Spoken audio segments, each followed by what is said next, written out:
Good evening, lunatics. Hope you're all doing well on this fine Friday evening. Hope you're all doing well. Liminality Carb, good to see you. Lurk away. Dirt Dog, Devil Hunter Wolf, good to see you guys. Princess Peach, Showtime! Welcome back to this. Hope you're all ready for more Peach action. Oh god, I just remember what kind of stuff I'm going to have to do for this. But yeah, last time on Showtime, we gotta beat the game. We got a fancy new outfit. We may or may not be related to Rosalina. Does that mean Peach is like a goddess? Is Peach immortal? Is Peach actually capable of rewriting reality, theoretically? I legitimately don't know, and I'm concerned about this fact. But yeah, hope everyone's well. I want to throw out a few quick apologies and give you guys a quick update as to what I've been up to. I've been trying to figure out what the hell has been going on with my computer, and I'm gonna knock on wood onto what I did to like resolve it, but like I think we're okay for now. Again, knocking on wood, but we're going to go with that for now. But yeah, but because of that, I've been so emotionally and mentally drained for the last few days that I just could not focus at all on sleeping properly. And that's also partially why I've been so late with these stream starts lately. It's not because I don't want to stream for you guys. I absolutely do want to stream for you guys. It's just, I feel like, oh god, I think my mic's a little too loud. Hang on, let me turn it down a little bit. Well, actually, no, this is fine. Okay. Anyway, but yeah, I just have not been sleeping properly lately due to all kinds of stress regarding personal life stuff while also trying to get my computer resolved and all that. But, yeah, you guys probably could tell I was super stressed out about it last stream. And, like, I don't know. I just want to chill out with this stream and hope we can, like, have some fun with Princess Peach. Alright. But yeah, we're going to be doing some cleanup because according to Mr. Ninja Stella over here, that's Stella Sparkla. So, how many apprentices have you found? I have to find...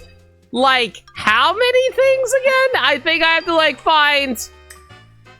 Wait, hang on a second. It's not in here. I think it's in place? It's under place. You missed the final boss. How's the ending? It was... kind of easy. But it was actually really interesting. Hey, Nameless Crash. How you doing? We kind of turned into, like, a Super Saiyan God Blue... Princess Peach, who kind of looked like Rosalina. So that's some weird... Mario lore implications there.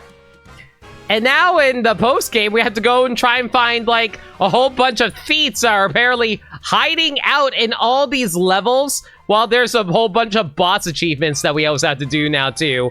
So yeah, we're going to be playing through all that nonsense yet again. Map Patch strikes from the dead, functionally.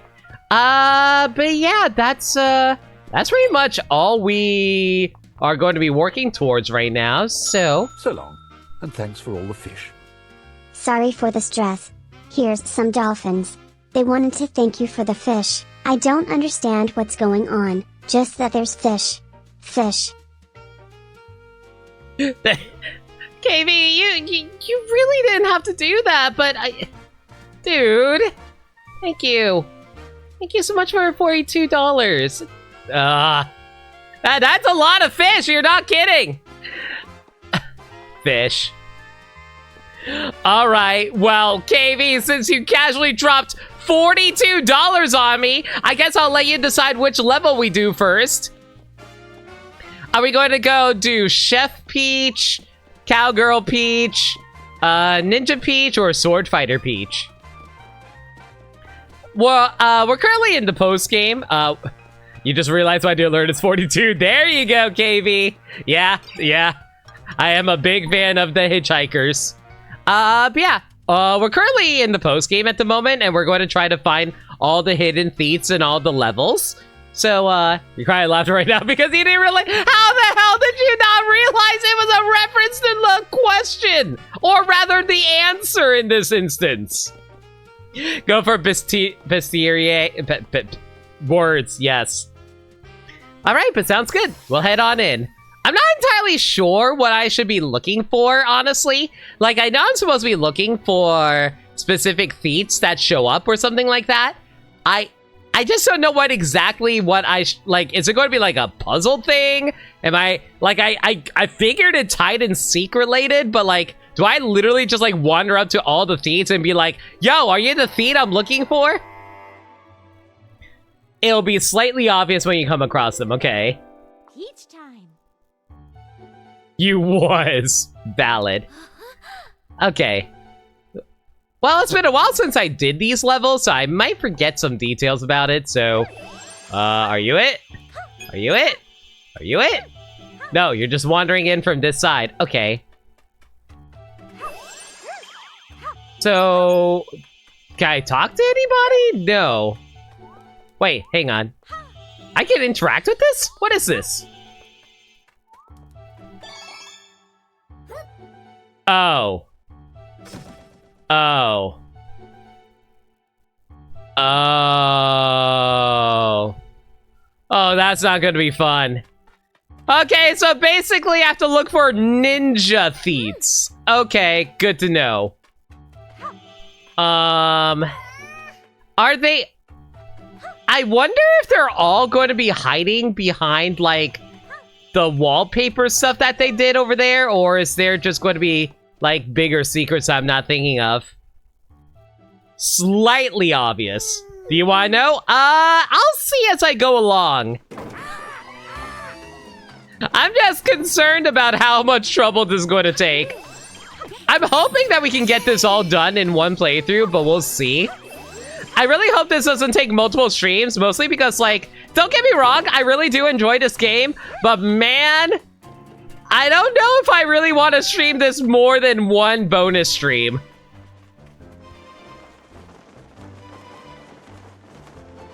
Has anybody else done all of the post-game yet themselves?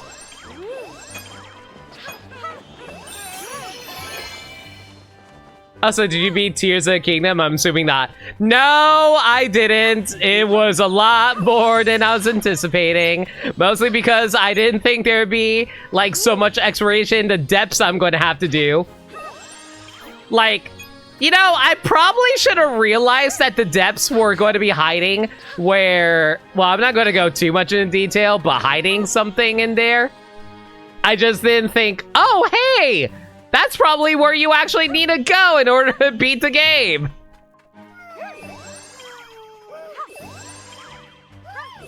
You 100% the game, not Tears. Oh no, not Tears. I mean, I'll get around to 100%ing Tears. We'll see how that goes. Okay, so all of them are going to be okay, so it's pretty obvious now by looking at this. All of them are going to be hiding in the background like this. Okay, well, that's good to know.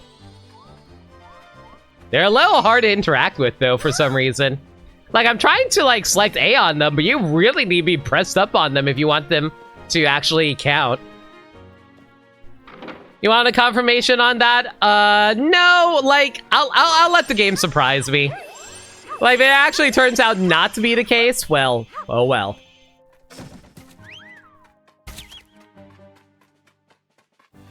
I'm just hoping they're not too hard to find.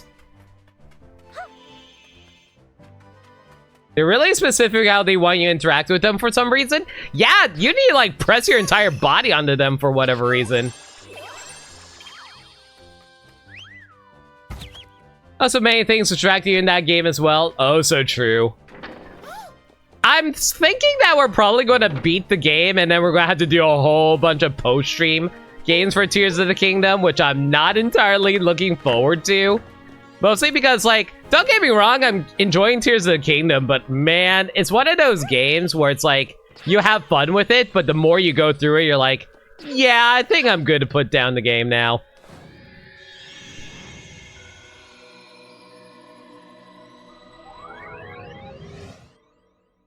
Fun fact, you found, like, the depths. Oh, the place, dozen hours into your playthrough, spend a while trying to do anything with it. When you're saying, like, the location, are you talking about the spirit temple thing?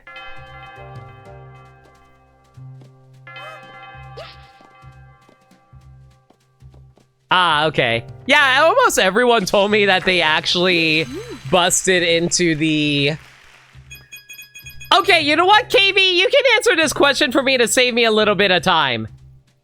Are the ninja feats hiding inside of, like, these little pose areas that take you into a different area? They are not in the secret areas. Okay, I just want to make sure on that. But yeah, like, there are so many people who said, oh, I did the Spirit Temple third. And I was like, what do you mean you did it third? And I was like, oh yeah, we just found it.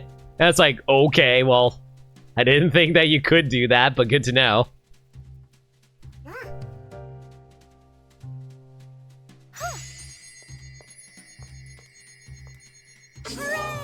Hooray! Good job! We'll get to the carts. Okay, I don't see anything at the moment, so we should be fine here. Yeah, I don't think we need to find a ninja while doing this stuff, thankfully.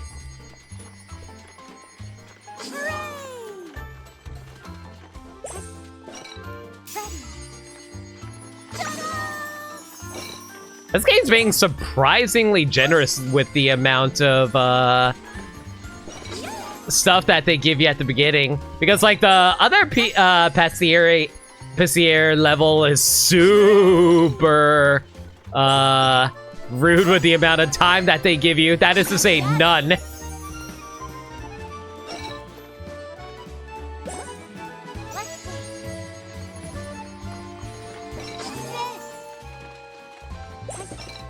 But yeah, it's good to know that the cookies are actually based on whether or not you actually have people to work with. But the game's also generous with making sure to give you a whole bunch of stuff at the beginning here. Again, this is like the first Passier level, so they're going to be surprisingly generous about it.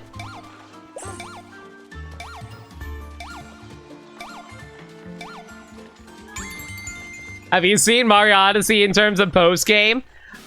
But yeah, but it's still not as much as Tears of the Kingdom.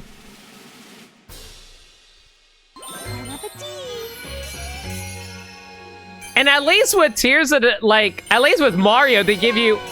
Actually, now that I think about it... Okay, chat, what do you think is easier to complete? Like, Breath of the Wild / Tears of the Kingdom or Mario Odyssey? Because at least with Tears of the Kingdom, they do actually tell you where you need to go, but you have to figure out puzzles to do it.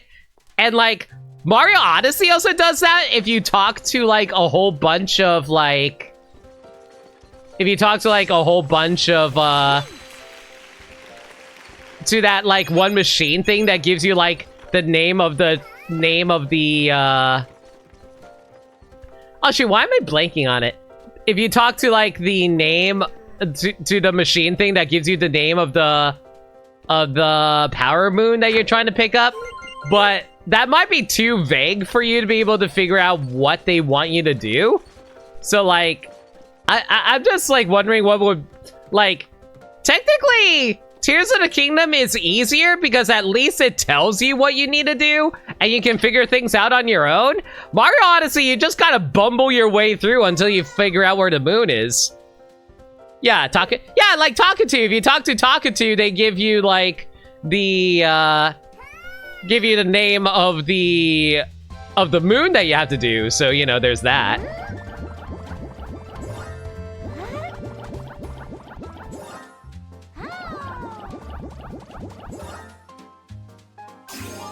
Tears of the Kingdom is your favorite Zelda game, but it's definitely not easy to complete compared to Odyssey. Like, that's what I'm saying. Like, Tears of the Kingdom has more stuff to it compared to Mario Odyssey, but I would argue Mario Odyssey is harder to complete because it's, like, less obvious what you need to do on some stuff, you know what I mean?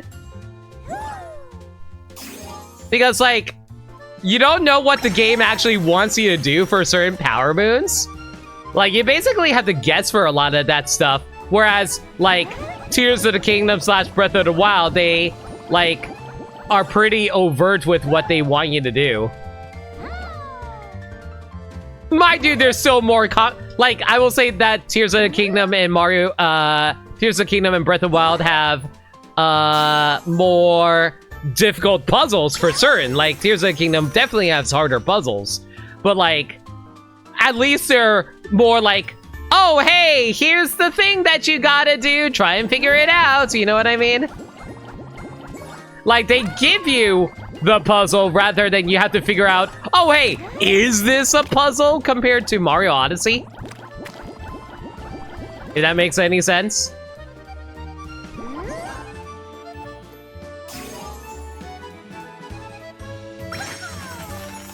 But there's also Koroks.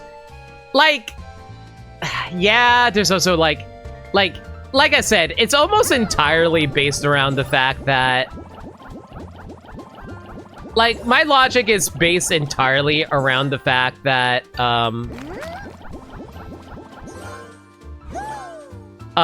just that Tears of the Kingdom at least gives you the puzzle rather than trying to figure out what the puzzle is. How much Luigi's Balloon World do you need to play to 100% Mario Odyssey? Technically 0, but, like, you could 100% Luigi's Balloon World, depending on how you want to look at it in that regard. But it does come down to guesswork, basically. And Luigi's Balloon World can be cheesed out if you know what you're doing. It's just, are you willing to put into grind game for that is the question.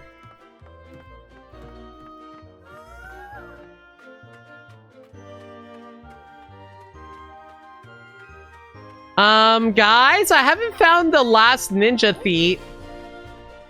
Should I be concerned?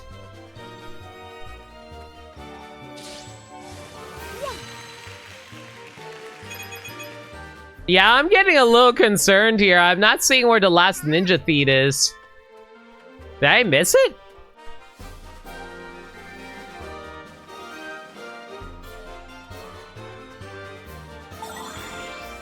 We're sure it's not inside of a secret area, right?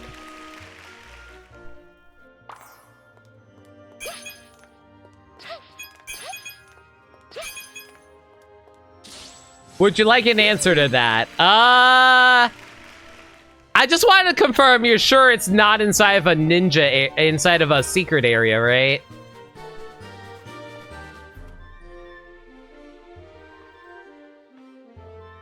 Honestly, you really wish could give Odyssey a retry. Was a big fan of it first run. I ended up giving a kid you were babysitting. It's... You gotta be in the... You have to, like, take it as it is. It's not, like... It's definitely a collectathon Mario game rather than, like, a mission-based thing. There are some Moonstar mission-based, but it's definitely one of those Mario games where you're trying to figure things out as you go along, really. They are not. Okay. Where the hell is it? Where the hell is this last ninja thief? What? I thought you said... Oh, man. Nah, like, ignore what I just said. I'm so baffled. Where the hell is it?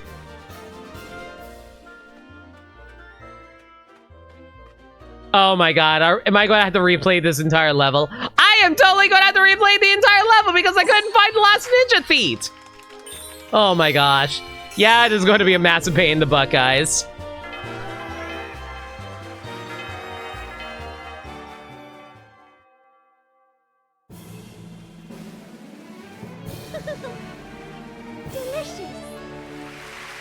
I don't know how to do the Mario World Kaizo tricks. I'm not going to figure out how to do advanced Odyssey tech. Like I said, like, sometimes you can just, like, find some ones where it's like, oh, I just put, like, this balloon, like, literally right next to the starting area. Some people just do that, and, like, I'm like, okay, just do that to gather up all the material, like, all the balloons I need to complete Luigi Balloon World. You adore 64 Sunshine, especially got Galaxy Odyssey didn't appeal as much. I think you definitely have to be in the right mindset for Odyssey, but it does have a general openness appeal to it, I guess. I think the reason I like Odyssey is just how good it feels to play, while also have a more in-depth story compared to, say, 3D World, for example.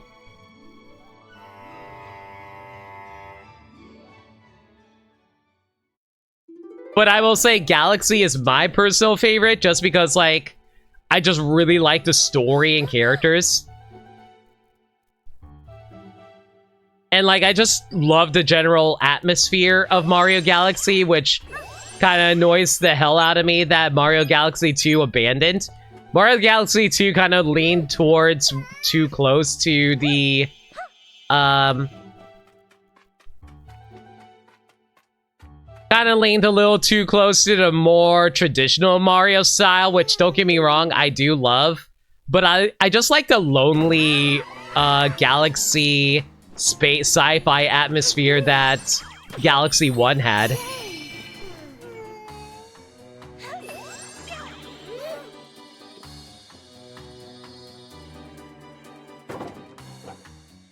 Like, everyone has their own different opinions. Like, if you prefer Odyssey over Galaxy, that's fine. If you prefer Galaxy over Odyssey, that's fine. Just as long as you don't say Mario Sunshine's your favorite. I kid, of course. But yeah, just like, I don't know, it's just... I guess the thing that... I think it's... I feel like everyone has their own different views of what they want Mario to be. Like, I will freely admit my views on Mario is very different than what other people want for Mario. I like story-based Mario, even though I know Mario isn't really a story-based game series. And don't get me wrong, I get that you don't need to have, like, super complicated stories for Mario. I'm not expecting, like, an RPG story unless it's, like, say, like in like, quite literally, Mario RPG. But, like, stuff like, say... But, like, I want a little more story to it, like, basically on the level of Mario Galaxy or Odyssey. Because at least Odyssey has some story to it. I don't know. I just, like... I want to feel like I'm at least...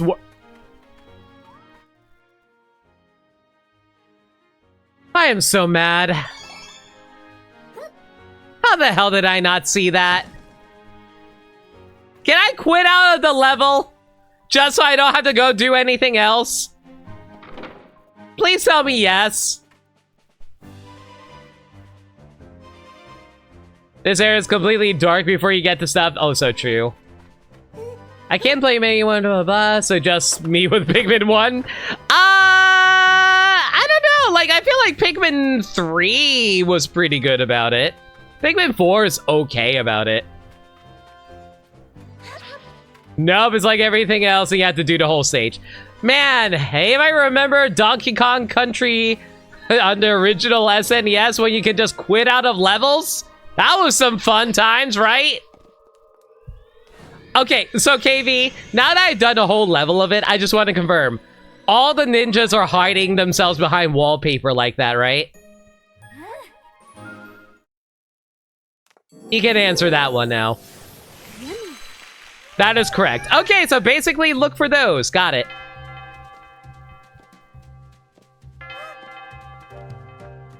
I forget if I still need money. Was there anything in the shop I still need money for, or is it all just like sparkle gems?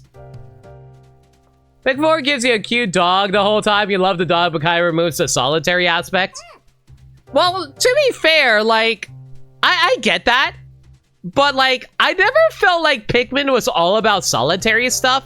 I've always felt like Pikmin was more all about survival, and I feel like Pikmin 4 is kind of a reverse of that, where it's like, it is partially about survival, but it's also mostly about trying to save others from the survival. So it's like, it's kind of like turning it on its head while still maintaining the Pikmin formula. And I think that's actually a really good way of handling that, personally speaking. Like, if we're thinking about solitary stuff, that's more like Metroid style stuff, you know what I mean?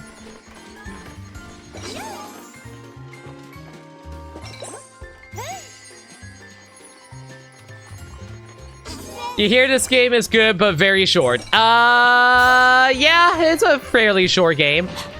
Depending on depending on whether or not you want to complete it or not. But even if you want to complete it, it doesn't take that long. It's fun, though. On a very casual gaming level. Completing it, I will say this, completing it is definitely more difficult than you would think.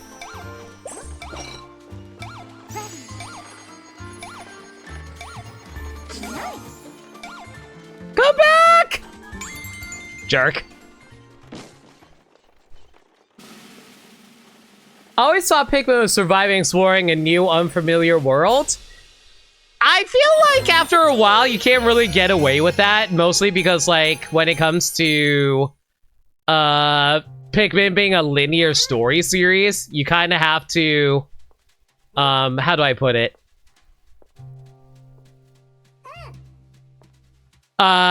It kind of raises the question after a while. You've crash landed on this planet multiple times now. How the hell do you not know how to survive on this planet yet? Pikmin 4 is a nice way to do what Pikmin 2 tried to do. It's not about how much time you have left, it's about how well you manage your time, basically.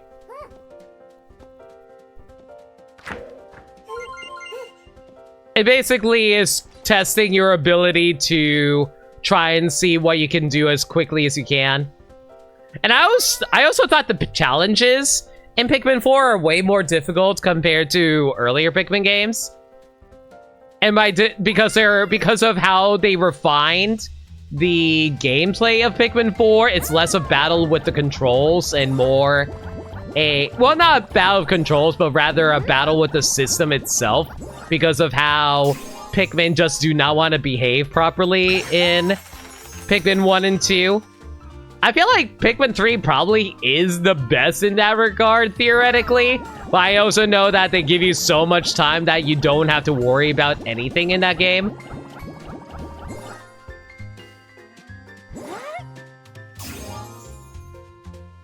You know, to pay to complete Pikmin 4, you did saw your first playthrough of it.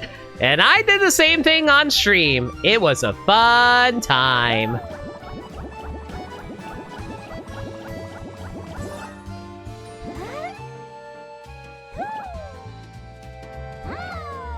But yeah, I feel like Pikmin 3 probably is my favorite of the Pikmin games.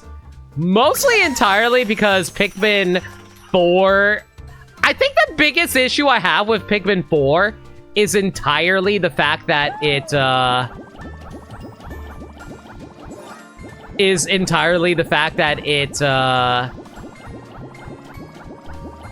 why is this not connecting? Here we go. Excuse you, game. There we go.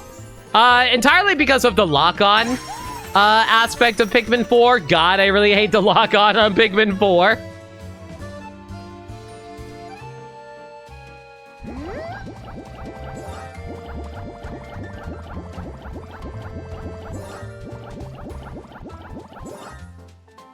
Like, if they can fix that aspect of Pikmin 4, I think it might be my favorite. The lock-on made one specific stage challenge into the hardest thing in the game. If you're talking about the one where you have to kill 100 small enemies, yeah, I freaking hate that level too. That took a while.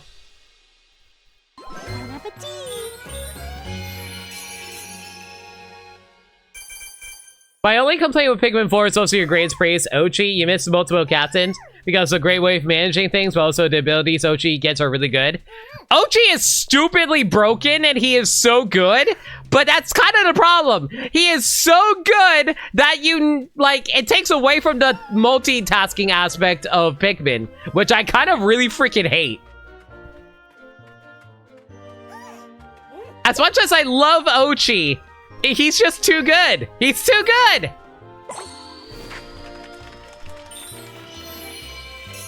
But no, my actual biggest complaint is still the lock-on, though. Like, that is a straight-up annoying feature.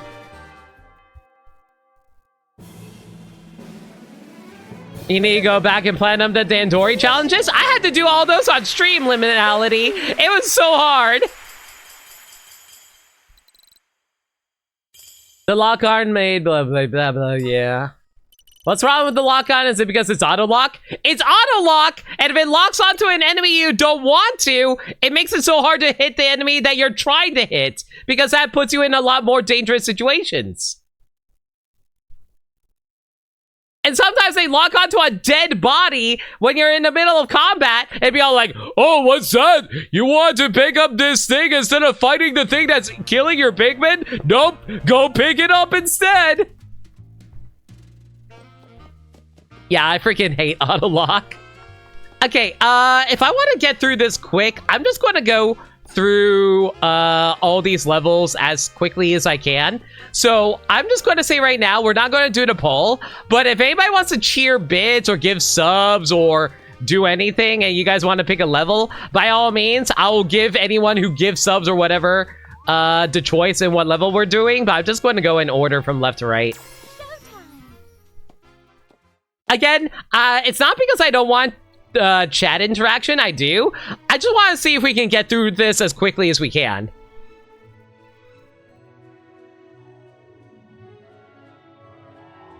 You'll say for the multiple captain thing, you love that in 3 and 4 for being able to actually split what you were doing, but Pikmin 2, you couldn't really use the 2 captains to multitask, which made you sad. Pikmin 2 kinda has it. It's just not as fleshed out as Pikmin 3, in my opinion.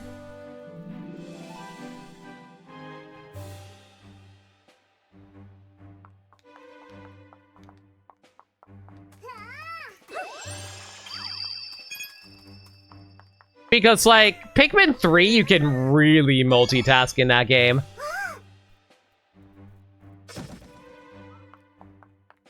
Although, sometimes I'm not very good with the multitasks, I'll freely admit. Mostly because, like, in, because sometimes I would just leave one captain to look after a bunch of Pikmin while they're, gathering ultra spicy berries, for example.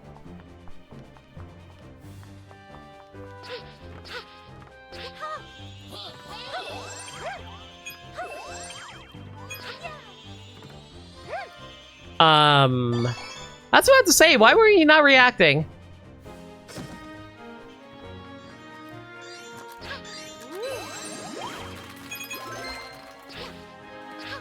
Okay, can't hop back there. That's a-okay.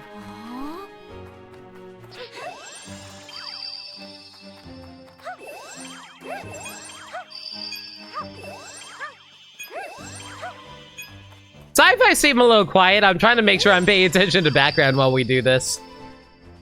My problem with it in Pikmin 2 is that you can't throw your other captain, so that doesn't help, so really it's okay. You babysit this Pikmin while I do something else? Kinda. No, I feel that sometimes. Like, I usually just leave one captain to babysit Pikmin as they're gathering ultra bitter or ultra spicy berries, for example.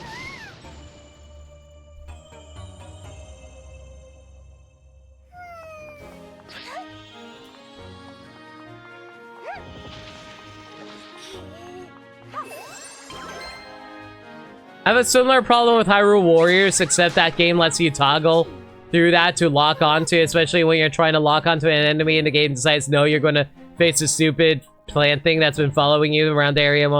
Yeah, I feel that.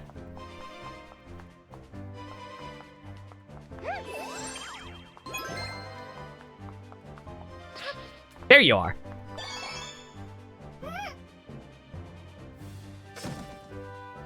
I think we're allowed to skip this part over here? Yeah.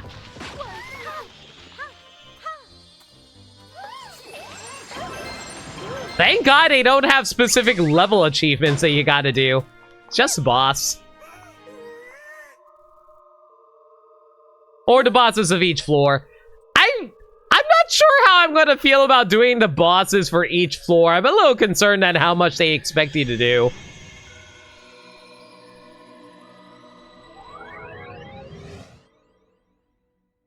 Yeah, Max, how's it going?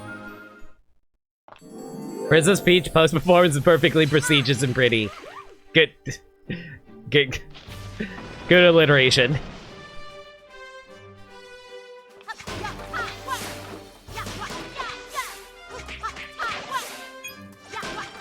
I'm assuming that challenge rehearsals aren't going to be like, I assume the challenge rehearsals aren't going to have, like, feats or anything for me to go look for. I'm gonna safely assume no.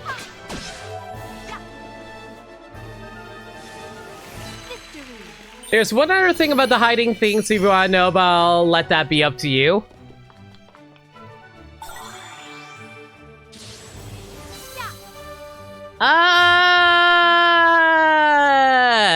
Hard to say, actually. Like, let me put it like this. Is it a fun fact, or is it like a gameplay thing that I will find out on my own?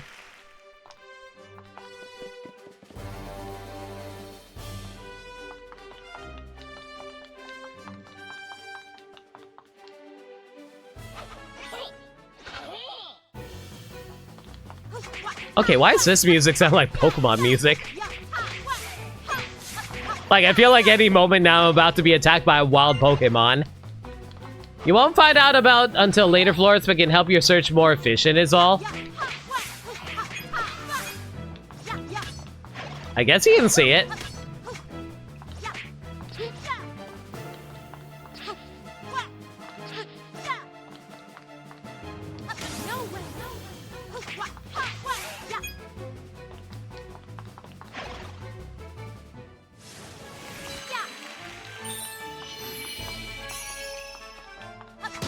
I'll first costume save the hiding feeds are in sections before you get to costumes. Alright, that'll save a little bit of time, sure.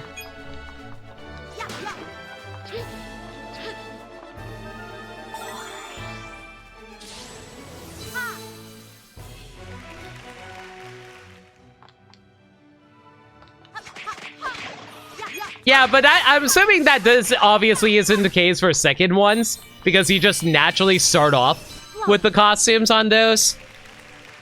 How's thieves hunting anyway? Tedious. Very, very tedious.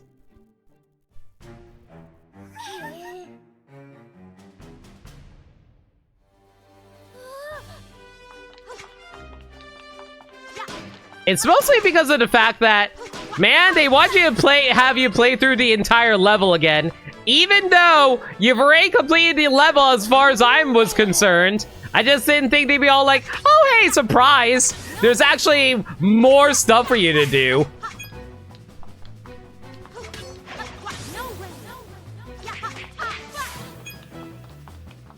I guess I know it adds to the replayability. Hey, DG Birdman! Broke it.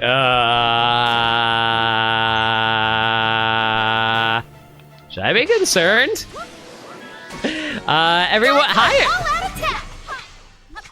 Wait, why did I get 2 raids? That was weird. Yo, DG Birdman, thank you so much for a raid again. But yeah, what were you up to in Castlevania Aria of Sorrow? Nice choice of game, by the way. Hope you guys are doing well from Birdman stream. I'm No Limit. I'm a variety streamer that plays new games that they never played before. I'm actually currently doing some post-game cleanup for Princess Peach Showtime. It's really freaking annoying. Mostly because, like, man, they expect you to do a lot in this post-game, and I'm just like, not sure if I'm all about it, honestly. I'm starting to wonder, maybe it'd be better if we just, like, showed off, like, certain parts of the game. Because, like, oh my god, this is going to take so long to actually get through if I want to complete it. But yeah, hope you, what exactly was the context? He got the high jump ability and Soma Sprite when he hit a ceiling, slams his head and shoulders onto it. Okay, fair enough. But yeah, thank you so much for a raid again, dude. You gotta take care of any post-stream stuff. By all means, you do what you gotta do. I'm just going to be vibing out with Peachy here, as she does all the cutest the cutest stuff while dressed in these cute-ass outfits. Oh, right, I should have attacked. Why did I not attack? It's been a while since I've done this quote-unquote boss, so I actually legitimately forgot what I was doing.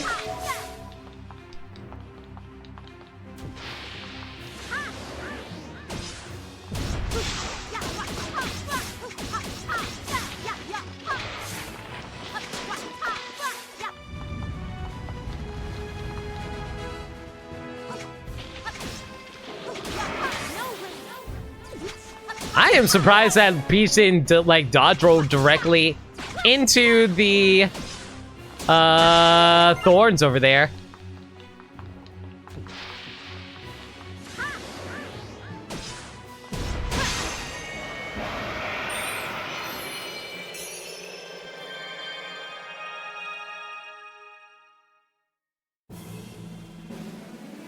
Again, definitely one of the worst aspects of this game, as much as I enjoy it.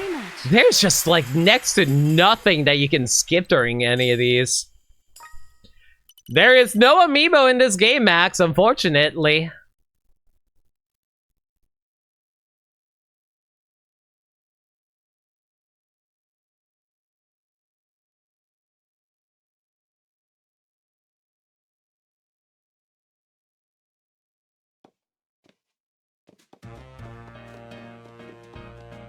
So, like, I think the thing that I'm actually really curious about when in regards to this game, Pity could have used a Super Cool Sword Fighter Peach or a Hero Peach or something amiibo.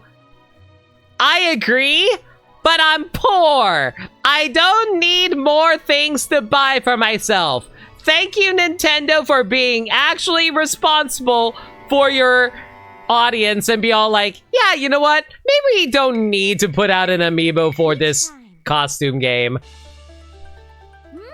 Like, don't get me wrong, for people who are rich and are able to afford it, by all means, good for you. I can't afford that. I try to buy amiibo wherever I can, but man, shit's expensive, guys. Especially since inflation happened and now all the amiibo are even more expensive nowadays. Because, like, remember when amiibo were only $12.99 and nowadays they're $15.99? Gotta love inflation.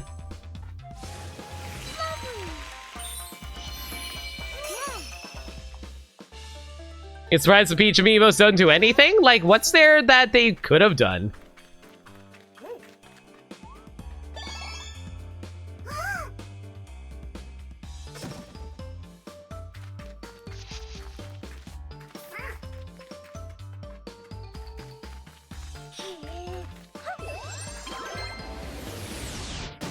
Dresses or something? I mean, I guess, but I feel like they didn't want to do that because this was like a brand new game with like fresh new content. And like they didn't want people to be scared away from this game thinking, oh, we're locking away content, sucks to be you. But yeah, like I feel like they probably did it because they didn't want like that reason, basically. Why not an old-fashioned dress-up doll of Peach? Wait, does the internet beat? Yeah! It also doesn't help that a bunch of artists already, like, draw Peach a bunch anyway. For better or for worse.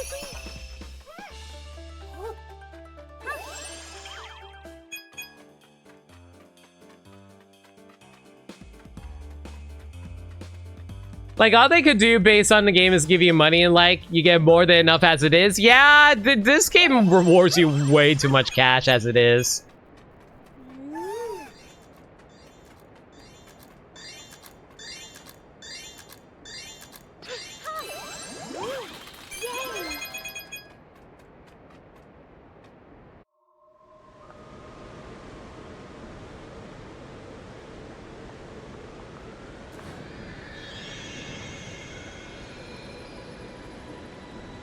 I feel like the Toys to Life bubble also kind of has popped at this point, and not many people are willing to shell out extra cash for games that, like, for little toy figures. Like, it's nice for, like, little figurines and stuff of characters and stuff like that.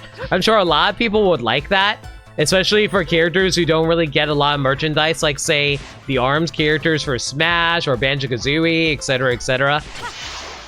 But, like, the bubble was popped a long time ago. Oh, no, absolutely. It pretty much died with Disney Plus. Actually, no. You know what it died with? I think it died with freaking Lego Dimensions. That was like the real time period on when that popped. Because everyone wanted to get on that freaking Skylanders train. But no. They didn't realize how much of a good thing everyone had it. And then they had to ruin a perfectly good thing. It's just like how streaming used to be a nice little thing, but then everyone's all like, "Oh, we gotta make our own streaming services, everybody."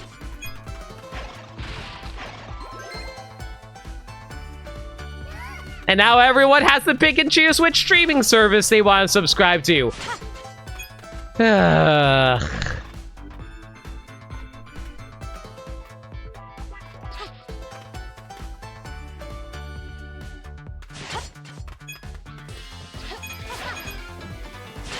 Mind you, streaming hasn't, like, popped yet like the Toys to Life craze was, but still.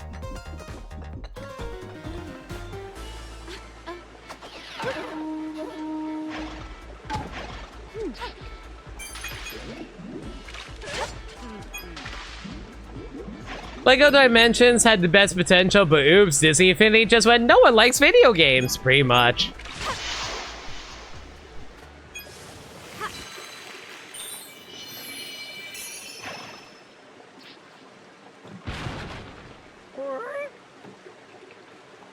You know, it's really funny, too, because, like, I remember Bob Iger's like, oh, what's that? People like video games? Oh, man, we probably should make a bunch of video games for our IP. And then everyone's like, yeah, funny thing about that, when you shut down, like, multiple major sources of major game studios because you didn't believe in the video games as a medium.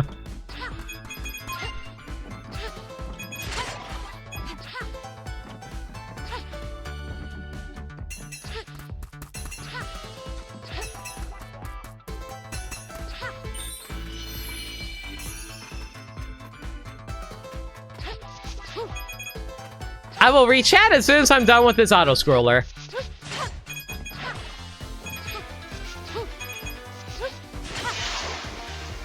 Stream's on its way there if you can somehow watch OKKO. A CN show can only be watched on Disney and Hulu. Okay, to be unfair on that one, I chalk that up to Warner Brothers Discovery being absolutely batshit insane right now.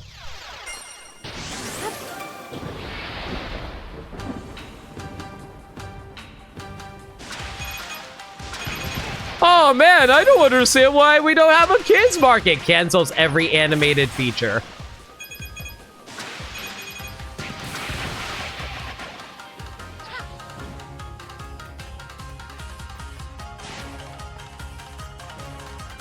Wait, can you screw this up?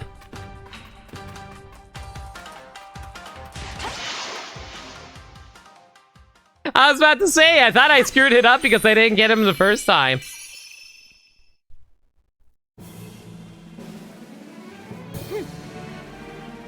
It's done. Thank you.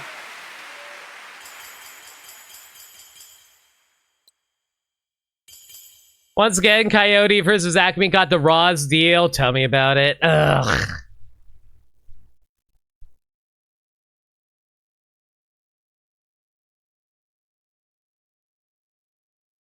I'm legitimately concerned about the other Warner Brothers properties I care about. I'm worried about DC stuff. I'm worried about, like, My Adventures with Superman. Don't get me wrong, I have issues with My Adventures with Superman, but it's still a show about Superman being a goody two-shoes, and that makes me so freaking happy. I know it's getting a second season, but I know companies, they will happily rip out that second season underneath their beneath them and cause it to trip up and not get it. I don't know. I just have so little faith in Warner Brothers Discovery at this point. I just want to be able to enjoy. I just want to be able to enjoy Warner Brothers content again without having to be worried about like it either getting canceled or if it's not actually going to be released. Why do I have to worry about freaking Warner Brothers and movies? Be all like, oh, we decided not to continue it. We decided to write it off. Ugh. That's sorry, you guys can tell I'm actually super annoyed with all of this.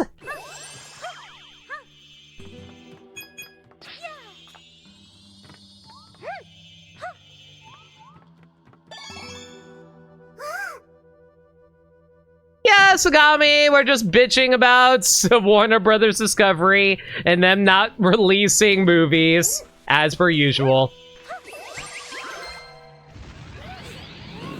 You saw a clip of freaking Teen Titans Go from just a few months ago. That's like, we're celebrating 100 years of Warner Brothers, and they showed more care about the legacy of everything Warner Brothers than the actual company. And it was Teen Titans Go. Yeah! Yeah! Yeah!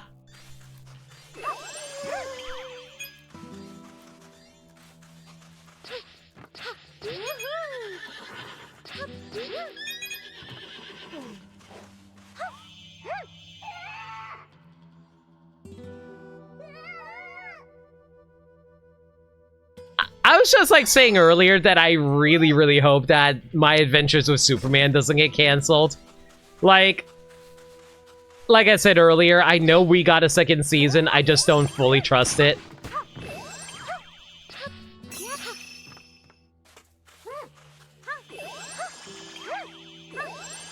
Because like, am I wrong in saying that I remember there was like a...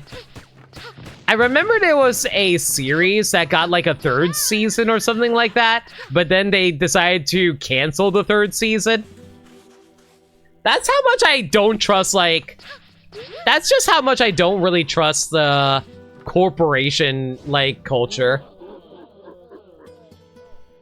They can say they're going to be doing something, and then they just, like, take it away from you.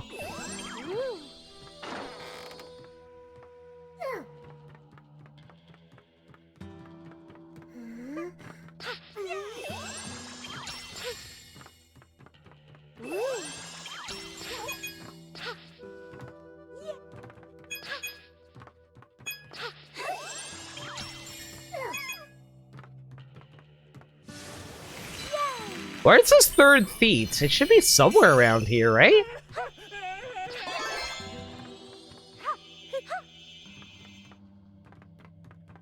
We did get a second season of Smiling Friends when the main plot point had been going after a CEO being absolutely horrid, which was at gaming companies, but like it's mere WB's upper echelon too.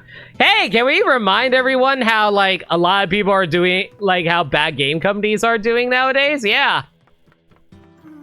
There you are.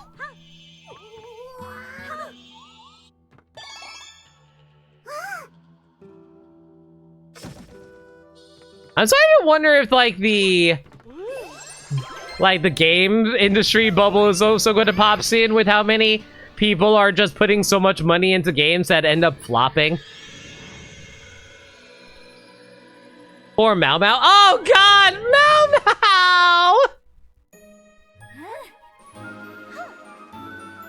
Mau! Oh... Remember, kids, corporations aren't your friends, and neither are heads of corporations. Nope.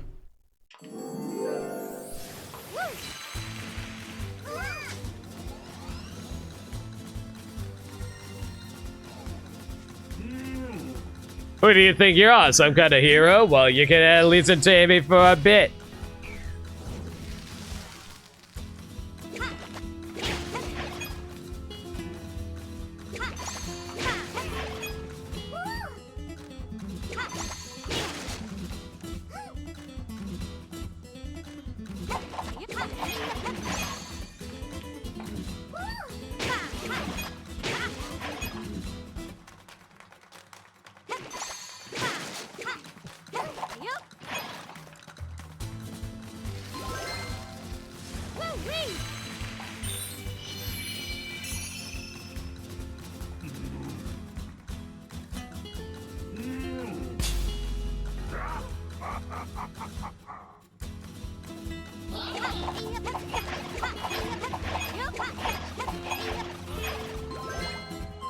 I don't know, I might just be crazy, but it feels like just like a lot of like companies nowadays have gotten even more greedy than they were before.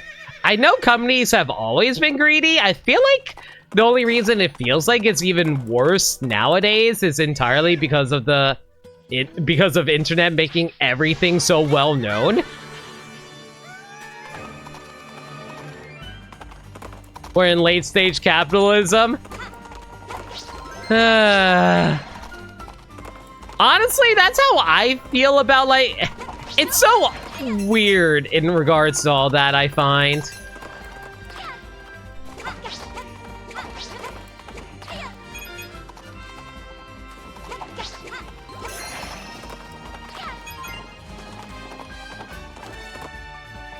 Mostly because it's like... Mostly, can I just say... Okay, this is something that has always bothered me as a content creator. Like, as y'all know, we live in a capitalistic society. There's no hiding that. And, like, we're forced to basically have to make a living some way or in some fashion. When you're a streamer, you're basically saying, I want to do a self-employed job, for the most part. And, like,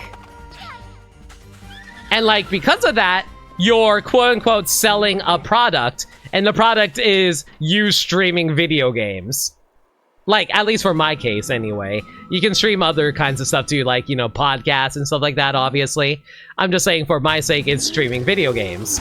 You guys would not believe the amount of freaking stress I have wondering, oh god, am I being too greedy? You guys have no idea how terrifying it is. Like, I'm sure, like, some of you do, obviously, because, like, let me put it like this.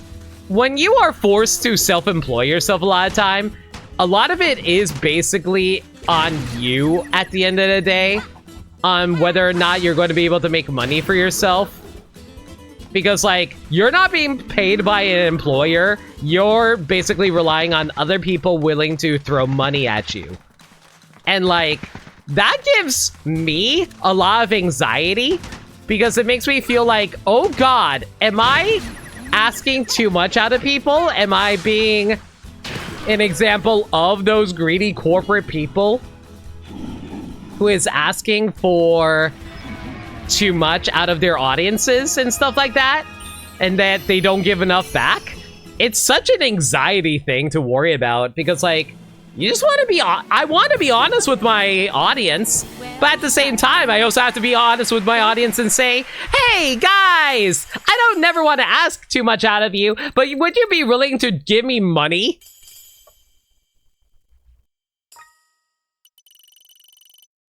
So are you tackling the ninja thieves first or just doing floor stuff floor by floor? Floor by floor, Sagami.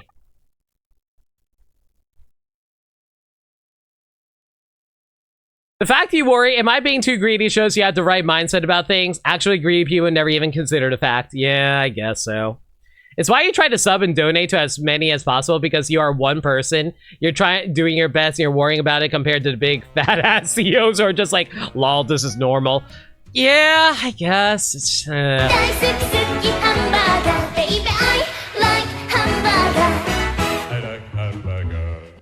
Willing? Maybe.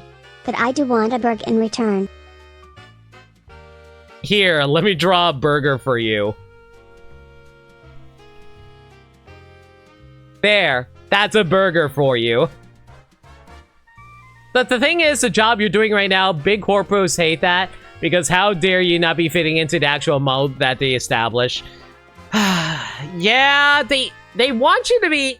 They want you to work underneath them so that they get be able to buy, like, not buy, be able to, like, fill their pockets and stuff like that. It's just, it's just such a concern for me because it's like, I don't want it to be like, it's awkward. I don't want to be like those type of people who just like,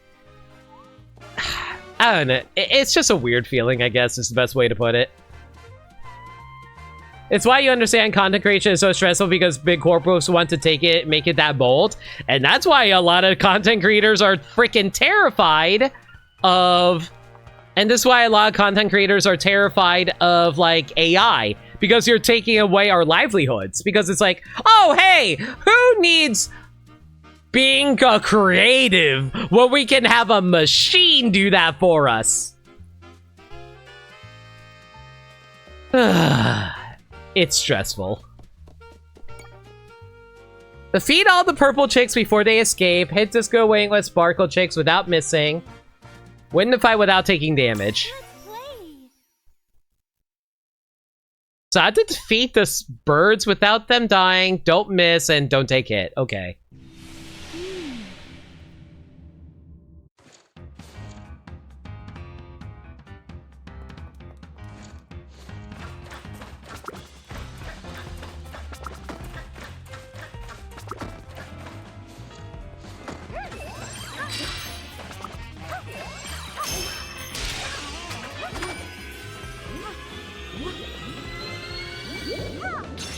Sorry if I'm quiet, I'm gonna have to focus on this one. But yeah, like, I do not envy anyone with this type of job. Because, like, it is super terrifying what they expect you, like, be able to, like, try to make sure that you're able to, you know, have a living wage for yourself. And it's not even really a wage, it's more so like, oh, hey, am I going to make any money for myself, I guess? Like, I'm sorry if it seems like I'm venting a little bit. That is never my intention when it comes to these streams. I just want to, like, express to everyone how difficult streaming really is as a creator. But I feel like most people get the idea that being, like, a solo independent artist, and I'm not even saying I'm an artist, but content creating artist, you guys get the idea. But like, you know, it is still like a job. If you want it to be a job like I do, people can treat it as a hobby, and that's a-okay. You can totally treat this like a hobby. It's just like when you want to like make it into a job, it becomes super concerning for people, you know? So yeah, I guess my main thing that I'm trying to get across is I don't want... I'm so mad. I'm so mad. I took unnecessary damage there. I could have done this all in one run if it wasn't for that. I'm so mad. Oh, man. What? What am I doing?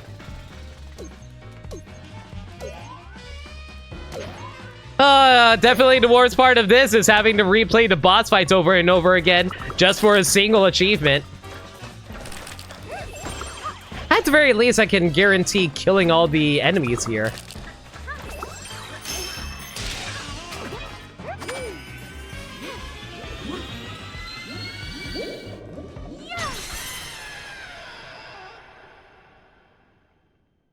Even if you didn't have the current stress, you would be mad at how the world is structured.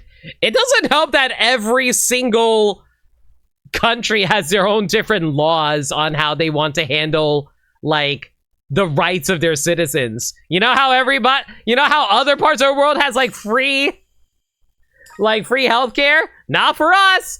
Gotta love to be able to privatize the ability to cure people, like, allow people to, live comfortably.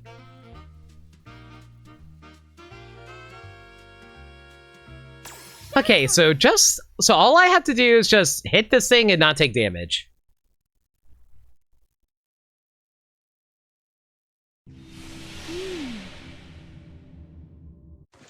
I just feel bad for so many people who have, like, worse health than I do that have to worry about all kinds of, like...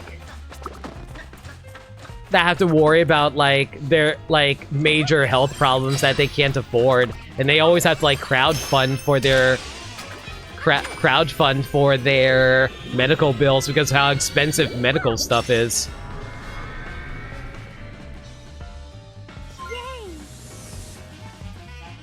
Like, I know there are so many streamers and friends that that have that issue, and it's very it's concerning for them, you know.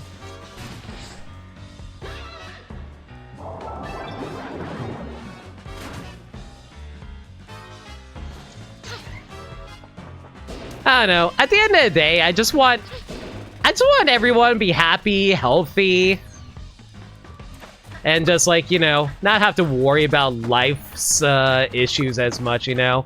I just want us to be able to play a video game where we're like, oh, hey, playing as Princess Peach cosplaying. That's all I need in my life. I don't need anything more than that. Just let me play video games. Let me have my internet. Let me have my friends. Let me have my family. That's all I need. I don't need anything more than that. And I'm sure that's the case for a lot of people. People just want to,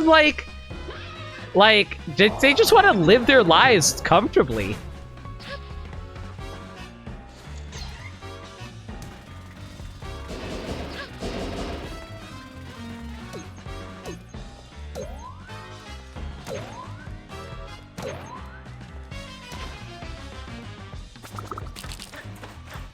Okay, at least I don't have to worry about the chicks anymore, so I'll just focus on... I'm so mad! I'm so mad! I'm so mad! I'm so mad! I'm so mad!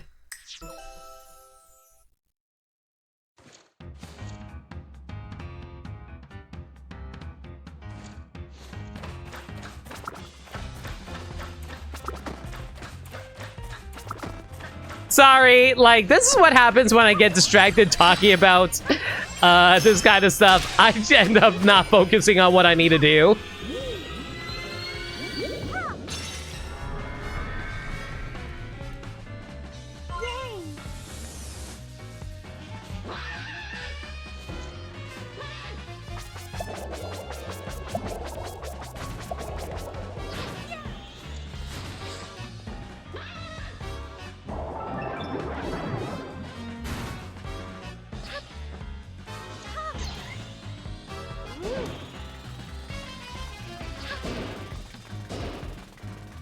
I'm not sure if I'm supposed to, like, try to kill the chicks first, or if I should wait and try to attack him first. It's kind of hard to tell sometimes.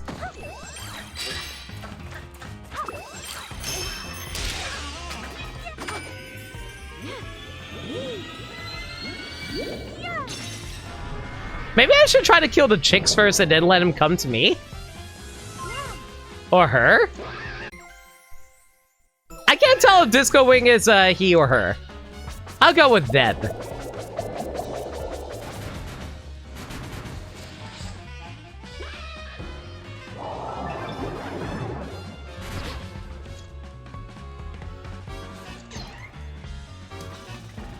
But yeah, while I'm doing this, how's everyone's doing on this Friday?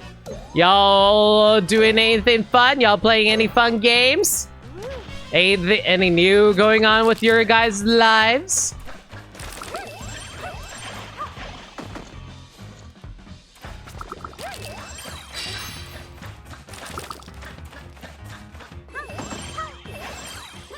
No, I missed! Are you freaking kidding me? I wasn't trying to activate. Oh my god. I wasn't trying to activate the attack! Oh my god! That's actually the worst part of this fight! Accidentally activating the disco balls!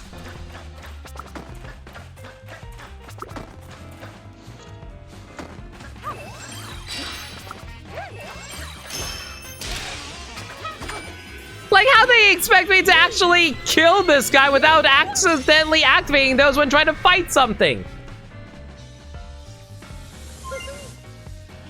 I guess they want you to, like, hold the button so you don't accidentally miss.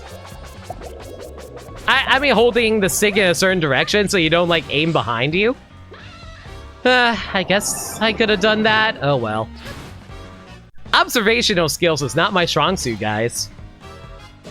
I'm more, like, the thinking man's man, where I'm like, oh, hey, so this is what you want me to do? Okay, present me with all the puzzle pieces, and then we'll figure out the solution from there.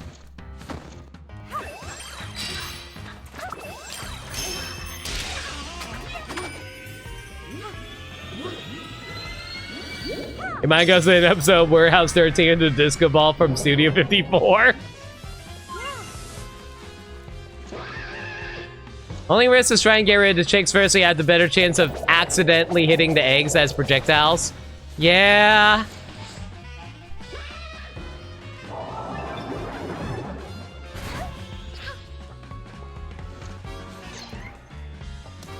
So I know what Warehouse 13 is. I've watched a bit of that show, but like, I don't know why, but every time I think about that show, I always think about like the warehouses at the end of Indiana Jones and the first Indiana Jones movie, rather.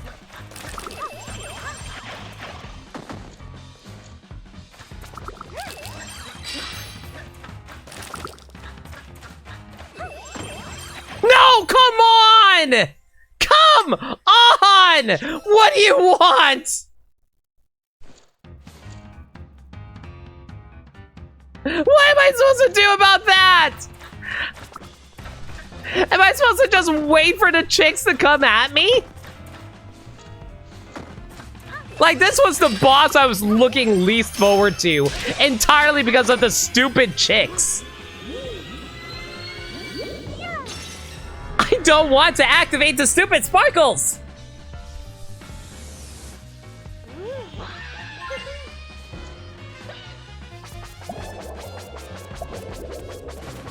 Kind of along the same idea, warehouse store dangerous artifacts just with a plucky fun groups in the area separate from the government rather than general US government, basically. Don't worry, our top men's on it. Top men. Can't believe Limit doesn't like chicks. Listen. You're not wrong.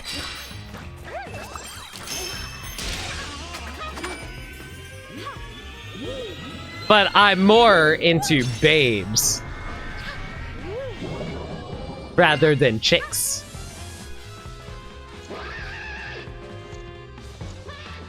Also, I just realized something. Why is it that they call women babes and chicks? That sounds like infantilization, and that's just weird to me. Yeah, 2 baby nieces. That's what I'm saying. Like, babes is another word of saying babies, and chicks is another way of saying, like, you know, young chickens. So I'm like, why is it that people call women, like, young? Like, I mean, like, it's flattering to call someone young, but I don't think in this instance this is what they're trying to go for.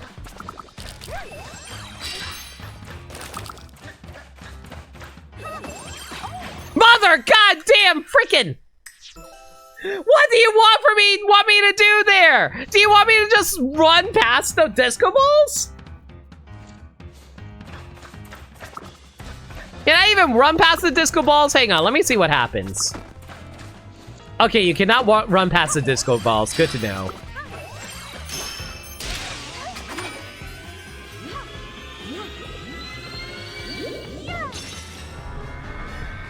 Don't know you ever use those terms ironically as a joke? I'm just trying to think of the etymology of it.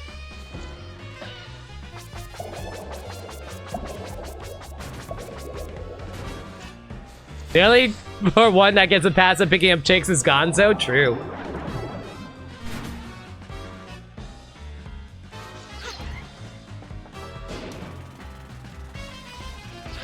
Chickens, Eddie!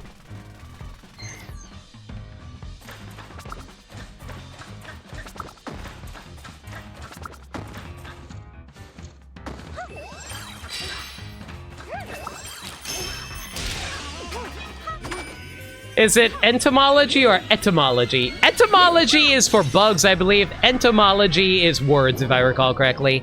Again, I might be wrong. Correct me if I am.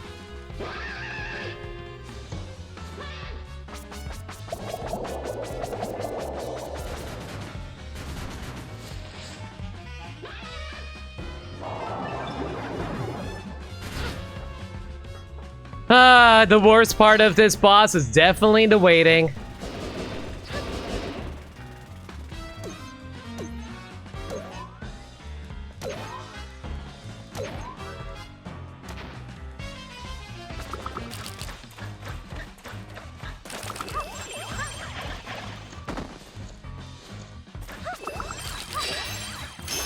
Oh my god! So that's how you do it! Okay, I think I got it!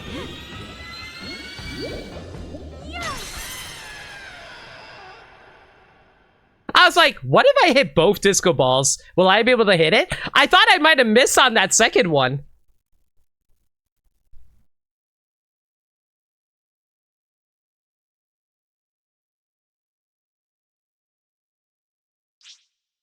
You always get them mixed up because Doof gets them mixed up and you always think about that quote. Yep.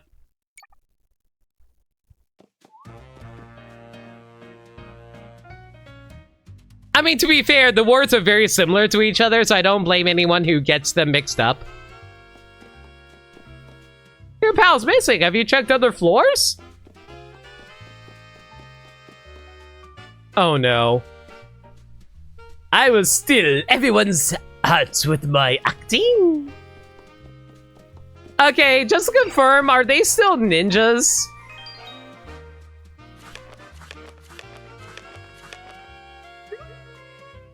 Oh. Oh, okay.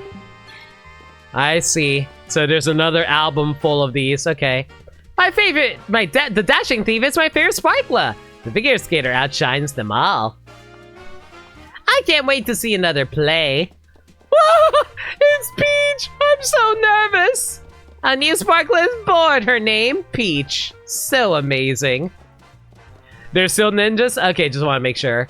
I aim to the light. I'm a huge fan.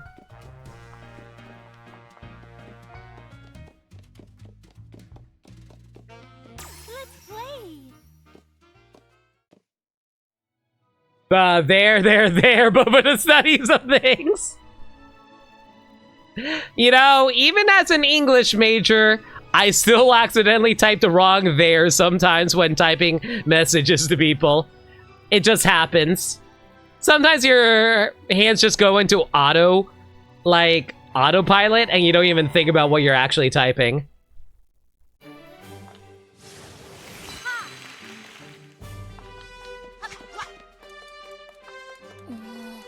Wait a second, did I pass something? I think that was just like a secret area. I think we're fine here. Oh, so that's where that's audio sound effect from. It sounded familiar. I was like, oh wait, that's like just general Mario ghost noises. There is easier to mix up, but they're also there. Thank you, KV.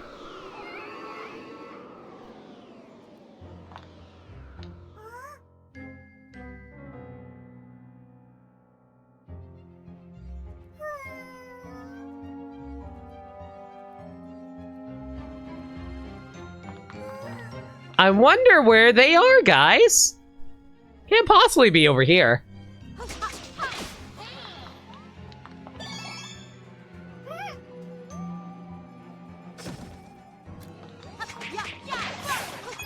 So, like, if you're a sword fighter who can fight ghosts, does that mean I have, like, the amazing sword that can absorb souls into my weapon? Am I like Katana from DC?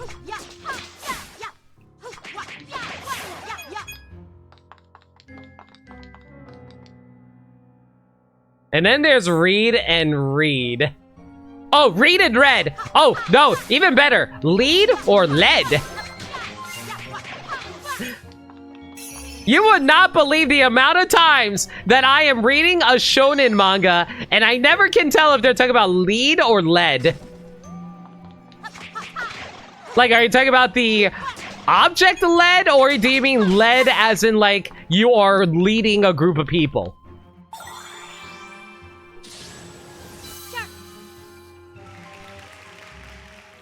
You say tomato, I say tomato. I don't know why, but every time I hear that, I'm always reminded of that one song from House of Mouse. where Daisy and Mickey were going to do a duet together, but Minnie felt left out because, like, you know, she's not doing anything with her boyfriend. And then, like, Daisy felt bad about that, so she faked breaking her leg so that Minnie and Mickey can do the song together, even though that made the song make no freaking sense because it involved Minnie having to say she's a duck. So that was funny.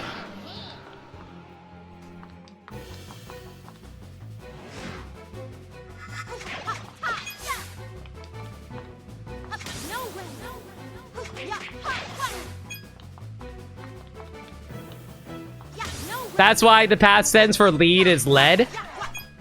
No, absolutely. Like, I get that front. It's just like sometimes they use lead, like lead, L-E, like the noun lead in the same situation as like lead. So it gets really freaking confusing.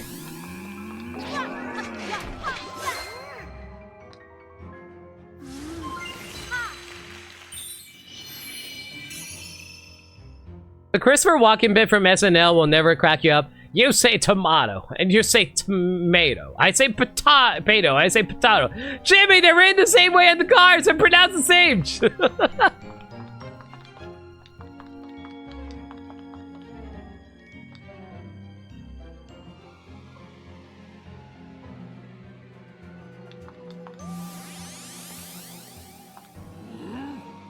He said the same way twice each, right? I forgot about that. It's been a while since I watched SNL. But I actually know what you're referring to. I just forgot about that bit.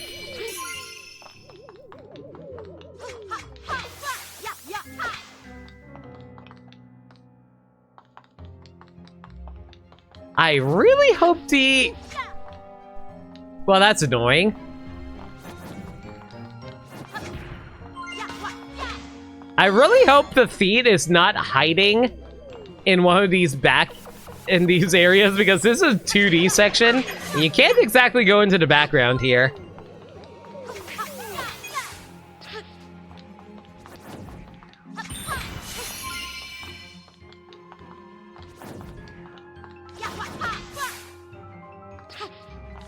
So, does this mean that, like, okay, so, like, this is actually something that's been bothering me about this game. Am I actually going through a play? Or is, like, Peach just, like... Or is Peach, like, actually trying to fight through these areas?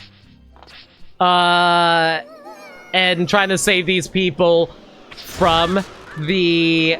Sour Bunch? I legitimately can't tell what is real or not in this.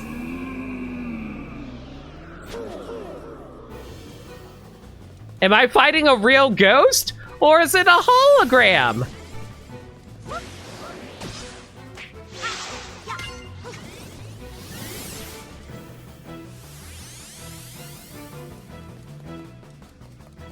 What is real? What is not? Who am I? Who are you?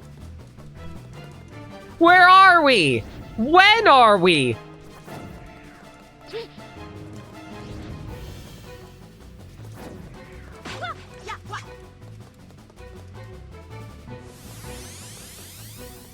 The better question is, how is Gamora?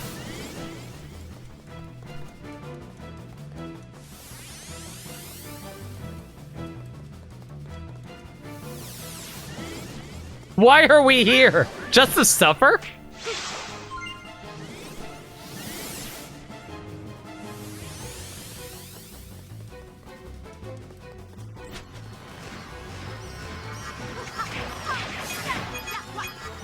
That's what I'm saying. Like, I don't understand the lore of this game at all.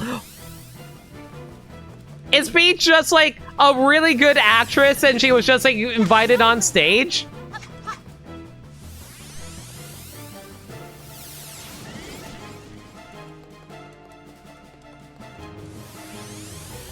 Is this just like one of those like murder mystery situations where it's like, oh hey, welcome to the murder mystery train where they invent a fake murder mystery for you, the passenger, to solve.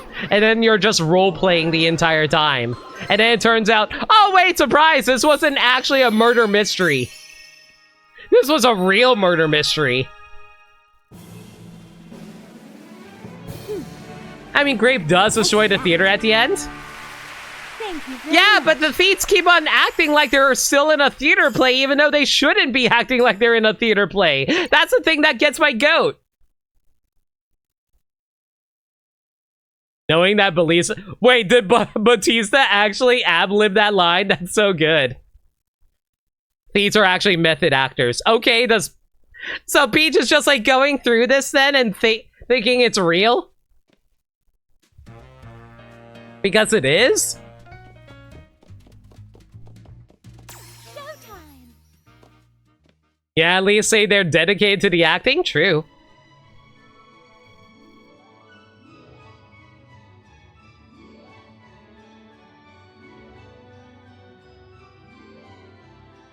I think the magic of Thieves is that once they become a star, they get the abilities of said role. I assume that's also probably the case with Peach. So like Kirby with more steps. Ah, yes, you have to go through acting school before you get the ability to actually do anything.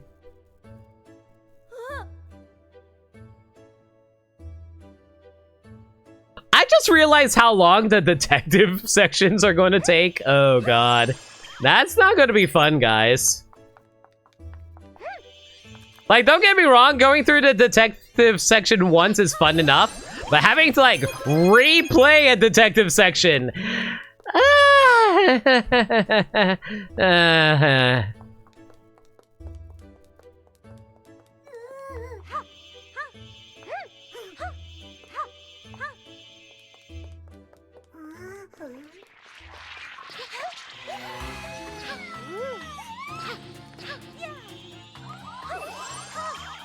So, also, someone remind me, because I might be a colossal moron, what was Grape's main goal again? Did she want to become, like, a big star? Did she want to take over the theater? What was Grape's overall motivation again? I legitimately don't remember.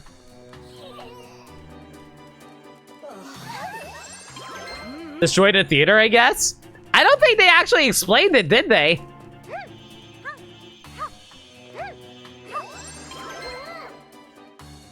Grape was a Danganronpa villain. She just wanted to inflict despair. Oh, right. Okay.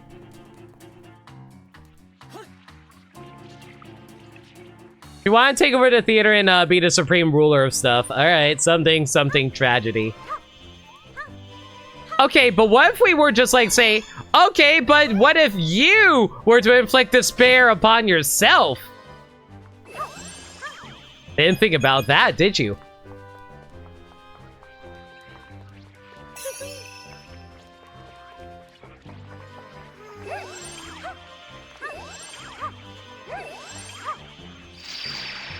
Now that I think about it, that's our secret villain. We fought the tragedy mask, now we fight the comedy mask! You know what? That would be pretty good.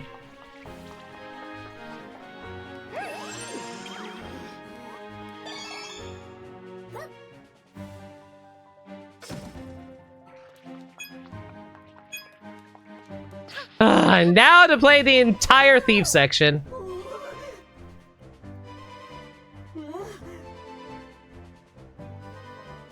So does that mean everything's just going to be a happy ending in the sequel? Oh man, what if we fight like the Joker or something like that? And then he's just like walking down steps while pop music is playing and he's dancing around. Villain shoves comedy and laughter into situations where it's inappropriate. Oh, so like the, without being too specific, like the Wano arc from One Piece. Yeah, gotcha.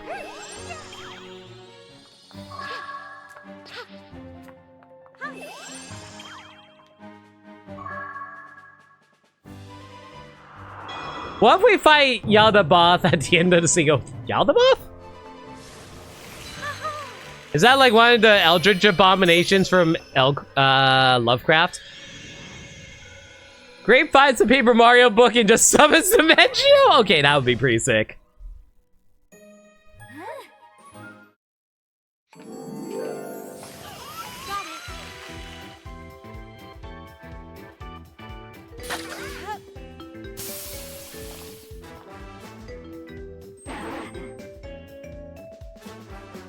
Just realized her name was Grape and the group was the Sour Bunch because they soured the play boots. See, I just assumed that they were sour because, you know, grapes are sour.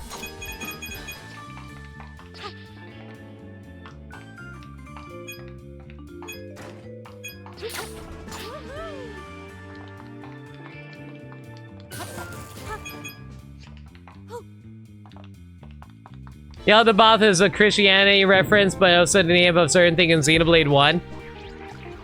Okay, I'll say this. I did play Xenoblade 1. I didn't play all of it, though. Like, I got up to, like, Colony... Oh, shoot.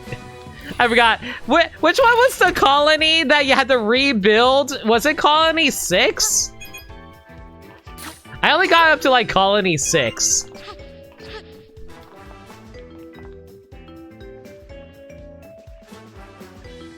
I do know all the spoilers of Xenoblade 1, though, so don't worry about that.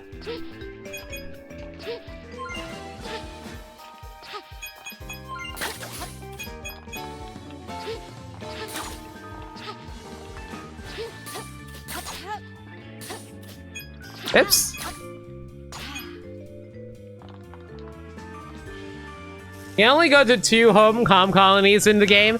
Yeah, but I always forget what numbers they are.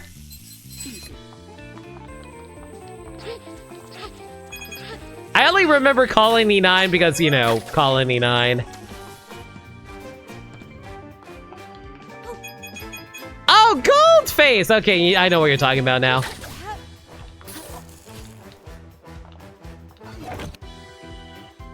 Nine and 6. Do you think they did that on purpose? Like, I'm sure they probably went with Colony 6 because, oh, hey, it's like the opposite of Colony 9, but then you think like, oh, oops. Do you think Japan knows what 69 is? I don't know why my brain goes into that direction. Don't know what happened in colonies 1 through 5 and 7 and 8? Yeah.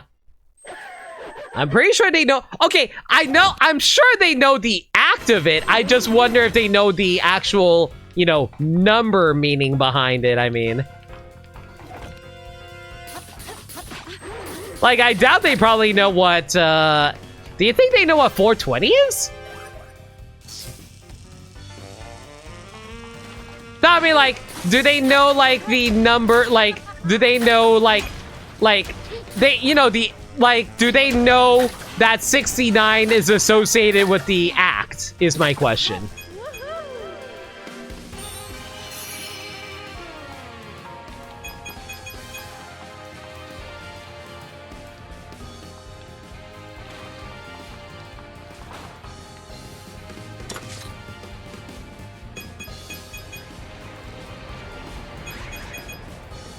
Probably not 40. The only reason I trust you on this, KV, is because of the fact that you do study Japanese.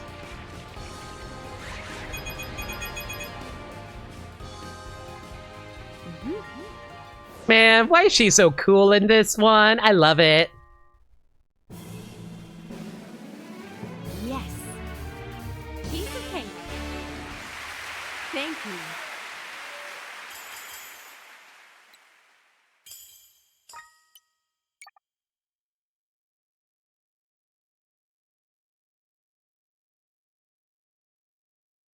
69 has the obvious image attached with it. 420 requires more specific history context for it. True.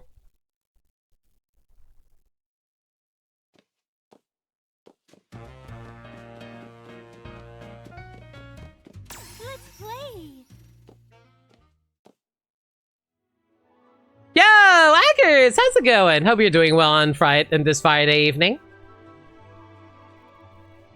We're just hunting down a bunch of ninjas because they're hiding everywhere and they're trying to assassinate the royal family. And, you know, we are part of the royal family. It's a real Game of Thrones in here, everyone. Peach time. Hey guys, where do you think the ninja is?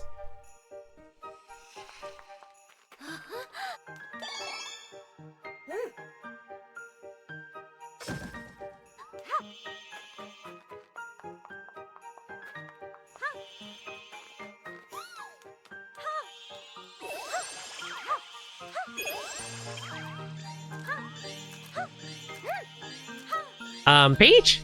You want to pick it up? It's been a week, but hopefully next week won't be as full of stress.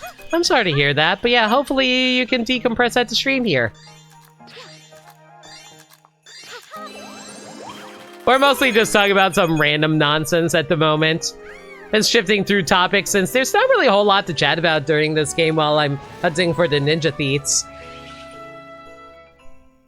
It's more tangential to the sect of early Christianity. It was more Gnostic than what we traditionally know today, but it takes a lot of names of deities from Judaism and early... Today we're learning!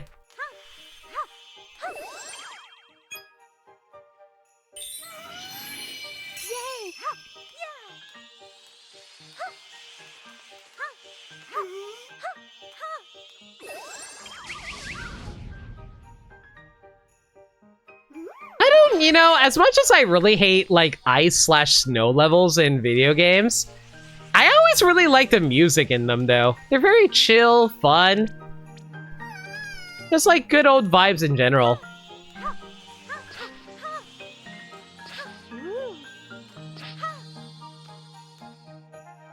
Snow levels are your favorite?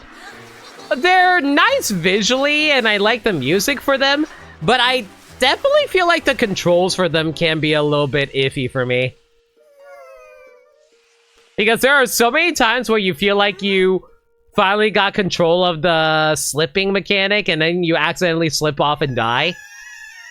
But I feel like that's more so a issue of level design where it's like, oh, you shouldn't be put into the situation where you would accidentally slip off and die. I don't know, that's just a random thought I have. Xeno series is full of this stuff. No, I mean, I know the Xeno series is full of, like, Christianity references. Gee, I wonder why the main character of Xenoblade 3 is named Noah, guys! Can you figure it out? Ah, yes, my name is Noah, named after the figure from Christianity. My name is Mio, because I'm a cat. Don't you love the naming schemes in Xenoblade?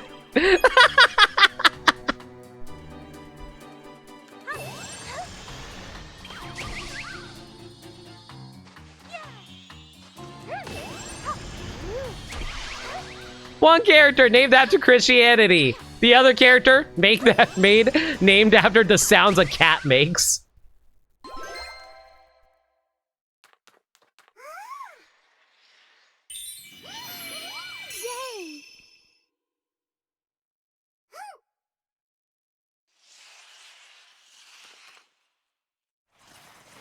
Mio's name also has some roots in Christianity. Yeah, but it's more funny to say she's named after cat noises.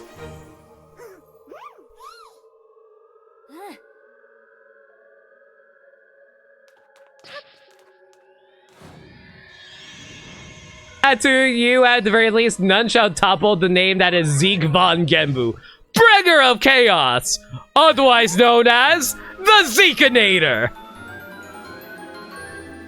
Bringer of thunder.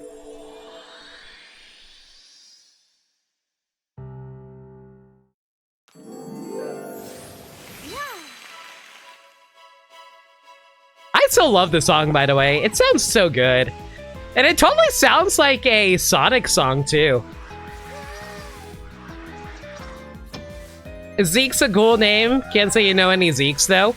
I don't think I know any Zekes either, but I know Zeke is short for Ezekiel. I believe that's how it's pronounced.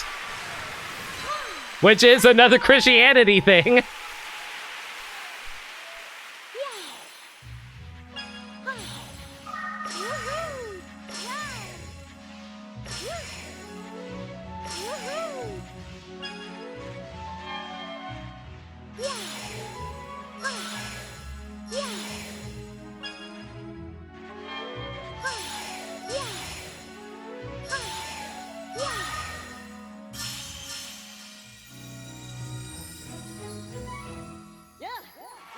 absolutely fine. So where's Princess Peach in the Christianity Bible?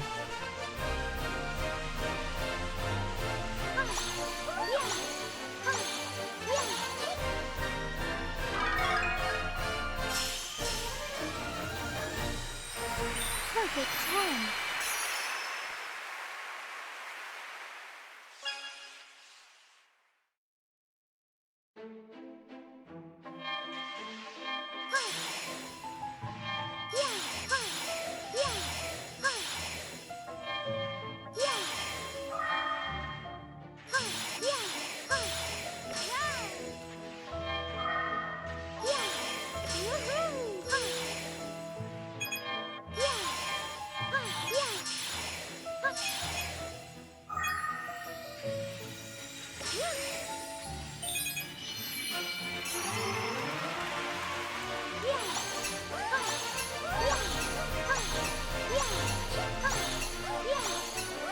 I swear, this music totally sounds like the Nutcracker Suite to me for whatever reason.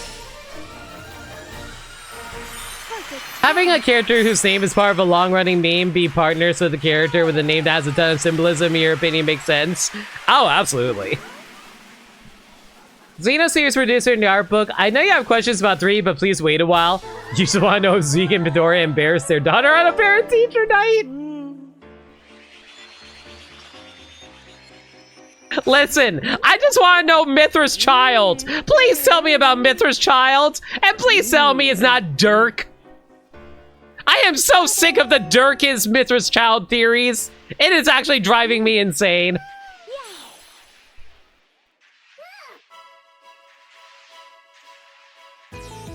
Something about having absurdity to help with those who look at symbolism and everything.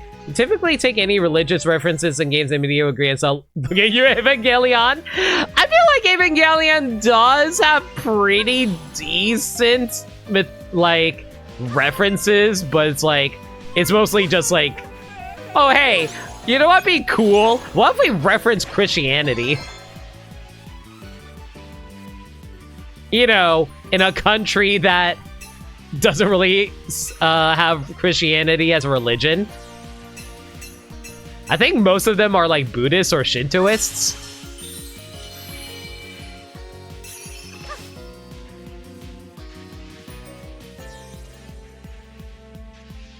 The orchestra at Nintendo must have had fun with these levels in particular.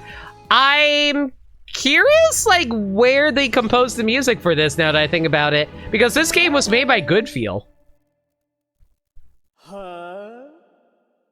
Mostly because it sounds cool? Okay, let's be real here. Sephiroth is just a cool sounding name.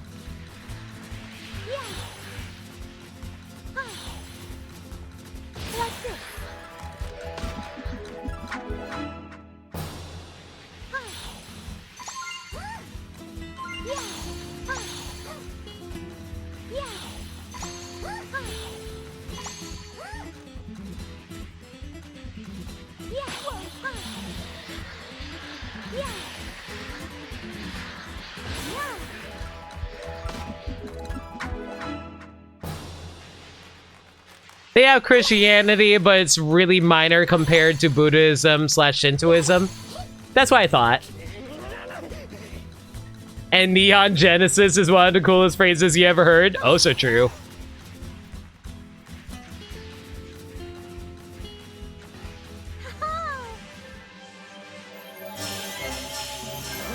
What's your favorite Olympic sport? Mine's chocolate.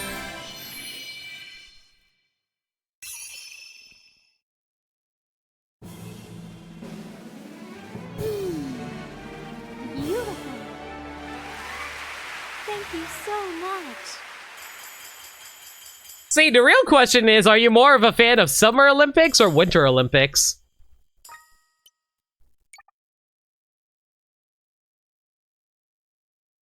The one where Mario gets to stab Sonic? Ah, so fencing. No, Sagami, mayonnaise is not an Olympic sport. Horseradish isn't an Olympic sport either.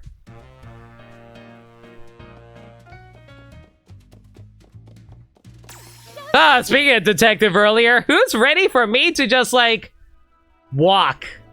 Lots and lots of walking. Yes, Sagami, what is your question?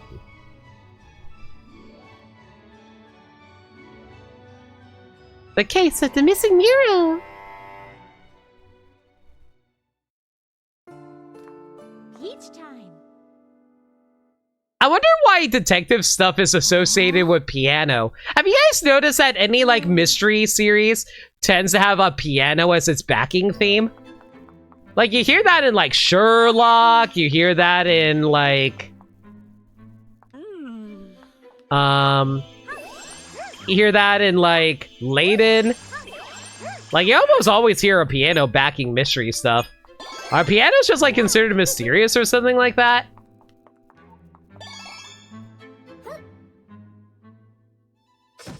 Probably due to film noir?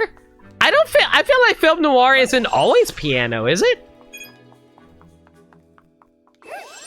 It feels like it's more of a British, like, mystery stuff rather than film noir.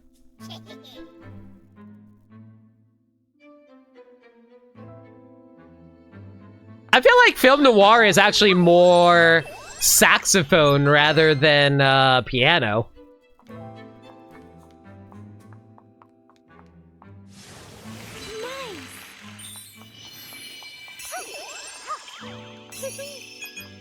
Yeah, I feel like I hear more saxophone from film noir.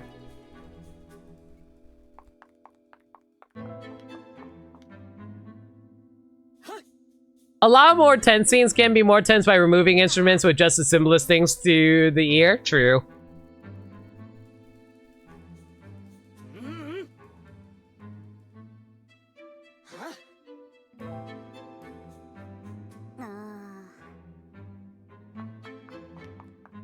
Have I ever told you guys how much I love mystery stories, by the way? Huge mysteries fan. It's probably why Scooby-Doo is one of my favorite things ever. Even though Scooby-Doo is, like, not very mystery, it's like children's mystery, but y'all get the idea. Huh, did I miss a thief? Yes, I knew it. I knew there was a thief missing here. Come on. There we go.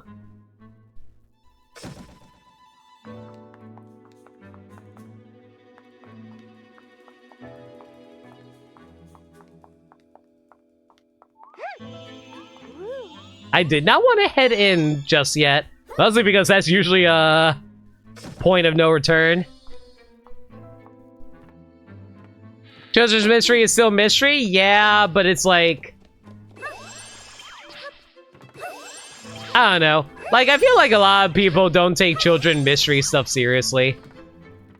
Unless it's like Nancy Drew or something like that. Nancy Drew, the Hardy Boys... is there any other children's, like, mystery media that you guys can think of?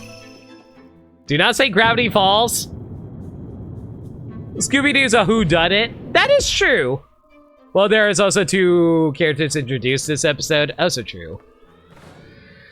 Well, no, they usually... It's at least 2, but sometimes they do 3.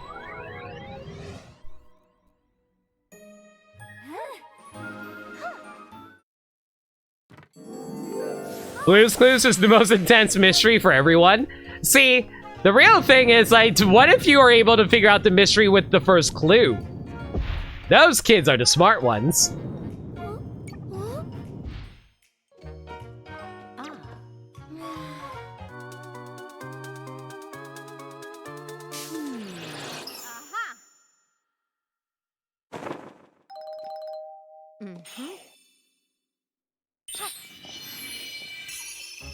I was just joking, the right standpoint options of who the villain are limited. No, I got what you were trying to say, Tsugami. I'm just saying that, oh my god. There's like no transition between stepping between these books and the ground. She just like instantly teleports to the ground.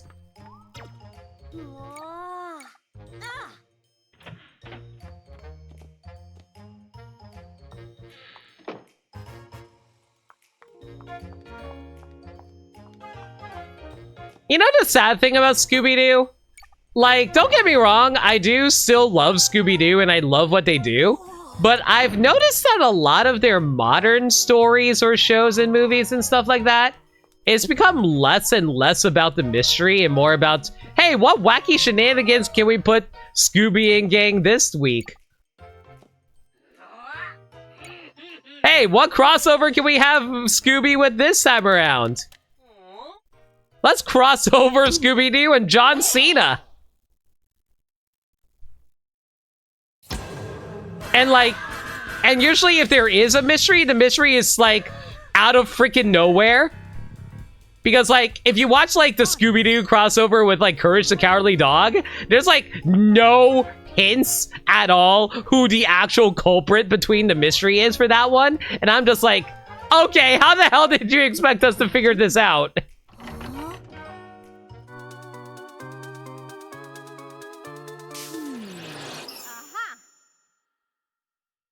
Again, I love that movie, but man, Scooby-Doo is not a mystery series anymore. Scooby-Doo is just like fun characters doing fun stuff. You're sad you can't just check the current and finish the stage right there? If I can do that, I would have done that. I absolutely would have done that. Just so we can save a little bit of time anyway.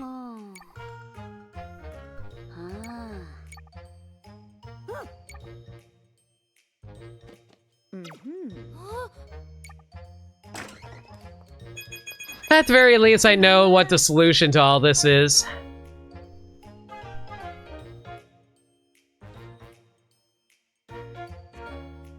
Scooby-Doo Mystery Incorporated will be the best Scooby-Doo series ever made. I say this as someone who's a fan of Scooby-Doo Mystery Incorporated. It definitely does fun things with the Scooby-Doo formula. There are just some quibbles I have with it, is the best way to put it. And it's been a long time since I used the word quibbles. It does make sense, you gotta catch the criminals first, of course.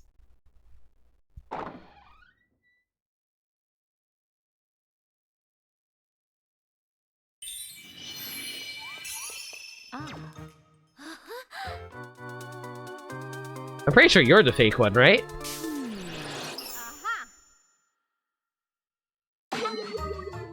Oops!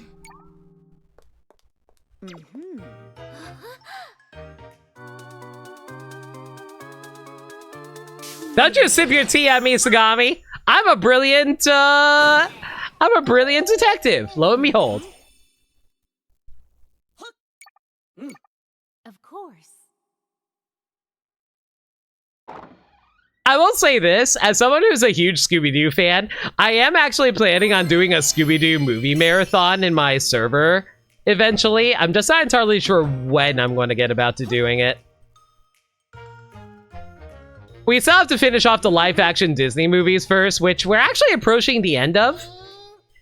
I'm thinking that once we're done with that, we're probably going to move on to, like, some smaller movie marathons. Like, we're going to do, like, an Indiana Jones marathon. We'll do Star Wars. And once we're done with all that, we'll see where we go from there. I was thinking of maybe going through the MCU eventually, but I'll get to it.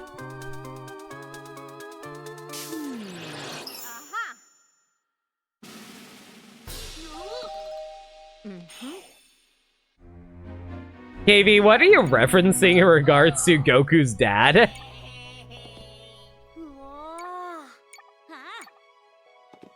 I always forget how many live-action Disney movies there are. They've been making movies since, like, the 30s. Oh, the ocean dub! Thank you so much. How the hell did the ocean dub invent that freaking Bardock is a scientist? Did they try to turn, like, Goku's dad into Jor-El?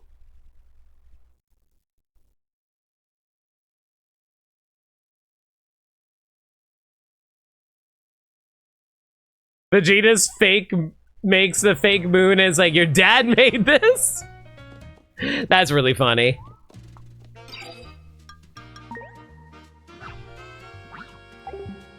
Alright, next boss. Oh, it's Snake Man.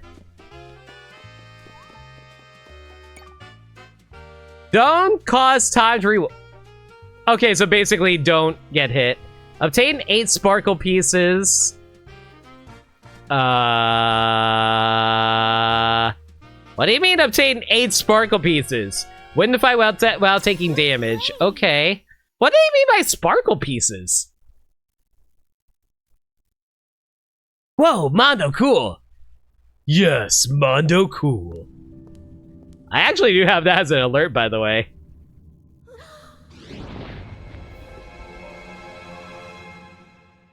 How are you still alive?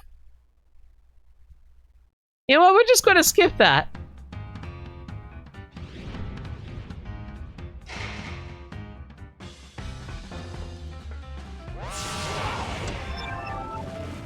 Does this count as rewinding time?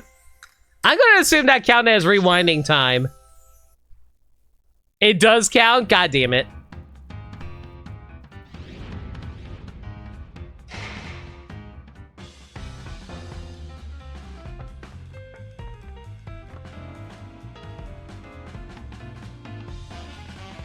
Oh, this is going to be a actual selfish. Mondo cool.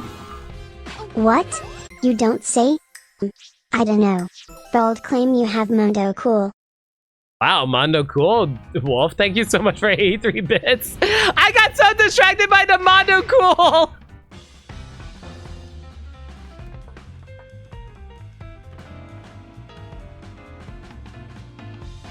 The screen going black and white counts as rewinding time. Okay, good to know.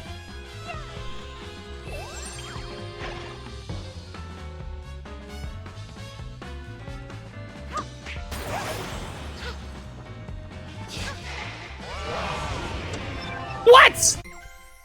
How? What the hell? How are you supposed to avoid that? I wasn't even in his line of sight.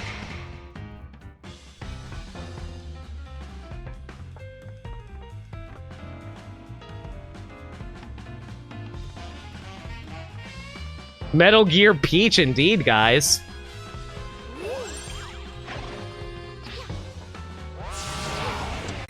Oh my gosh. I get you're supposed to stun him by hitting the purple thing, but still.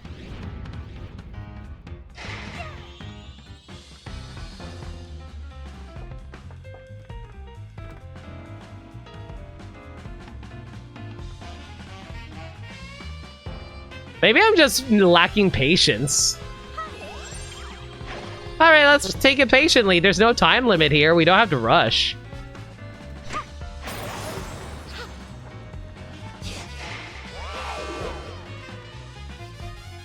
Okay, apparently that didn't count as triggering for some reason. Go figure. Okay, so he's looking left and right. So I think he takes a brief pause on right, so we can go after that.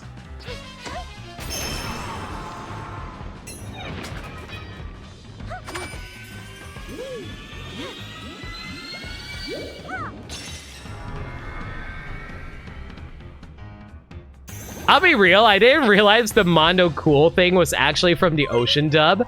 I actually thought it was from the Funimation dub.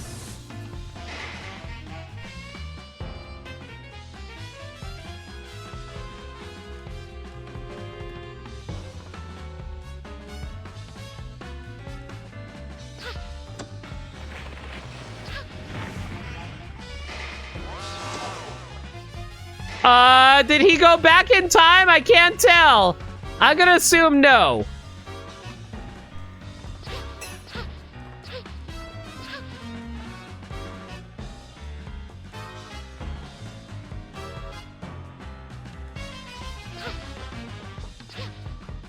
Oh no, oh no, oh no. Okay, so it makes a figure 8 formation. Good to know. If it makes a figure 8, then I basically have to go back down Okay, I think I know what I need to do here. So I need to wait over here for a moment, and then run. There we go.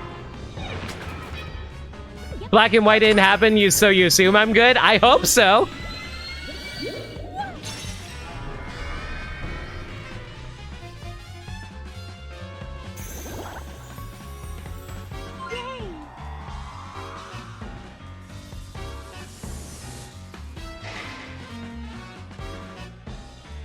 So, looks like it's just left and right at the moment?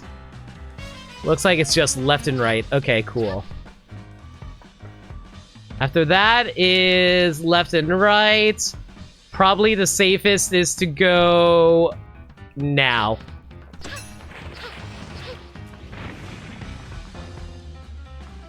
Okay. You're going in a circle. That's a-okay. Let's go after this.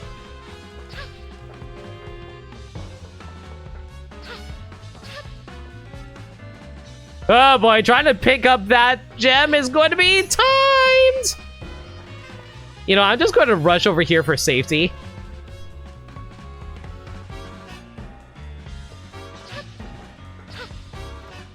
Okay, Peachy. Let it be known, you are smarter than a giant Metal Gear snake.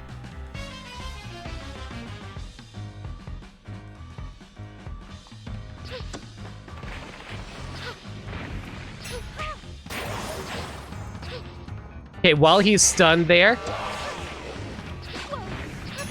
God damn it. No! Are you kidding me? Oh, I should have waited there. I just realized.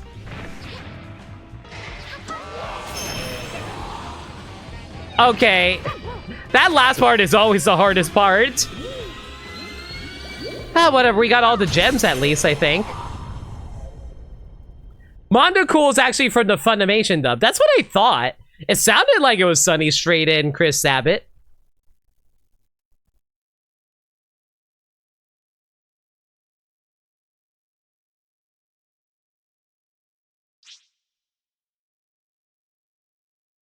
I didn't get any of the sparkle gems. I'm smart.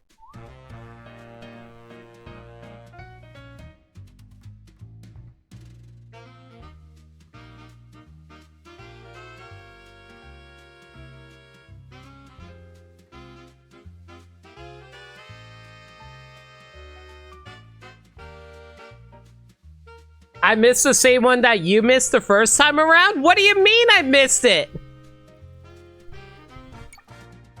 Showtime!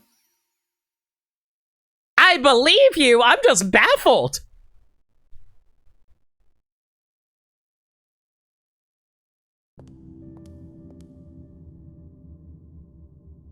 Where did I miss it?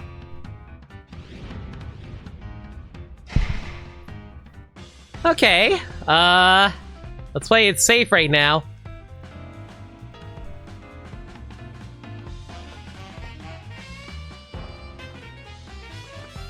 Oh, it's the one on top! I just realized!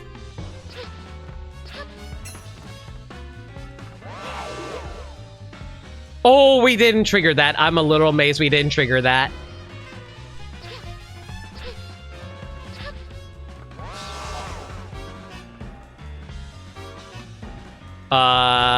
Well, that's a shortcut. But I think I might have missed a gem somewhere.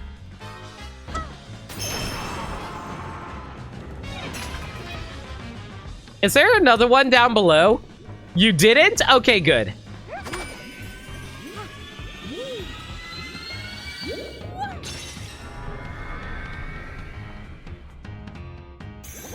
Well, that saves me a little bit of time. I wasn't sure if they want me to go through the upper or lower section there.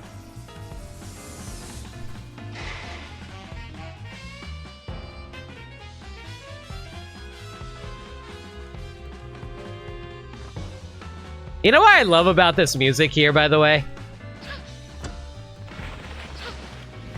Ow.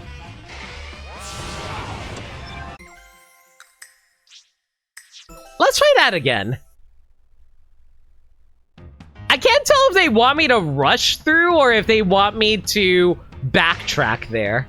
I literally can't tell what they wanted me to do there.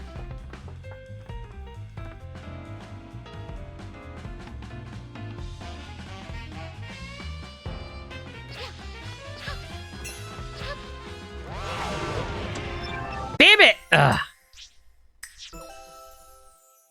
How do they expect you to do this all at, like, I don't think they, I know they don't want you to do it all in one try, but like, man, how the heck do speedrunners do this all in one try? Or do speedrunners not even bother doing this? Is there a 100% run of this?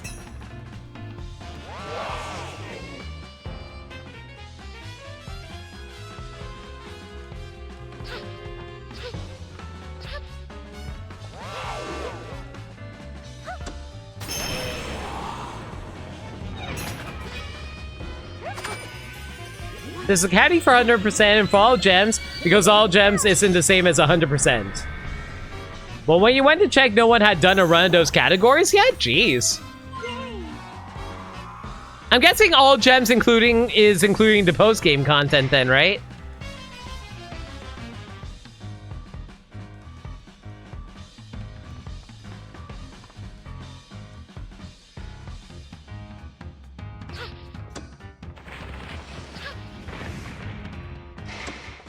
Okay, so they do want me to rush through there. Good to know.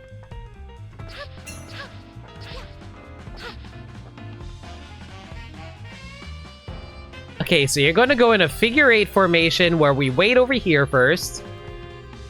Now we go. Okay, then triggered the black and white, so we should be good here.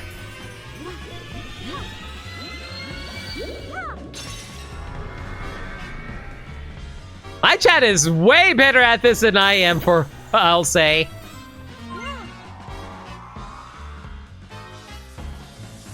I'm surprised you guys are able to put up with watching someone be bad at a video game.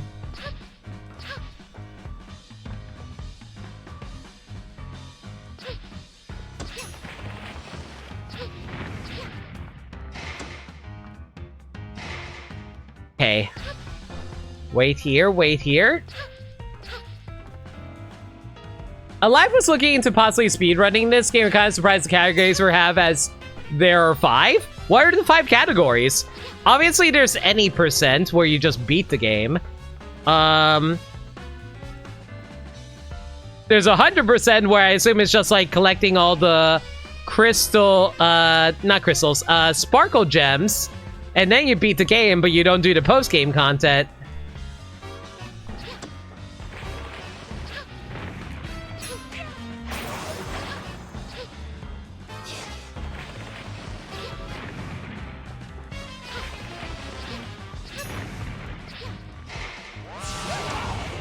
Oh, I don't think that triggered! I don't think it triggered! I think we're good!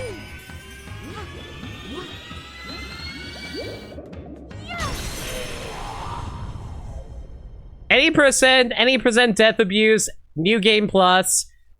What do you mean new game plus? Oh, I get new game plus. So basically redo everything, collect everything, but, or rather beat everything with everything unlocked rather, after beating it. There we go. And just go through the stages as fast as possible. Yeah. All sparkle gems and 100%. Okay.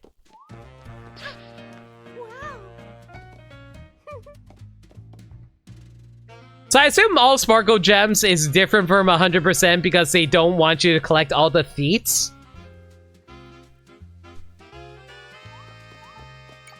Death Abuse was the one I was most surprised by, as that one shaves an hour off the time? Jeez! That's crazy!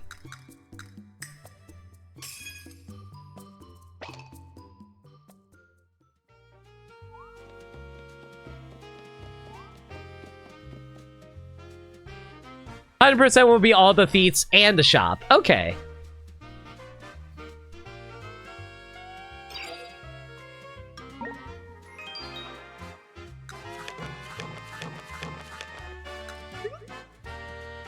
Pretty.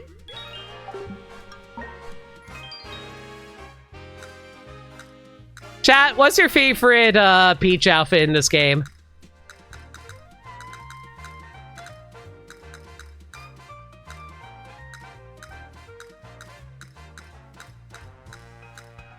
Durgan? I assume you mean the special Kung Fu dress, right? But she looks good in anything. You know what? I respect that. Let's rock it for a bit. You know what? Let's put you in the grape outfit, just because I think it's cute. Oh, actually, I just realized we never did wear the grape dress. Okay, well, we'll wear the grape dress for a little bit, and then we'll wear the dragon one. Yeah, just wear the grape dress for a little bit, since we never actually wore it. Disco ball dress is still your favorite? What's the reward for completing the boss missions? Like, per boss? 3 sparkle gems. I really love this play. Delight your heart and your belly. Can I have your autograph? You're the famous Peach. I'd love to see you in a new play. Where's my pal? No running, please. Watch my play for a taste of the wild. Amazing! Alright. Time for some mighty plays.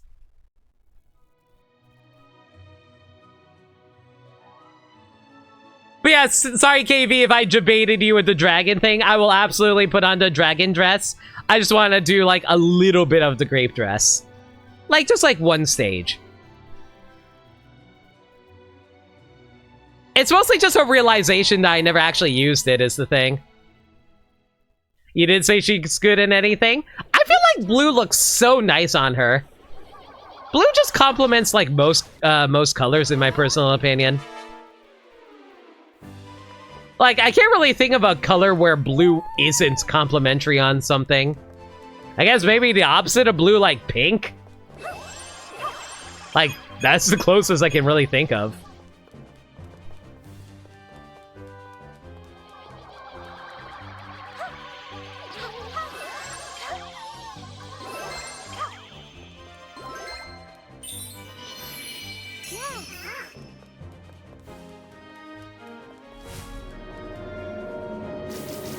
Man, the Peach dancing is just like super freaking cute the more I think about it.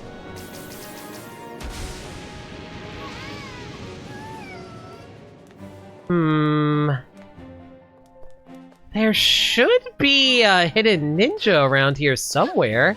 I'm just not seeing it.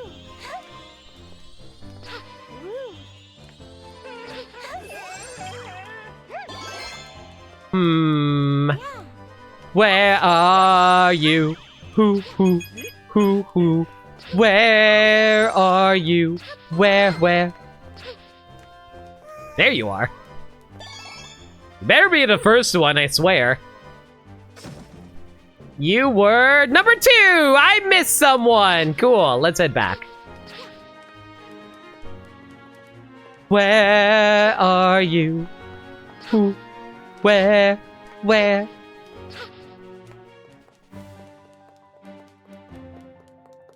Dude, am I actually blind? Oh my god, I'm so mad. You were actually behind the starting point. Mother trucker, this really is a Mario game. They always had to hide before the beginning. That's never happened until literally this point in the game. I'm so mad. You just found out what death abuse is? Let me guess. Death abuse is where you kill the... You get yourself to die, and then you get sent further along in the stage. And it saves time that way or something like that.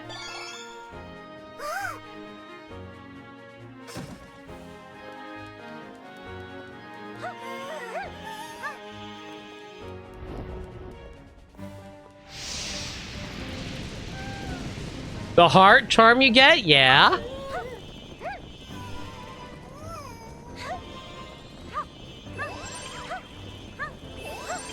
If you die twice in the stage, you can just skip it if you have it equipped already.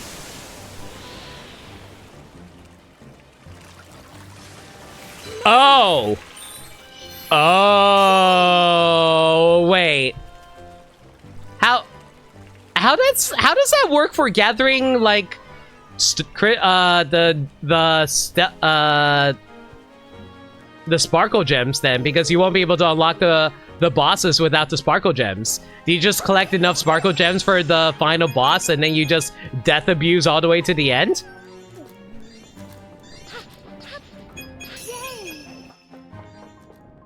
So the speedrun is about finding the fastest stages to get the minimum needed sparkles.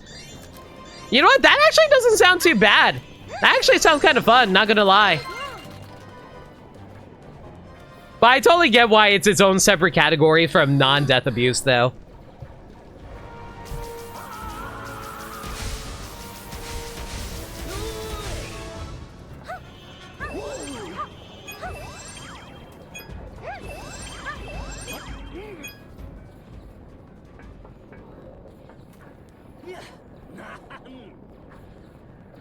So what is the record speed runs for the ones that are listed so far, KV? I thought it was some crazy technique, but no, we just made this for kids. Yeah, that sounds right. I imagine some levels are longer to death abuse as well. Theoretically, unless you can't find any good areas to die in. I imagine that's the biggest issue, trying to figure out where you can die. Because honestly, there's not a whole lot of areas where you can die easily. Because there's not a whole lot of bottomless pits in this game, for example.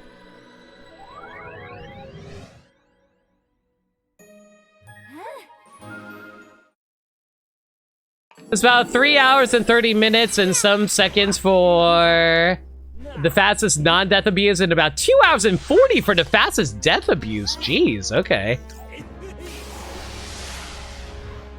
That makes sense. This is a pretty long game to speedrun, I can imagine. It's easier to die in Sword Fighter and Homes, Peach, than has to right or wrong. True.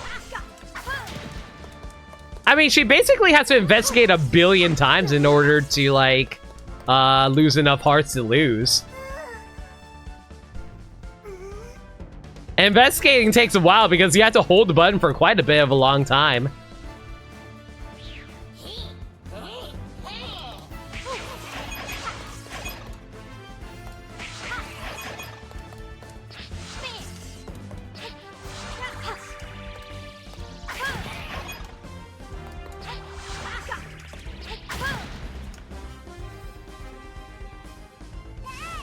You can easily die in the first home section before getting the costume? Really? I mean, I believe you. I just can't think of any opportunity for that.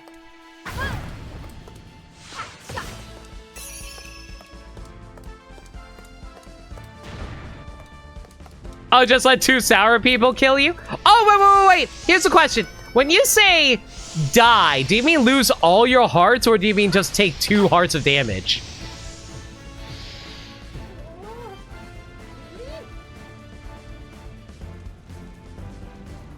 Lose all your hearts. I still feel like that's a bit time-consuming, personally speaking.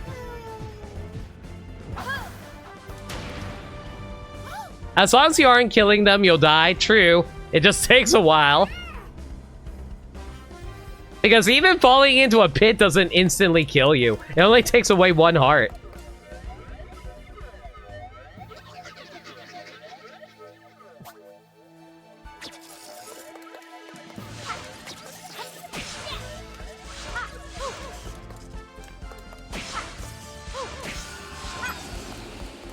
Has Alive mentioned what category she was thinking of doing if she were to speedrun the game? I don't know if she would go for death abuse. I mean, she might go for death abuse just because it's faster overall. That's probably the fastest category if I were to imagine. In terms of time, that is. Like, overall time.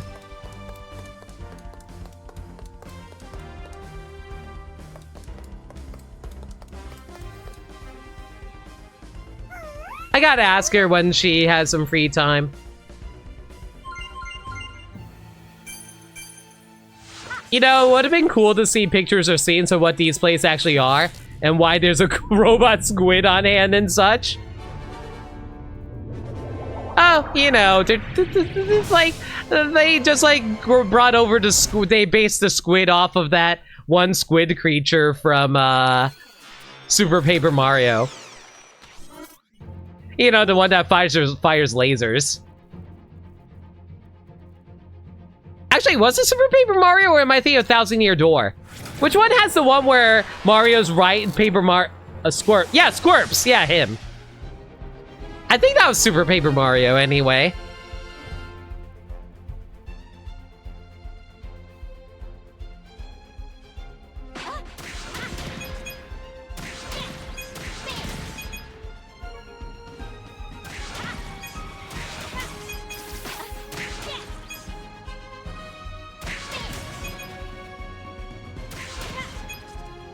Super has to get the fishbowl stage 2.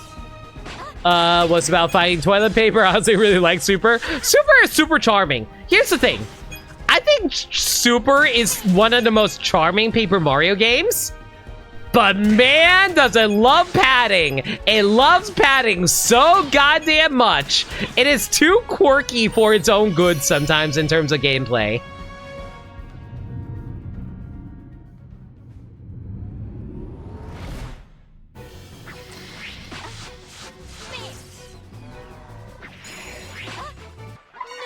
Oops.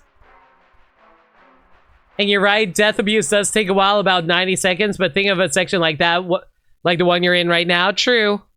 It is an auto-scroller, so it's better to skip it than to do it. Yeah. It does. I enjoy running around and doing all the flips and flop stuff, so you can see why people are mixed on it, for sure.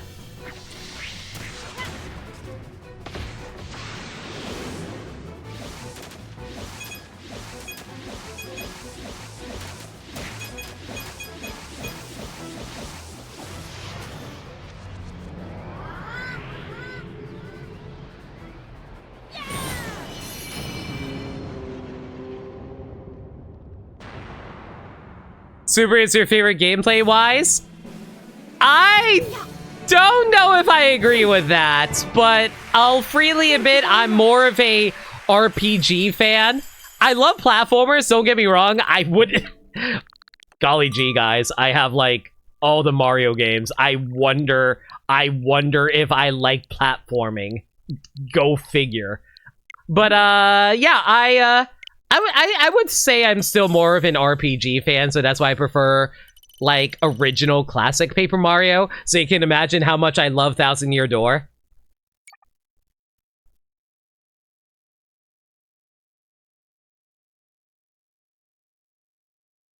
I just really like the button inputs for Thousand Year Door and Paper Mario. I just love how there's a level of degree of interaction with the action command, so it's not just like selecting a prompt and like doing the prompt, I guess. Showtime. And golf, I do own Mario Golf. You find Super kind of boring gameplay-wise since it's a 2D Mario. I hate to say it, but I kind of agree with that. My main issue with Super is really, it's just jumping. You jump on an enemy, yay, they die. Interactive. Like, I feel like Super is kind of guilty of a lot of stuff that later Paper Marios do, where it's just like, oh, you're going on a point and click adventure, and I'm like, don't get me wrong, I like point and click adventures, but I grew up with Paper Mario as an RPG series. It'd be like, let me put it like this. Imagine if Kirby suddenly became an RPG series. That's not what Kirby is!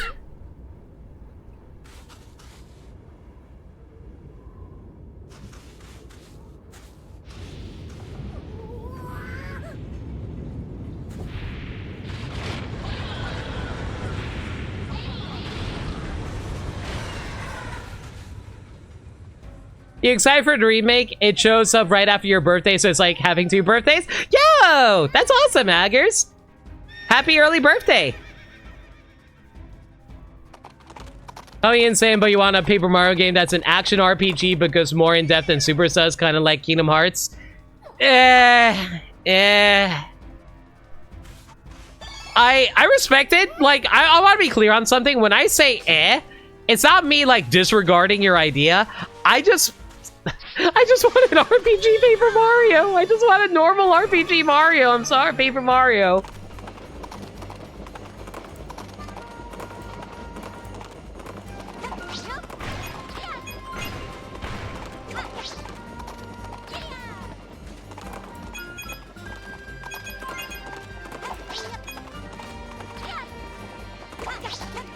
Like, for me, like, I feel like they do capture a lot of the charm of Paper Mario and later Paper Marios, like, not Sticker Star, with Color Splash and Origami King. I think they do a pretty good job at it.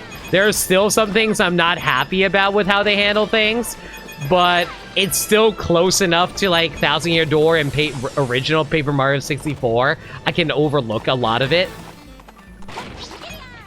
But, like... Oops. Oh, that's a mistake. Oh, well. But, like, it's still, like... I just don't like the gameplay loop of the later Paper Marios. They just bother the hell out of me. And, like, I can go into more detail all about it.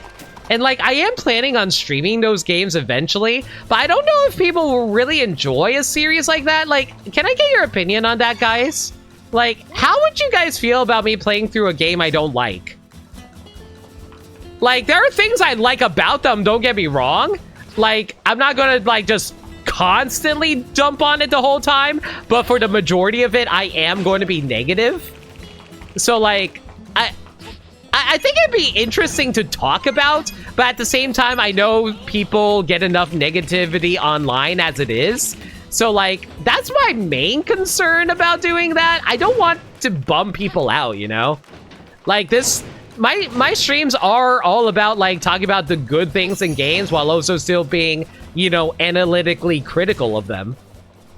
Like, as much as I enjoy this game, I'm able to be analytically critical, but I feel like I'd be too much critical if I were to do a playthrough of those games. Hang on, let me catch up. But that's why I think Super works better, because it takes what Mario actually is and mixes it with the RPG elements. That way it's more enjoyable to you. Okay, here's the thing. Kirby does need an RPG. KB, stop. But yeah, what I'm trying to say is that, like, when it comes to, like, Super Paper Mario, I feel like it leans too hard into the platformer and not enough into the RPG. That's the issue I have with it. Kirby kind of needs to go that direction either way, since we haven't had a dedicated Kirby RPG. I'd be down for... Okay, I said it before. I am a huge RPG fan. I would love a Kirby RPG. I'm just saying, like, if you certainly turn the main series into an RPG series, it's no longer Kirby. It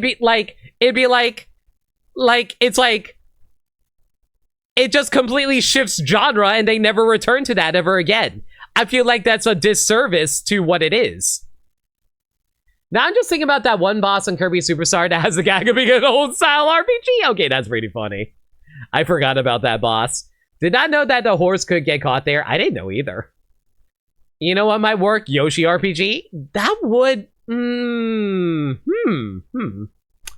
I think I'd rather have Yoshi as a partner in an RPG, but we kind of got that with Thousand Year Door.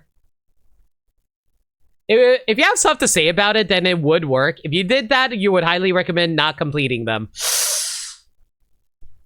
I think I agree with that point. Yeah. A more complex Yoshi story, basically.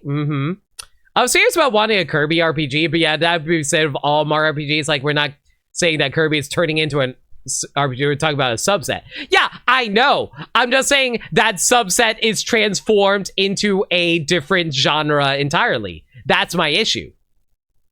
Like, they didn't stop making regular Mario games after Mario RPGs. Yeah. But my point is, it's like, that subset is specifically RPG, and suddenly they take away and turn it into something else. That's my issue. It's no longer RPGs.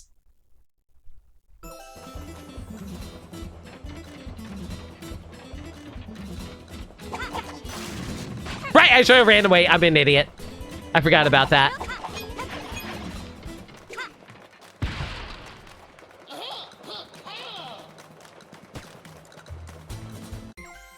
Still haven't found the third feat yet. Should I be concerned?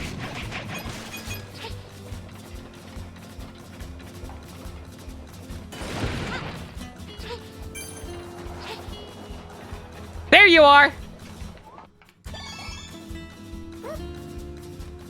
The closest Kirby RPG is probably Team Kirby Clash? Oh, for sure.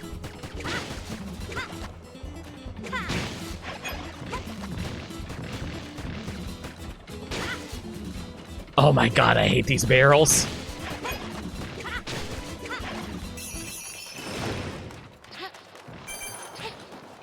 Man, Peach is strong. She's able to carry a barrel over the back of her.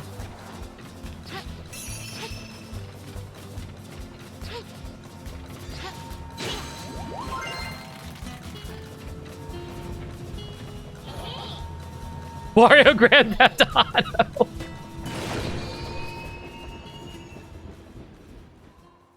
I'm all for streaming a game you don't like and explaining why it doesn't work for you, but stick with just beating it instead of completing it. Origami King especially, that one's a pain in the ass to 100% from what you've heard. I heard that one's really hard to 100% too.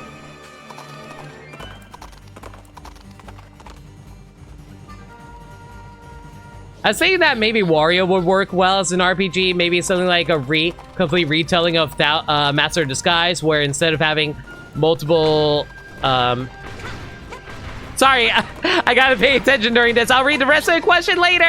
Not question, comments later.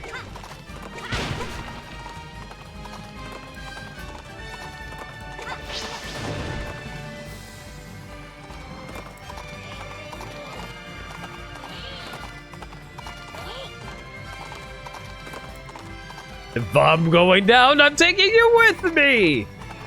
I can't stop it. That's still my favorite line from Super Star Fox 64.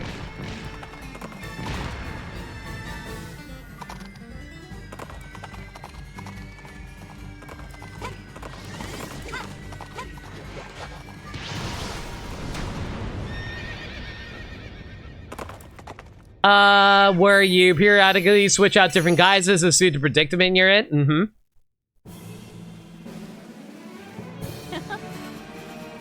Well, shucks. Thank you. Thank you, Wolf.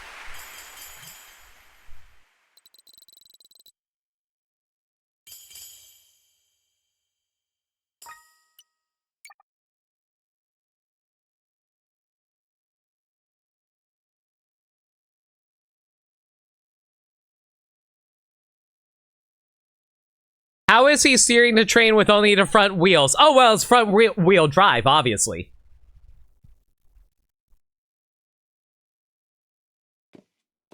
Currently off the ground? Oh, it's like wings. It's like, you know, you have to like slightly tweak the wings and then like that counts as you steering. Yeah, let's go with that. It's a puppet? Shh! KV! You're ruining the illusion of theater! Have you no respect for the arts? It's like saying, oh, Kermit isn't real.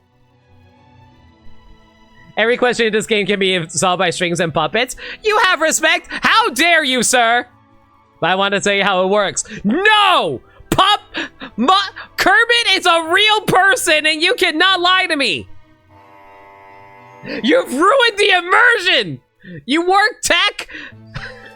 Listen, I respect your ability to work the tech. But it's theater! We are audience members!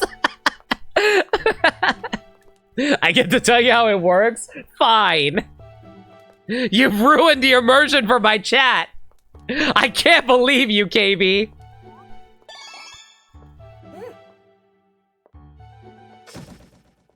It's okay, chat. Don't listen to the mean man. And how it works, I don't know, a wizard did it. Thank you! I am more than happy to believe that a wizard is the solution and cause of all of life's problems.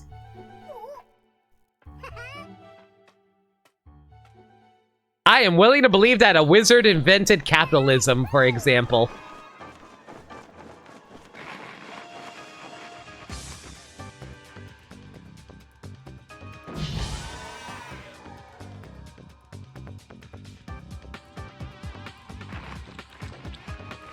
Ah, well, heck.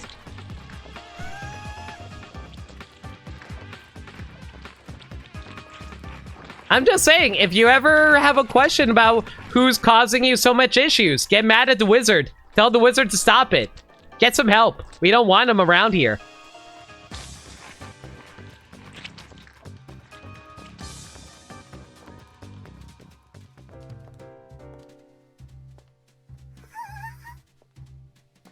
Yensid, Merlin, the other ones. Gandalf, banned. Both Gandalf the Great and Gandalf the White. And all subcategories of wizards count too. I'm sorry, but we also have to include Genie from Aladdin. Both Robin Williams and Dan Castaneda. I'm sorry. Any forms of magic, be gone. Genies aren't wizards. Any form of spell casting whatsoever is banned.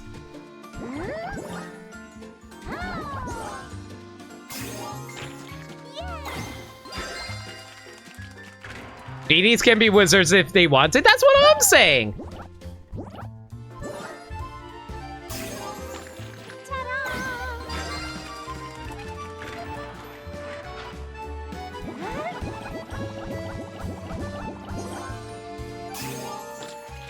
Okay, now that's the real question, though. Does holy faith in God count as magic? Because, like, does that mean, like, clerics are magic? Does that mean we have to ban all the clerics? Peach is considered a white mage, so does that mean we have to ban Peach? Per half genie heroes. Okay. So, that's the real question here. Are we banning those who are half magic like Shantae? Because if that's the case, then maybe we have to rethink our biases. Because Shantae cute. We have to ban Peach, but only when she's a white mage. Well, she's able to transform things while in the garb of a Pestilier. Does she count as being a mage in that moment?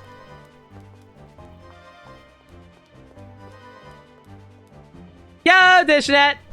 Y'all who abandoned tonight? We're banning all the magic people and we're trying to decide whether or not Peach counts as a magic person. Does she know magic? Because she does technically have some white magic to her.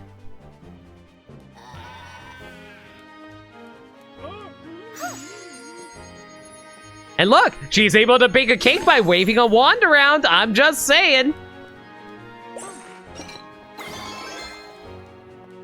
Is it a bannable offense?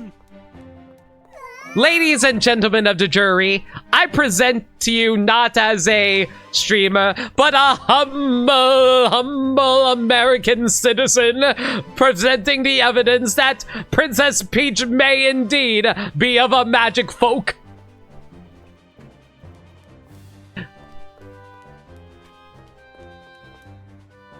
Okay, but how do we think about the hardest thing? But now we have to think about the hardest thing. Peach uses magic in Mario and Luigi, Bowser's Inside Story. Oh, so true. Oh, so true. So in Aladdin, Genie says that Aladdin's clothes are so 10th century or something. But the story takes place before the 10th century, so that leads to you thinking. Go on. Baking cakes and waving wands are two isolated actions. True, though.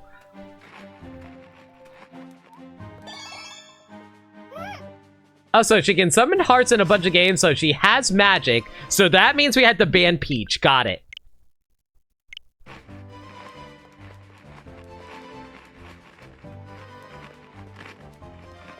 But unfortunately, that would also end the stream if I were to do that, so we probably should avoid that. The story has to take place before the 10th century, so that leads to your thinking. Go on, finish your thought, KV.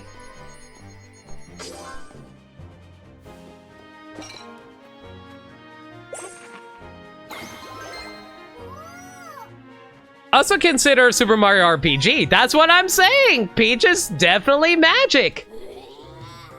So if we were to ban all magic folk, there's our logic right there.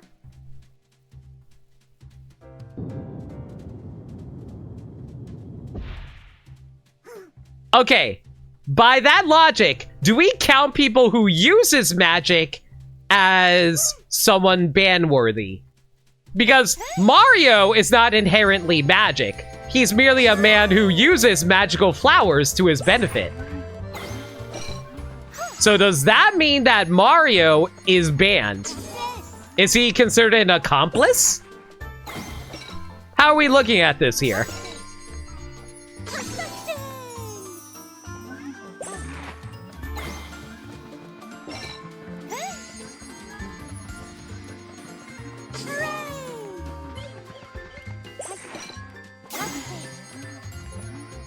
Oops!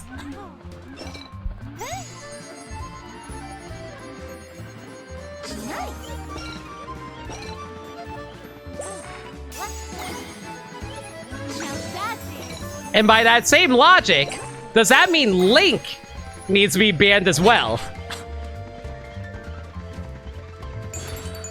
Oops.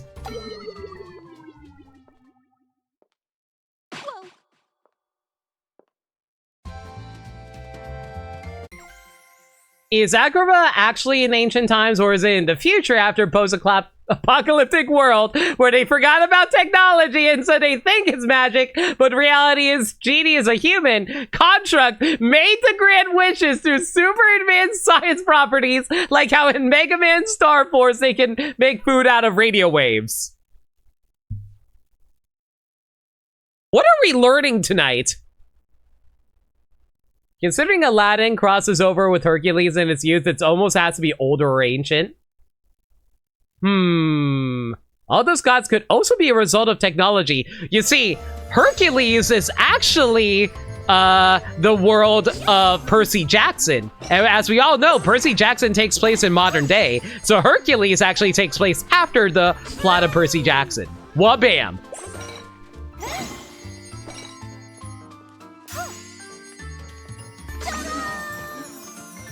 Today we all learned.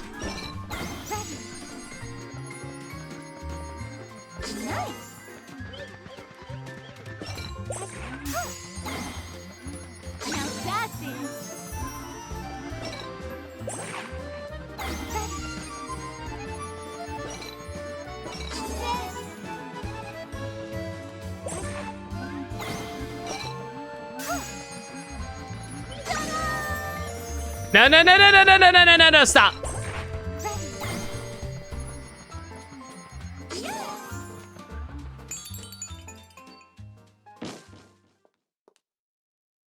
Depends on that iteration of Link. Also valid. You also can't build hips like Aphrodite's.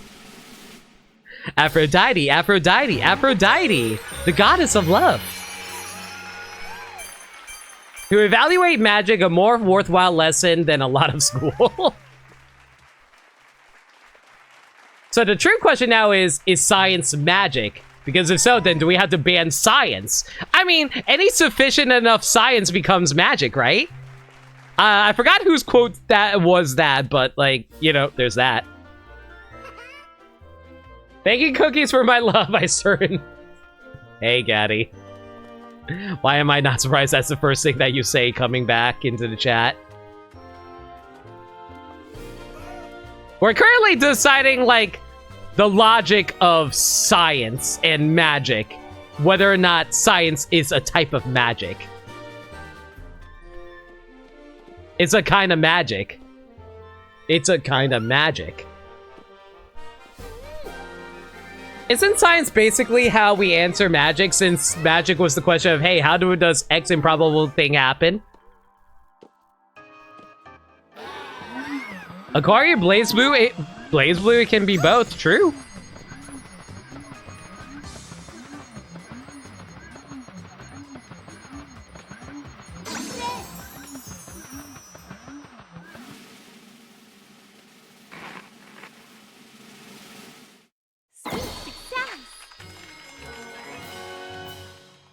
Video games are... Frick! Now we can't even play video games anymore? Did I miss the last feat?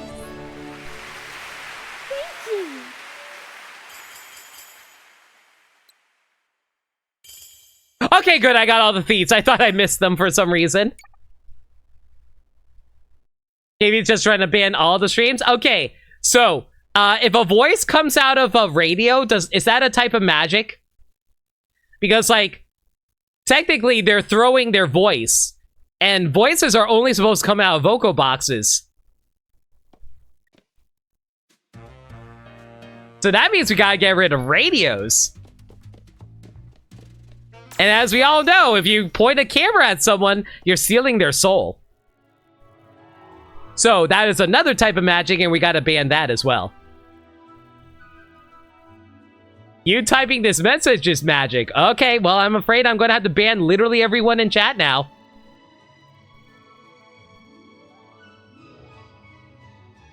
Are you stealing Ralph's soul with your film box? So, what are we banning? Water and breathing? Okay, well, let's think about this here. Is it natural that inhaling a liquid somehow makes you capable of speaking better? How does that work? Medical science has lied to us, guys.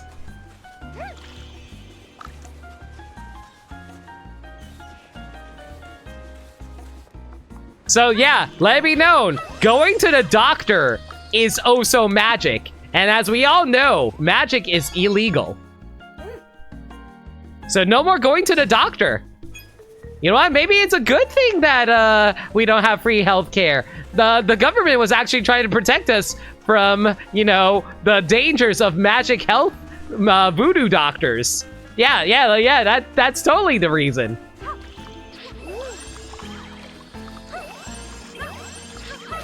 Guess I'll die then.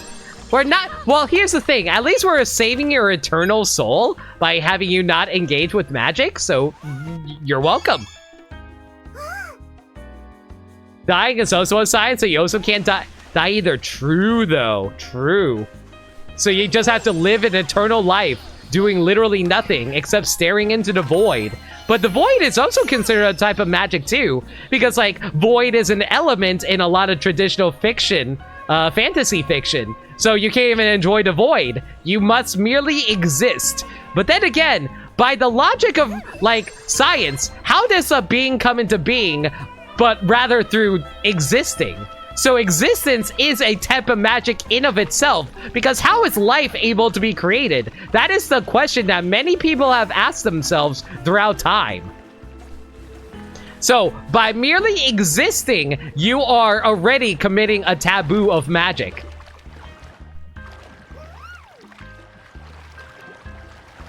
I think I just depressed myself by saying that.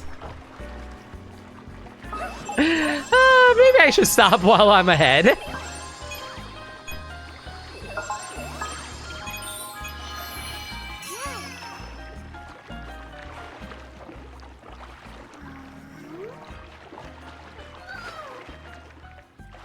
Well, now the obscene medical bills make sense now that you know that magic is somehow involved.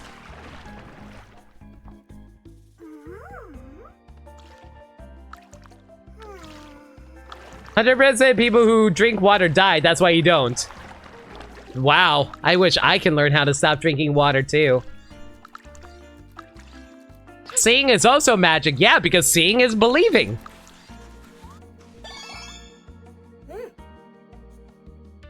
I'm pretty sure the witch hunts are also proclaimed they were saving their souls by burning them. Well, it's not just burning, they also drown them. Because, you know, witches float. So if you throw someone into the water, and if they drown, that means they were okay.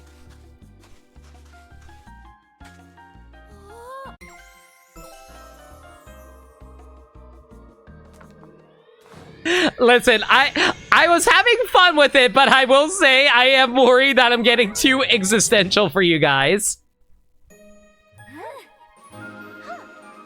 Too long didn't read that Salem witch trials are stupid. Yes.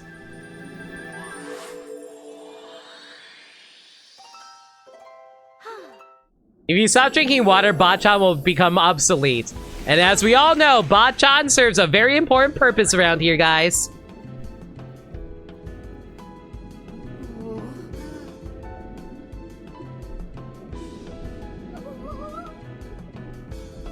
You like abstract thoughts of thought? Trains of thought?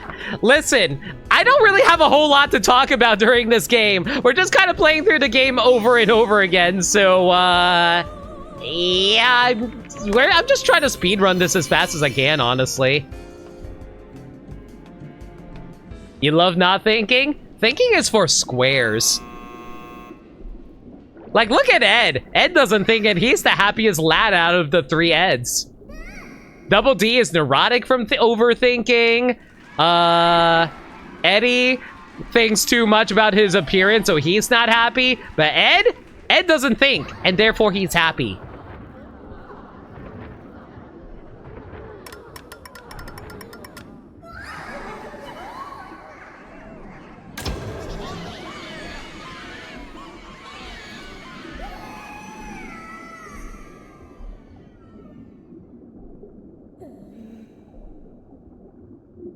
Okay, we're getting a little too existential here. I think we might want to pull it back a little bit, guys.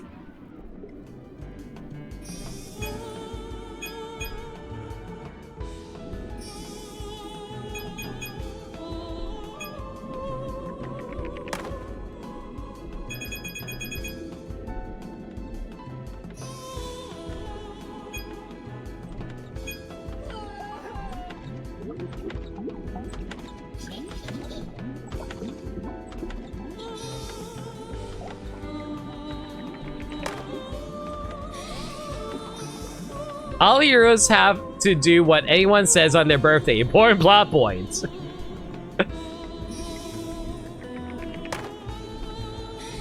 I'm wearing blue socks today. Not important. If you mix vinegar and baking soda together, you can make a volcano. Not important, but interesting.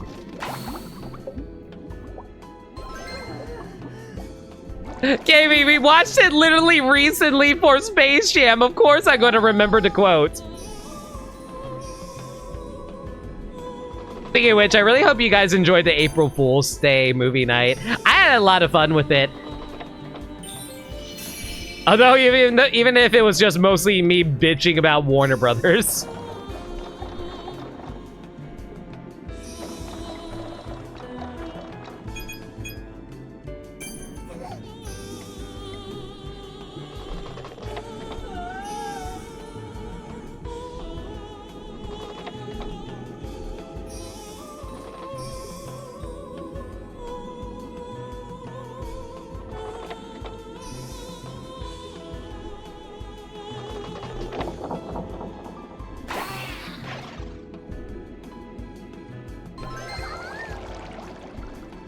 Blue socks are important. Listen, they're important, but they're not important in the moment. Astronomy class is giving you a lot to think about recently. Is astronomy also a type of, like, I mean, I guess it technically is. Like, I was wondering, like, are you studying, like, the philosophy of astronomy?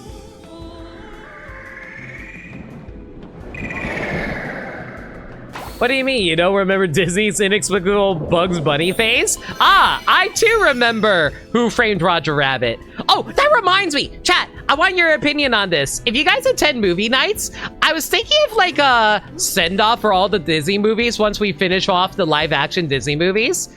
I was thinking of like doing some movie nights, going over the movies that, some of my favorite movies that we watched, or at least the movies that were some of my favorites. Would anybody be down for rewatching some movies that we've seen before?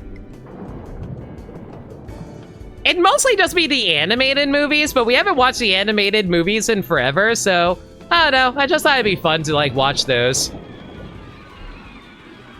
I'll admit, my main excuse is because I want to watch Who Framed Roger Rabbit again. I've just been in a Roger Rabbit mood, and I don't have an excuse to watch it. Considering the anime movies were before your inclusion, you're down? Yeah, I just thought it'd be fun to do a retrospective, not go through the entirety of it, but just go over some of my personal favorites anyway.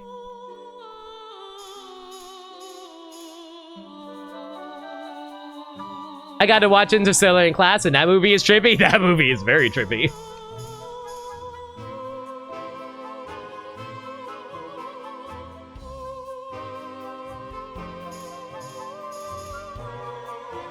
WB is the fool, and the fools are meant to be mocked. True.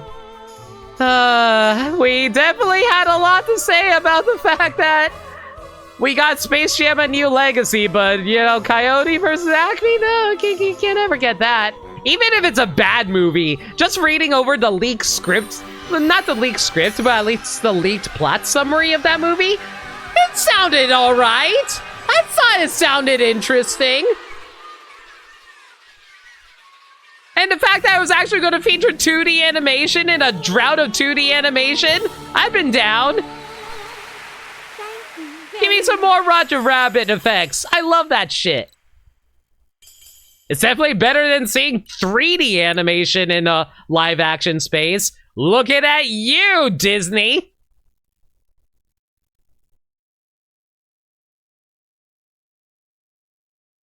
It wasn't going to be a masterclass in filmmaking, but at the very least, it would have been some dumb fun. There's nothing wrong with dumb fun. I feel like it just would have been a charming, Looney Tunes movie. That's all I really wanted. That's the thing that bothers me the most about Looney Tunes. I freaking adore the Looney Tunes. But, they're doing nothing with them. It's so weird how Mickey and company gets way more attention, but we get next to nothing on the Looney Tunes gang.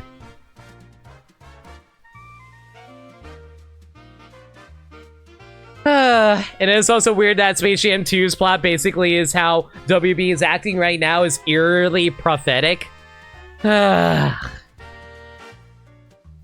Avoid being hit by the cat's paws or tail. Defeat Projector Cat using only 3 mice. Chat, actual question, how? Actual question, how? How what? How am I supposed to defeat them with 3?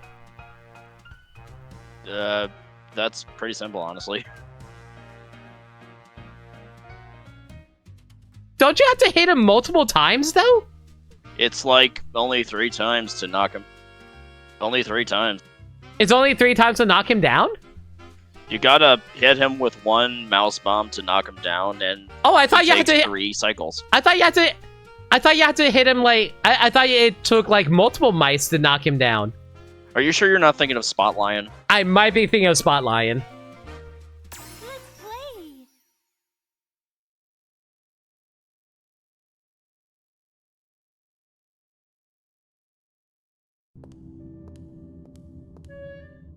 This one isn't hard, but there's one challenge that just makes it frustrating more often than not.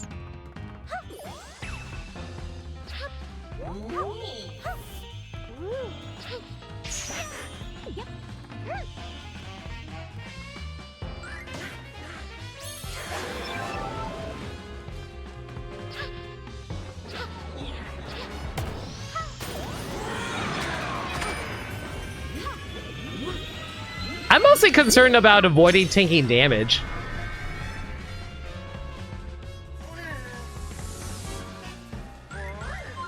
Yeah, I got the boss fight confused. I was thinking of Spotlight Lion.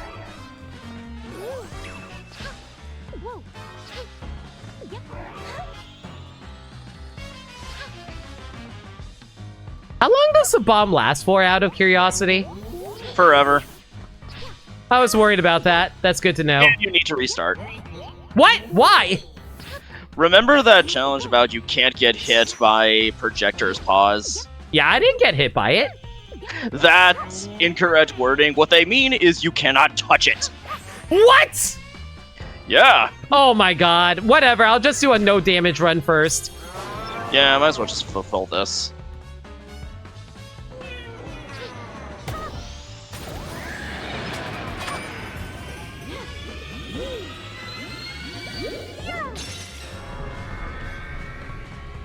So does that mean including hitting it counts as touching it? No, no, no. Batting away its paws with the spark with Stella's sparkle doesn't count. You just cannot be like bumped back by it.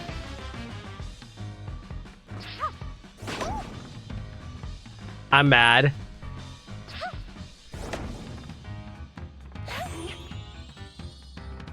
You know, I'm gonna be real, I did not know he could destroy the mice bombs because I've never seen him crush one. I never seen him crush one either, so I thought I was fine.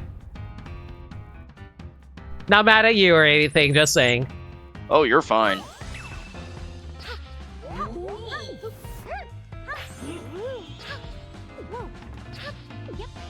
Get over there.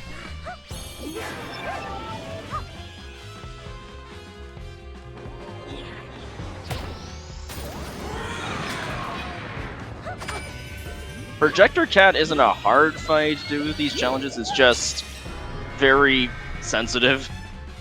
Yeah, because of how easy it is to bump into stuff. Yeah.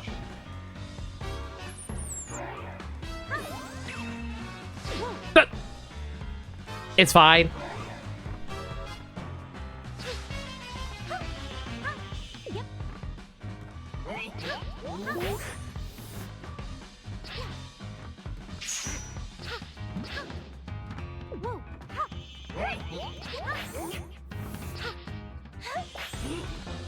Honestly, sometimes it's not even a hassle if the cat bats back the bomb anyway, because you could just as easily return it to the center. Yeah.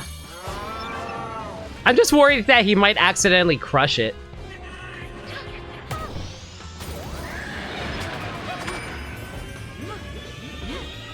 There's just so much waiting in this fight. That's just like the boss fights in general. There's a lot of you waiting around and seeing what they're going to do.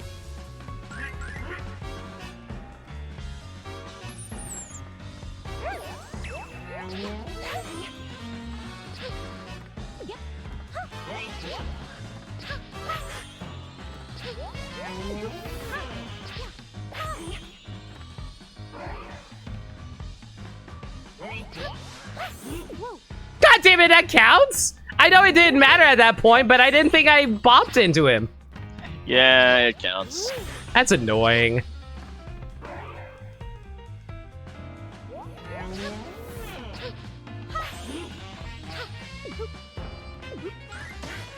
I'm mostly concerned about setting up the bomb in case I don't get it there in time.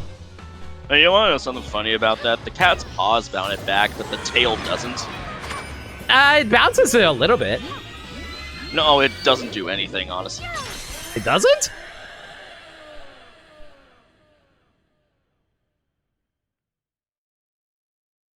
I guess it's because you can't even hit the tail.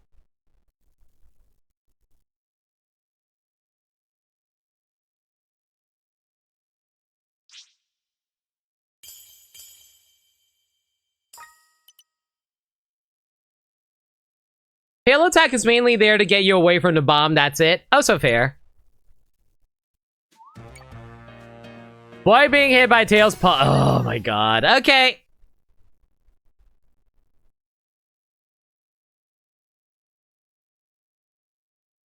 I'm a little curious how Grape's fights requirements are going to be.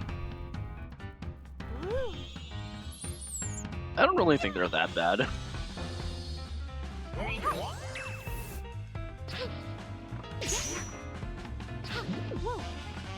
I can't tell if I bounce off the bomb or the claw. I think that was the bomb. I think it was the bomb.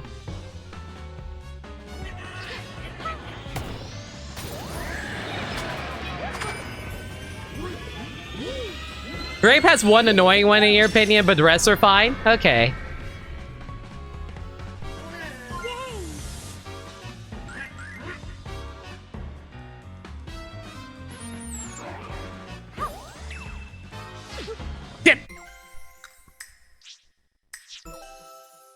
I didn't think it'd come out that fast. I thought the tail had more wind up. Same.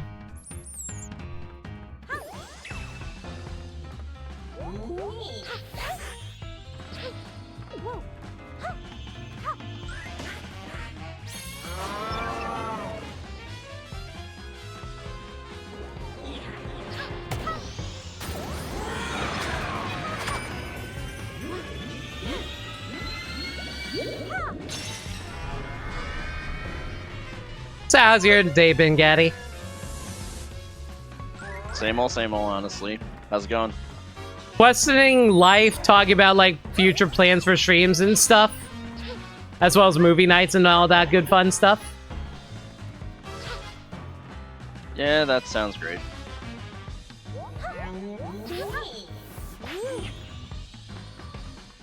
I think we should be safe here, right?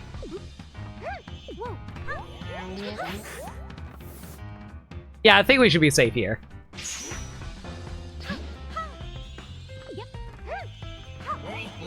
Do I need to hit your stupid paw?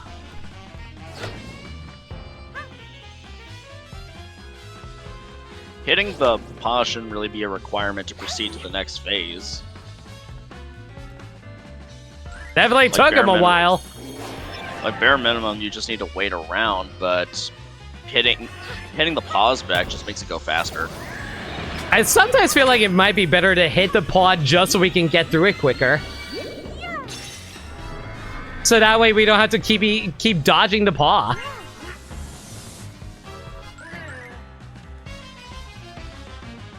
Yeah, the caveat is that you have to be close to the paw. Yeah, I know.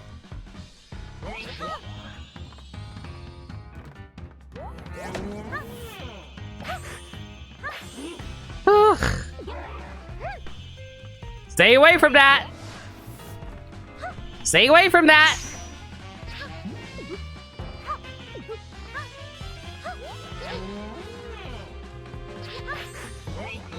Oof.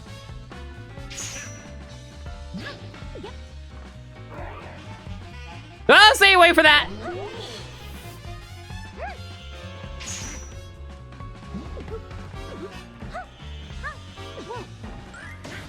Okay. I think we're good.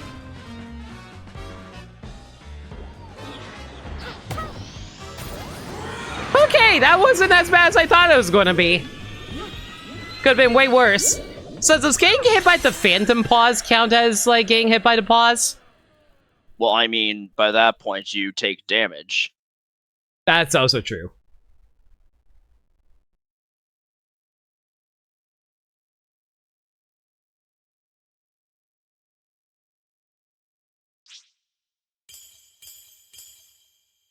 Of course I do it on my next try. Mother trucker. Whatever. Moving on. Floor 4.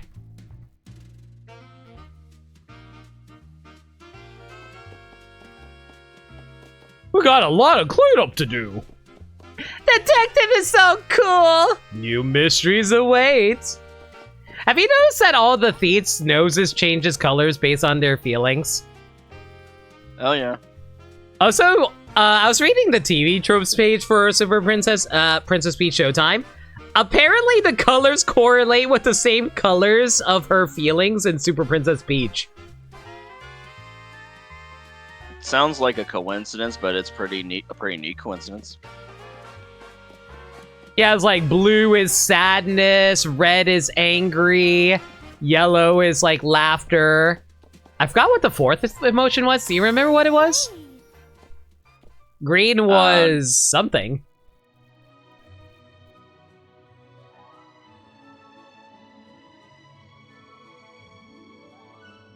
What was the fourth emotion in Super Princess Peach again?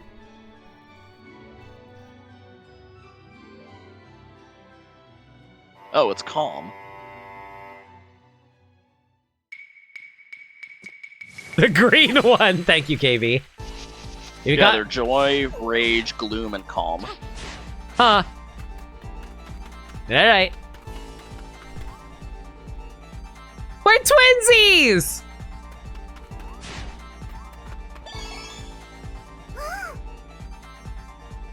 You just know they had colors? Gotcha. Floor 4. If you combine the two, you get 4 flower. Believe me, I struggle so hard with alliteration sometimes. I was hoping I can just dash and he wouldn't see anything. Oh well. Wait, I see that thief back there. You see him? Yeah. I don't see him.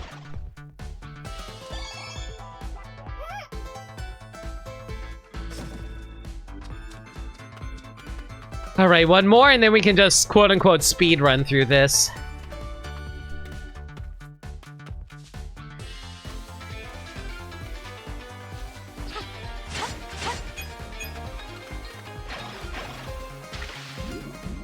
I don't think he'd be hiding in water. Not seeing anything over here, so I think we're good to move on.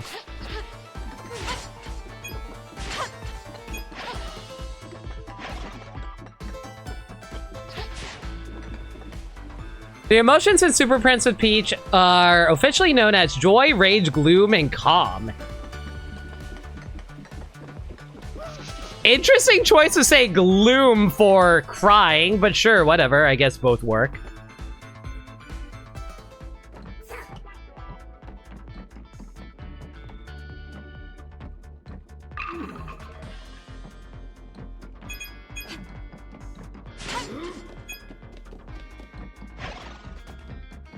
Out of curiosity, how do people feel about Super Princess Peach as a game?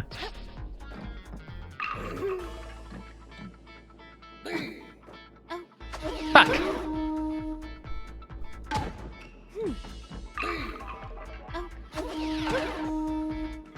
That's an alert too? I didn't think they'd spy me from there.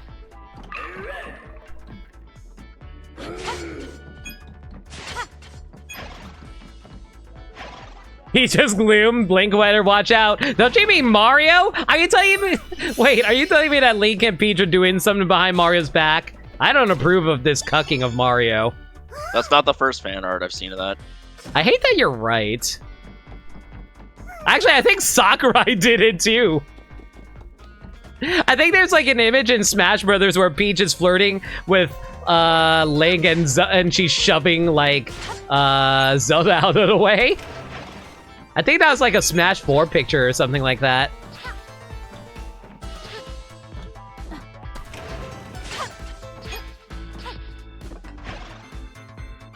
That's a self-report on you? How dare. You're right, but how dare.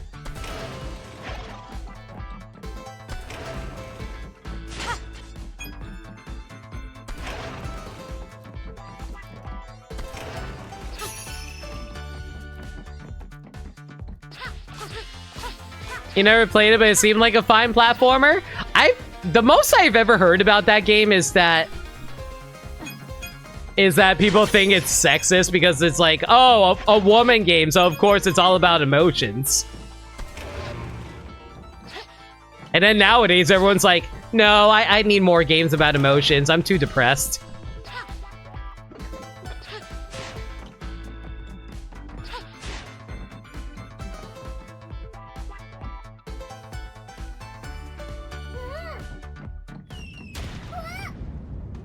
It's so weird how during like the mid-2000s everyone tried to shove feelings out of the way and stop respecting people and not want to worry about others' feelings and stuff like that, because like I remember during the mid-2000s a lot of people didn't like Evangelion because they thought it was too existential and focused too much on Shinji's emotional state, and that they thought that that is too whiny and quote-unquote emo. But over time everyone's like, no, we're more open with our emotions now. We realize that life freaking sucks and we're just depressed with things, and that actually makes things more healthy for us because we're able to express our emotions properly and therefore become less depressed, and that's actually more healthy in the long run.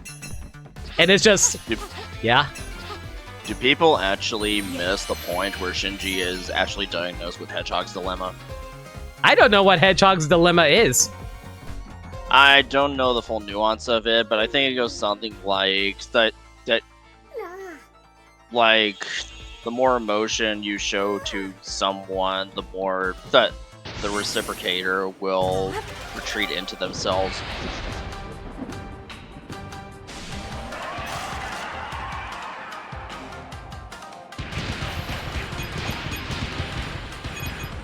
You can continue if you got more to say. No, I was just looking up the textbook definition. Okay. It's a metaphor about the challenges of human intimacy. Hedgehogs seek to move closer to one another to share heat during cold winter. Whether they must remain apart, as they cannot avoid hurting one another with their spines. They share the intention of a close reciprocal relationship, but it might not occur for reasons they can't avoid. Thank you.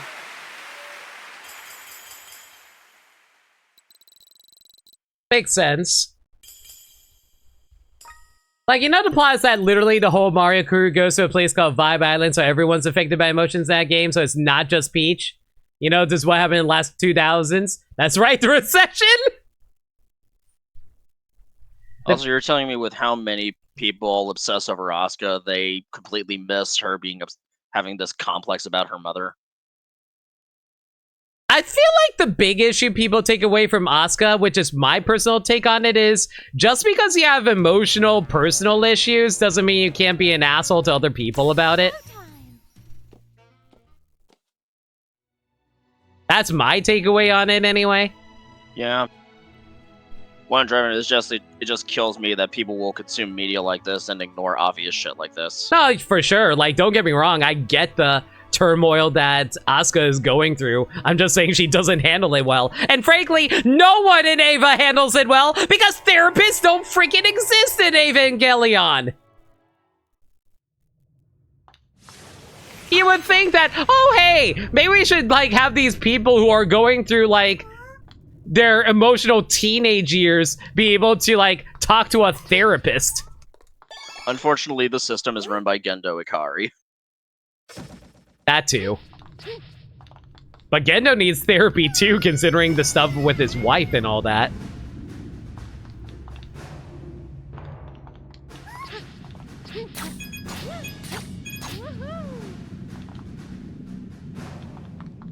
Do you think Gendo's like, I don't need a therapist. Nobody needs a therapist.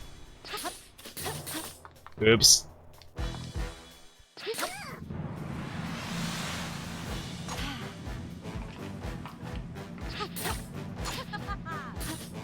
Ah! That was a little dangerous.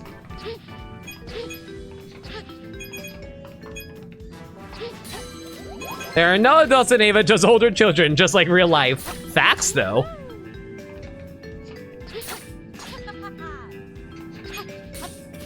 I don't think that's a good thing in the context of Evangelion. No. But let's be real here. Everything that Evangelion has is just mostly... Man, things could be resolved a lot easier if people just, you know, were more considerate of other people. Yeah.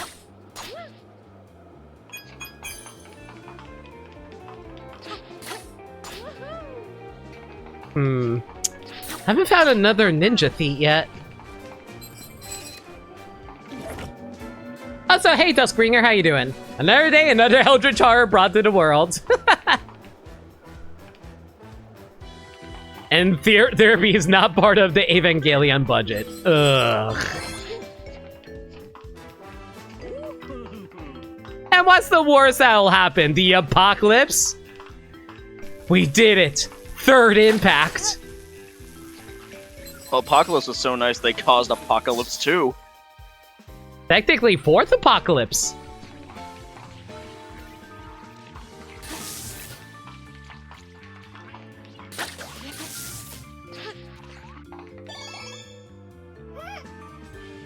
Better not be the third one, I swear to God.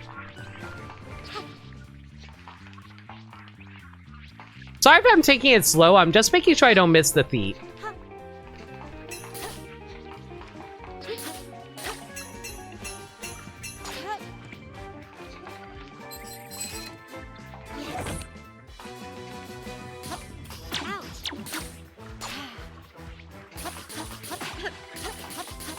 Can you not stun these? I thought you could.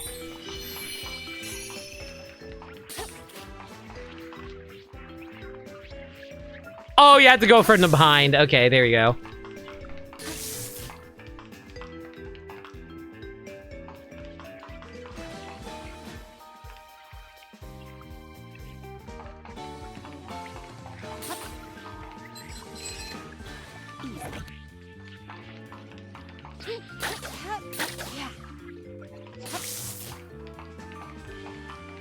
Where the hell is his last feat?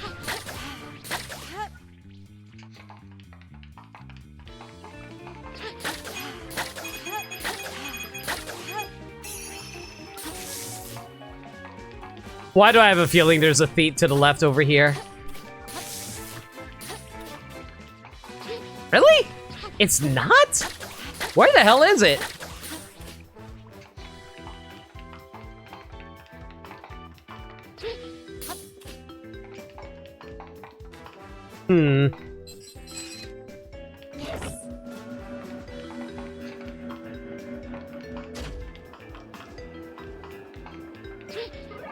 But yeah, I'm just saying that, like, it's just fascinating to me how a lot of media during the 2000s were criticized for being emotionally vulnerable, and people just threw it back in people's faces. And then that just, like, caused people to shelter themselves off. I'm just saying, I like people being, like, emotionally available to people, you know? Of course, you know, time and place and all that, obviously. Because, like, if we're just, like, messing around on a stream, I feel like people just want to mess around on stream. But I don't want to be a point where, like, I'm not able to, like, you know, be available for people, I guess. It's weird. It's one of those things where you want to be able to be open and honest with your audience, but at the same time, you also have to protect yourself as a streamer, because, like, sometimes people trauma dump on you, and, like, you can't really always be emotionally there for everyone. It's such a weird thing as a streamer that wants to be honest and kind to their audience, but also have to look after themselves. I hope chat gets that. One of the most frustrating things about my routine going to work in the morning is that I am at my most lucid and emotionally coherent in the morning, but when I come home from work, I'm too exhausted to form any coherent thoughts or amount to anything more than slight annoyance. It bugs the hell out of me. Oops. I've done the same thing.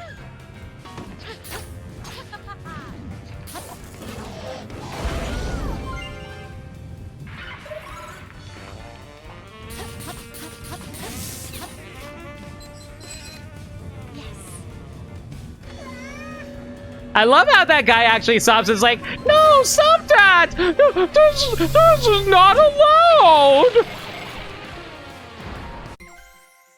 Yeah, I hope that makes sense. You're good, I just don't really have much to say about it at the moment, I'm afraid. Mostly because I'm trying to figure out where this last ninja thief is located.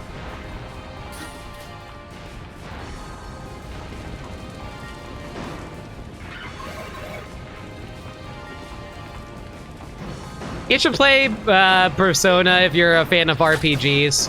Quiver in fear! Yo, Crash, how y'all doing? Thank you so much for raid. I'm No Limit. I'm a variety streamer that plays through games that they never played before. Currently doing some post-game cleanup of Princess Peach Showtime. Why am I getting double raids tonight? That's weird. Did the raid not go through right? I don't know. Is Streamlabs being weird? Hang on, let me go check up on Streamlabs really quick. Thank you.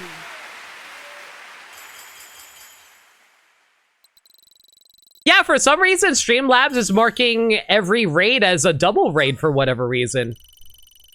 Go figure. Weird. You did Splatoon 3? Yo! Nice! PSL? We lost, but it was a close set. Oh, I'm sorry to hear that. Crash. But dude, congratulations on making a close set at the very least. Don't make it an easy victory for your opponents after all. But yeah, hope y'all doing well from the PSL right now. I'm No Limit. I'm a variety streamer that plays new games that they never played before. I usually do Nintendo games, and you may also know me as one of the co-founders of the Proton Smash Pit. We do Smash Pit tournaments almost every month.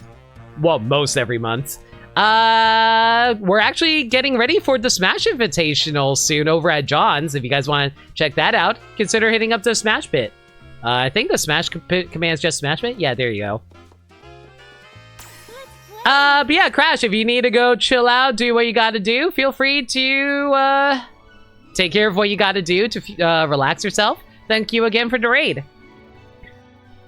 If anybody wants to stick around to see what I'm currently up to, we're currently looking for a bunch of collectibles at the moment. They're basically a bunch of ninja dudes hiding in every level. And unfortunately, you have to replay the level if you miss them, so it's really aggravating, honestly. Because you need to eat? Please eat! Why did you not eat before stream? Okay, that's the first one we saw on the left over there. I know that. The second one is somewhere around here. I didn't think I made that jump. Also, you should go eat dinner. Oh, please, KB, go eat. Really appreciate you hanging out, though, for real.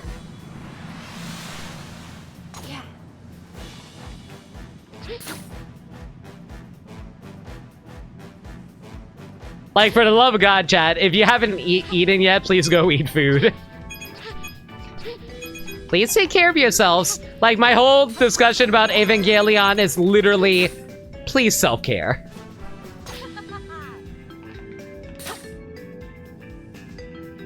I mean, they tried that and look where it got them. Listen, we never said that Ava was, like, the best example of that.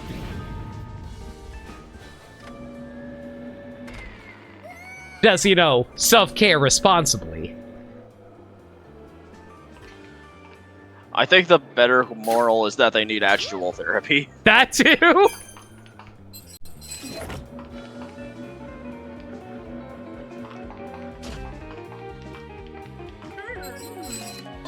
Daddy, did you 100% this? I assume no, right? No. Okay. Well, this is a little concerning.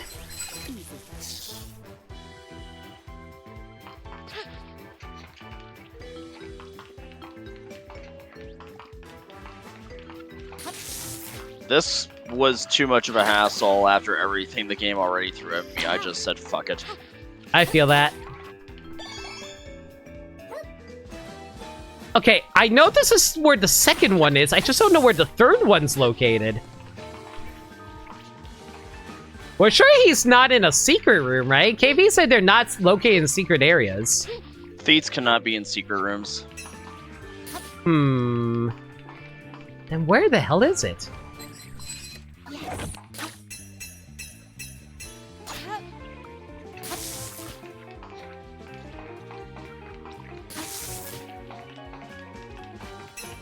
It's definitely not here at the very least. I've checked. Let me do a quick stretch and drink though.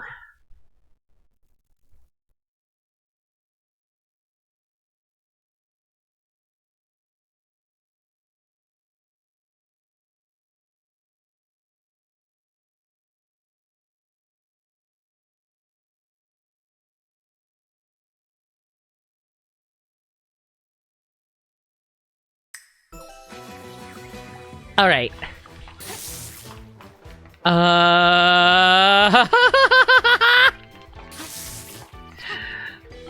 Didn't want to get zapped there. There's no Theat over here as far as I can tell, so it might be in the next area.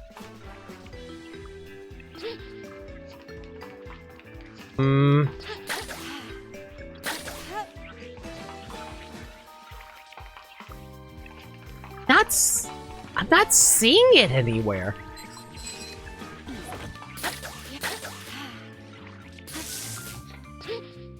it should be really easy to see them blending into the background, so they shouldn't be that hard to locate. Unless they're hidden in a really specific area that I'm not looking at.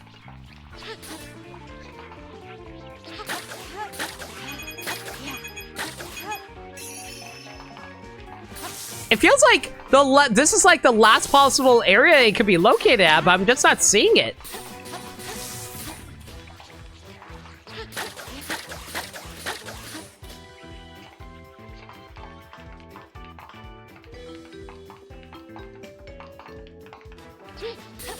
Is there like a secret room that I haven't been into? No, they're not inside of secret rooms. Like, so they can't possibly be here.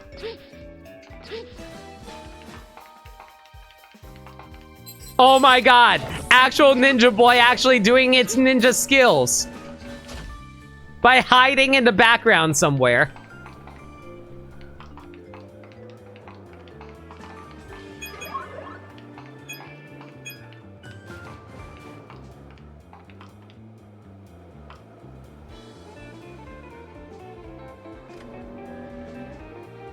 Wait, I think I see him. I think he's actually at the front of the plane. I don't know why I struggle so hard to figure out the word plane, guys. Well, this is a blimp. Hush. It's a plane. It flies, so therefore it's a plane.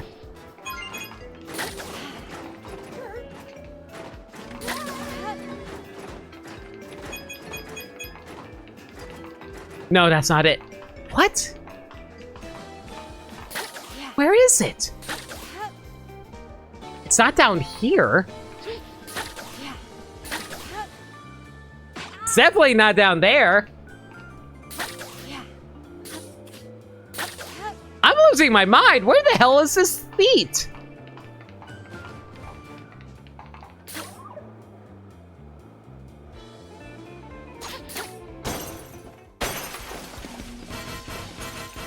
It's not in here. I know for a fact it's not in here.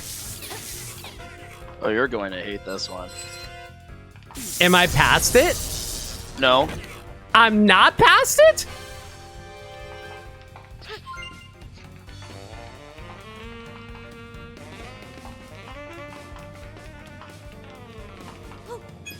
Where the hell is it?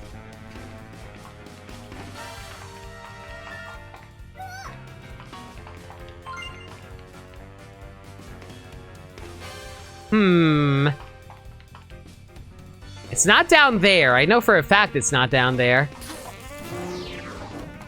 Unless it's somewhere to the side. Which it's not.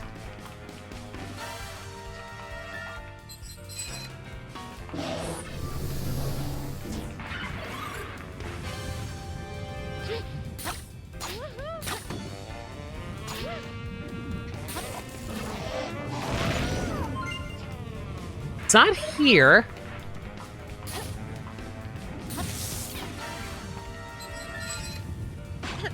It has to be in the next room over, right?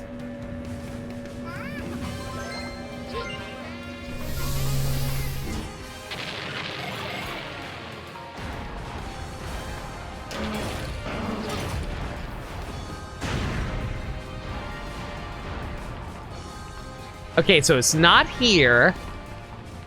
It's not up there. It's not here. It has to be somewhere in here then. Yeah, you're gonna hate this one. It's during one of the slide sections, isn't it? Is it up or down? Save me some time here. Down. Okay.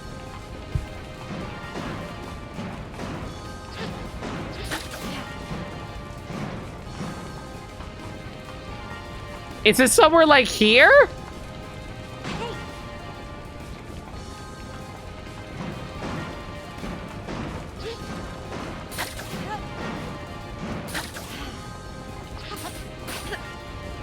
Oh my god. Wait, no, I think it's wrong. I'm wrong. I think it's up. Okay. No, wait, it's down. Sorry. Gaddy, I can't tell if you're trolling me or not. These corridors are all the same. I'm sorry. You're fine.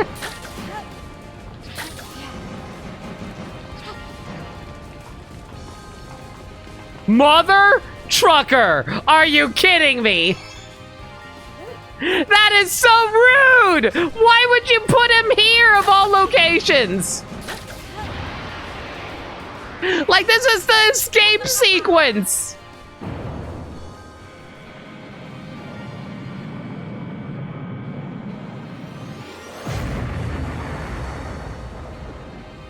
That is the rudest placement, jeez. Yes. Piece of cake. Thank you.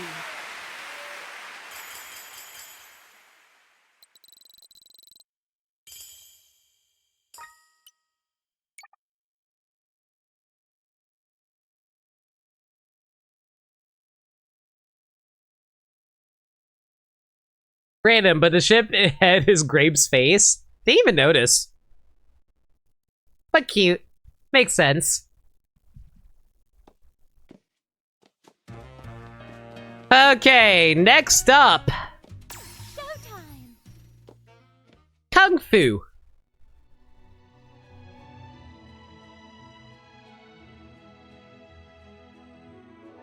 I'm surprised anyone who has the patience to want to present this.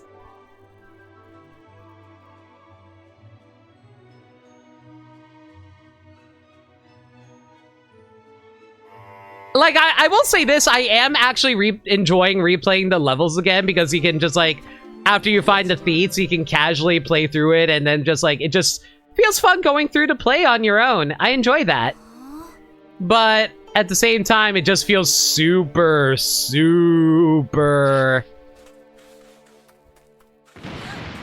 It just feels super tedious when you have to do it all over again multiple different times, I guess.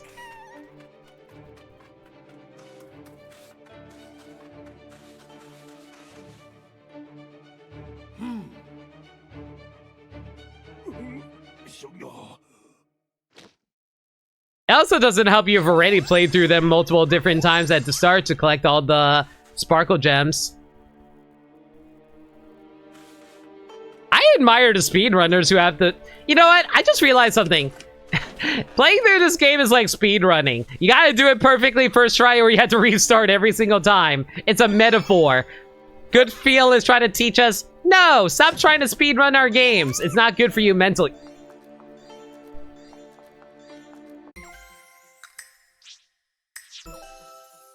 Like I said, it's not good for you mentally. This mid-stage dialogue is killing me, man. Each time. Each time. There are so many in-stage cutscenes you cannot skip.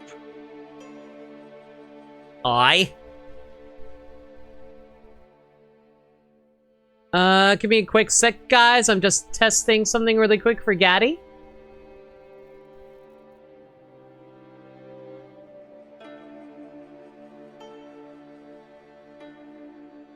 Yeah, that's fine.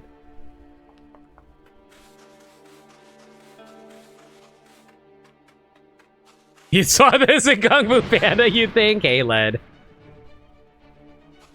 Ah, yes, I too remembered the blonde girl who came in and taught everyone the ways of Kung Fu. How'd I miss that?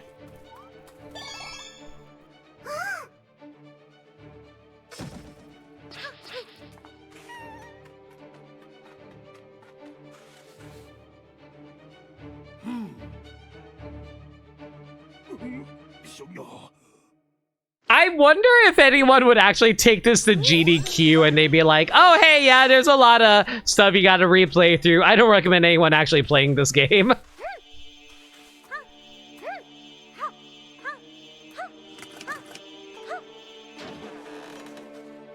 At the very least, the hidden secrets are always the same thing every time, so once you get it memorized, it's very easy to speedrun on that front.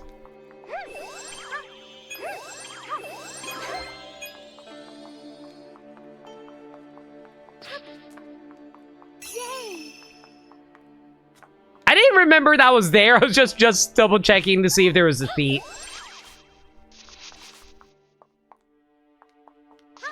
Hmm.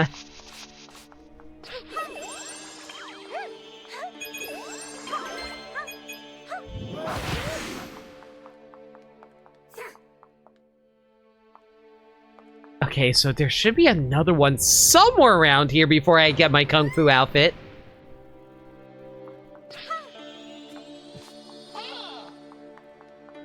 This would be so much more manageable if they let you exit the stage after finding all the thieves, but no, you have to run through the whole stage again. Yep. To be fair, that is the case for, like, most modern games in general. I think they've only done that for, like, Donkey Kong Country. I don't think they've ever done it for anything else. But this game meanders so much sometimes. I mean, people have said that's just, like, good feel in general. It's kind of like how people complain about, like, rare tropes and are completely justified in that. Remember how everyone's like, oh, why is Rare just, like, doing something like that? It's like, oh, that's just Rare being Rare. And I'm like, that should not be a justification.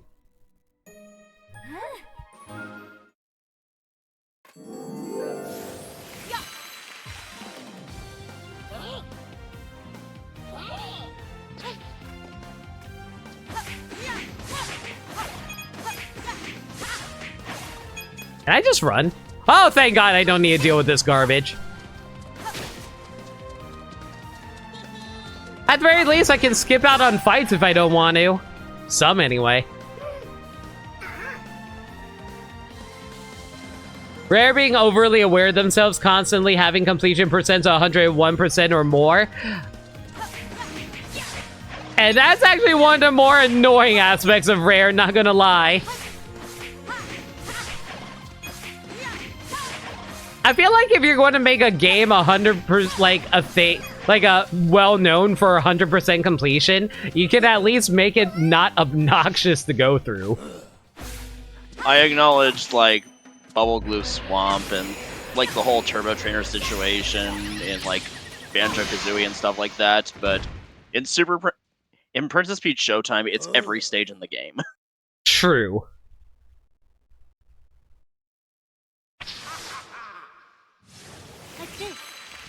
Banjo-Tooie also gets egregious about you having to come back to worlds with moves you learn in later worlds, but the entire world is also interconnected to a degree, so I don't think it's that bad.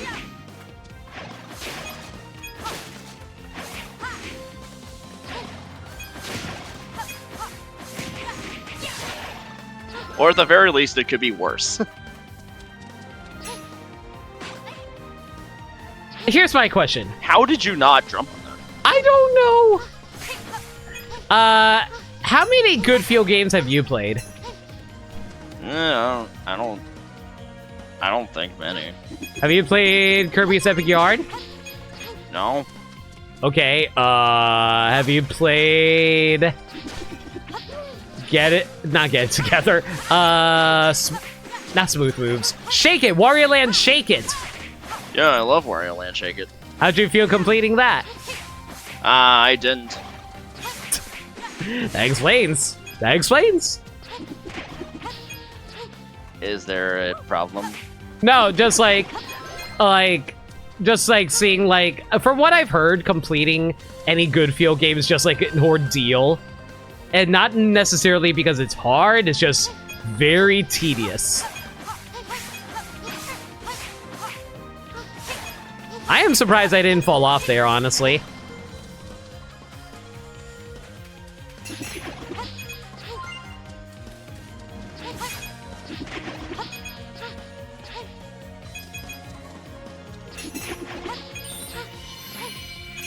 I think maybe I would be better about Shake It to a degree because all of its, like, challenges you have to go through to complete just kind of remind me of Pizza Tower, which is obviously inspired by Wario Land. And I did practically everything in Pizza Tower, except the noise update. I haven't touched the noise update yet. Yeah, Jake, how's it going? So mad when you found out that DKC3 actually had 105. Yeah, which is really annoying because DKC1 had 101 and DKC2 had 102. That's the logic. But no, of course they threw it out the window for 3. Why 105? That's such an arbitrary number.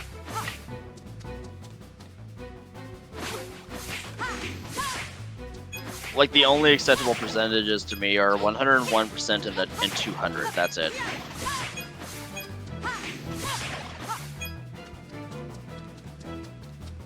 Because at least they follow some sort of logic.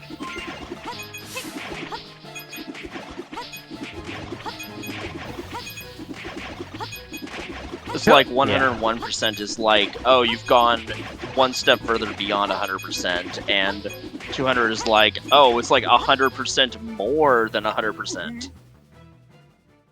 And then there are games that don't have a 100% tracking thing, and then you just have to figure out what 100% is on your own.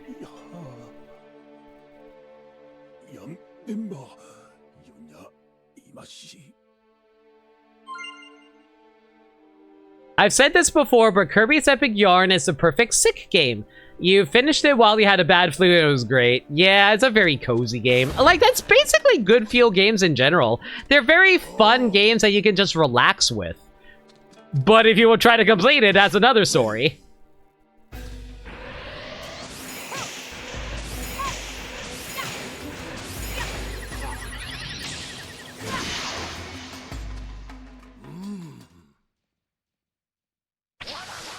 You play at least 3, technically 4 good feel games. You haven't 100% any of them.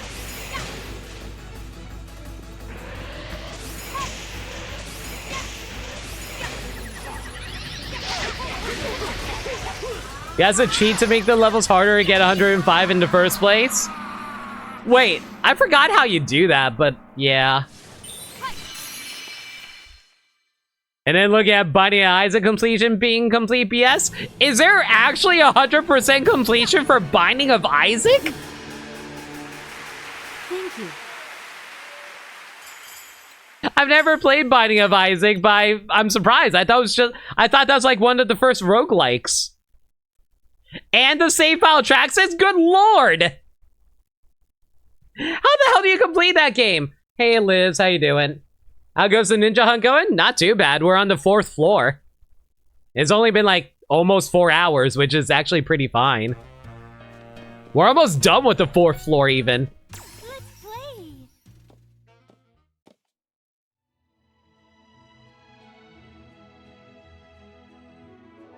It helps that you can just like run through the level after you find the 3 of them. You expect it to take 2 streams? Nah, it's pretty quick. I'm mostly just concerned about the bosses because those took a few tries, but they're not too bad. We also talked about the Super Princess Peach speedrun earlier, and we were wondering like what speedrun category you would want to go for. Super Princess Peach. Sorry, Princess Peach Showtime, I'm dumb. What's the objective for the Peach stream today? Complete the game. Basically, completion is going through all the levels, finding 3 ninja characters that are located throughout the entire level, and the bosses have 3 challenges that you have to do to replay them.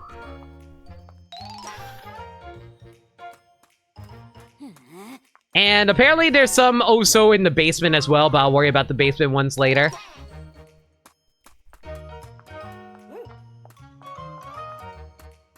Probably just any percent regular. Sounds right.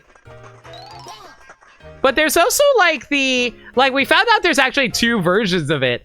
There's any percent that doesn't use death abuse, and then there's one that does death abuse. And death abuse isn't as bad as you think, because it actually saves you an hour by having you skip a level rather than playing the entirety of a level.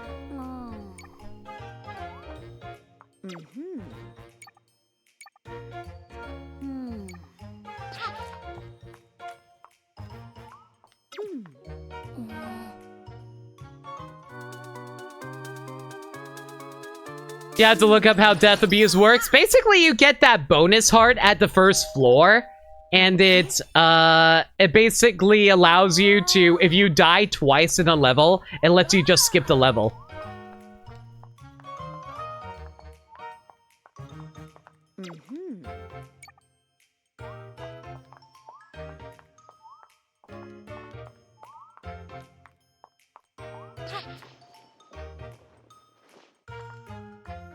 Yeah, so, like, there's death abuse where you skip the level, and then there's no death abuse where you don't skip the level.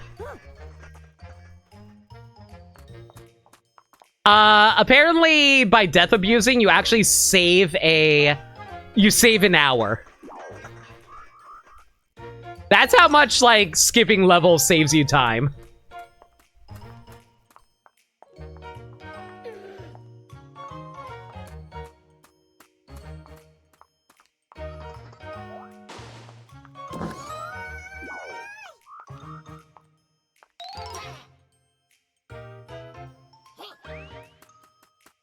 I'll give you an idea of how stupid Isaac completion is. They increase the percent with each DLC after birthday. What? 1 million? What?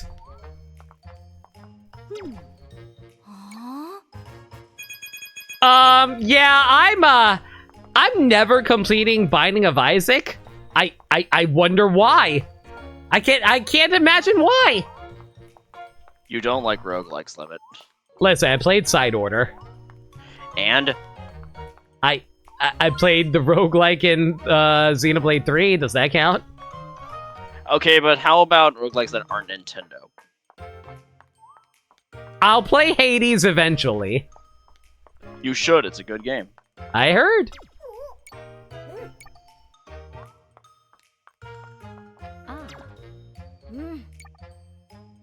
Liz bought it for me. I'll play it eventually. Next thing you're going to tell us you're not going to complete either of the Mario Makers. Listen, I actually tried to complete Mario Maker 1, believe it or not. That was hard. I didn't do it. I didn't make it, rather. Besides, somebody already did that last week. Yeah, they got all the levels. They were able to beat all the levels. Congratulations to them. And to be fair, I didn't classify beating Mario Maker, completing Mario Maker as getting, like beating all the levels. I classified it as getting all of the buildables as well as other, stuff. Like, you know, the mystery costumes. I never got all the mystery costumes.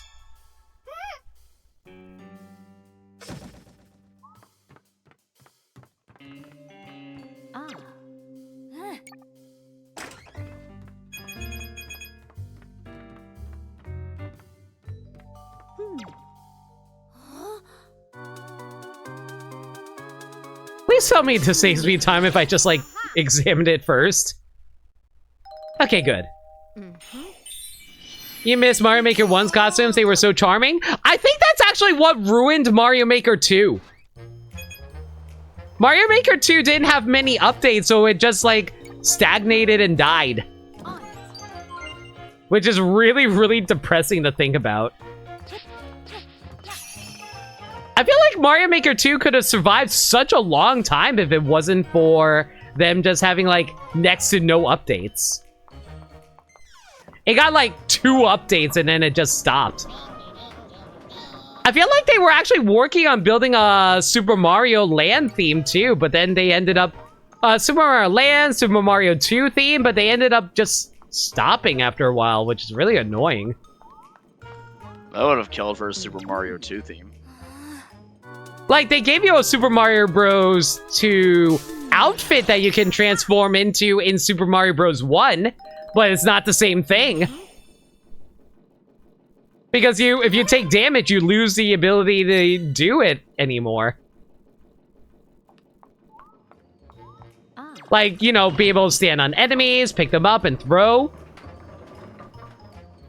Like, it's clear that they had ideas, but they ended up rushing the updates for Mario Maker 2, and they just never did anything with it. They just casually let that series die, and I don't get it.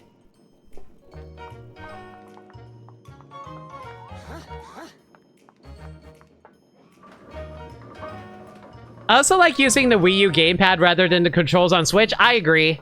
Like, the only way that you can actually make it work on Switch is if you take the Switch out of the dock, but it doesn't feel as comfortable as the Wii U gamepad. I feel like Mario Maker just worked best on Switch. I mean, not Switch, Wii U. And not many people really talk about that.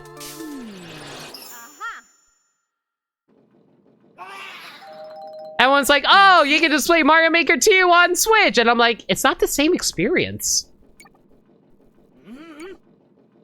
It's why everyone was like really sad when Splatoon 1 lost its online service. Because Splatoon 1 offered a lot of stuff that Splatoon 2 and 3 didn't really, couldn't really capture. That is a completely chaotic, battles where you have, oh, instant invincibility, instant attack options that instantly kills you from long range. There's just like so much broken stuff in Splatoon 1, and it was so funny and charming for it.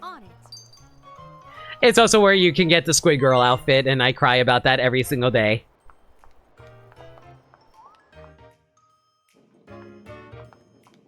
You wish Splatoon 1 wasn't so hackable sometimes. You would love to go back to it. You could, actually. Like the, With Pretendo. yeah, with Pretendo, you can get access to it, and you don't need to hack your Switch for it. Hack your Switch. Sorry, hack your Wii U.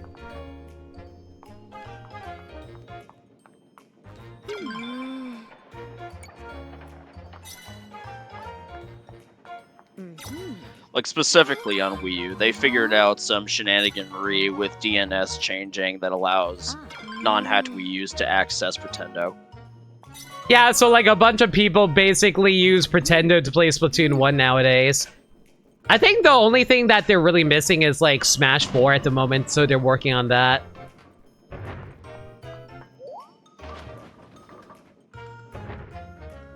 Assuming Nintendo doesn't take them down. You know what the most annoying thing is? Freaking IGN made a freaking news article about it, and literally everyone like went, shush! I don't know if it's likely that Nintendo will even take action, considering Wii online servers are still a thing, and Nintendo doesn't do anything about that. Yeah, but how widely reported was that? We're basically just hoping that no one pays attention to Pretendo, so Nintendo just ignores it.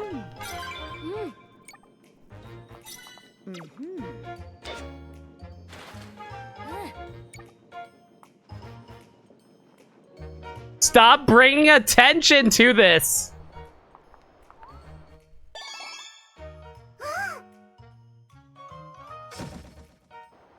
Like, it's been stated so many times, anytime Nintendo finds out about anything, they will take it down somehow.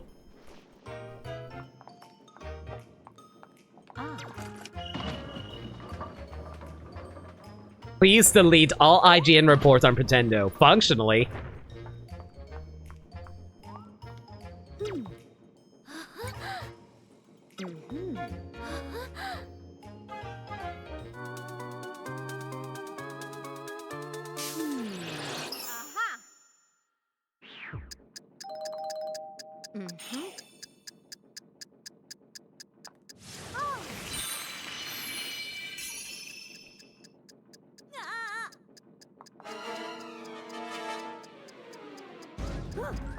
I really need to get around to trying to fix the chip for my Wii U as well, but I don't think we've figured out a solution for that yet, have we?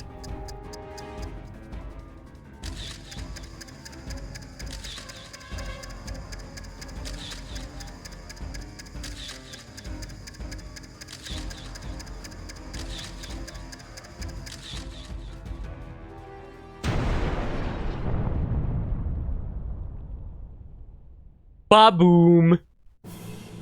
We Yes, did there it! you go. Kaboom. We blew up an entire neighborhood. Thank you so It went into the much. river. You don't know that? I mean, isn't there dialogue that Junior says there's a river outside that window? Yes, but but we can pretend, but we can say it also exploded outside before it hit the river. So yeah, there you go. My headcanon, Peach blew up an entire neighborhood, and no one cares because she is cute, and they forgive her. Alright, Spotlight Lion, what you got for me? Or Spot Lion. Defeat Spot Lion with only... What the hell is striped orbs? They make that very obvious, don't worry. Defeat Spot Lion with 9 or fewer returned orbs. How? I like to point out, it takes 3 hits for Spot Lion to be knocked down. So bare minimum, then. So you effectively have to have perfect returns. Showtime. You cannot miss a single shot. I guess we'll see how this goes.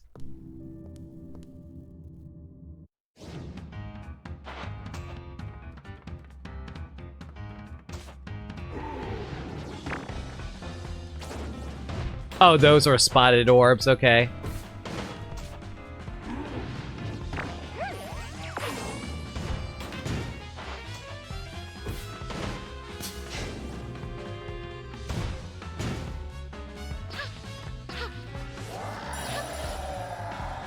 Oh, these are not spotted, are they? No, those are not spotted, striped rather. So, yeah, the striped ones are very obvious. Okay, so basically I can't do it in the mirror dimension. Oh, wait. That was a... Yeah, they can still spawn here. Oh, okay. This is going to be really tricky, Gaddy. Yeah, never mind that you also took damage. It's fine. We're worrying about the striped balls and damage at the moment. Alright.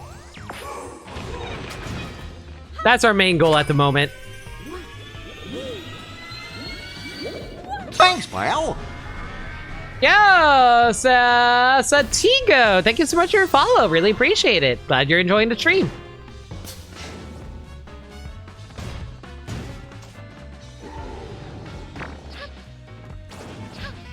Well, that's awkward.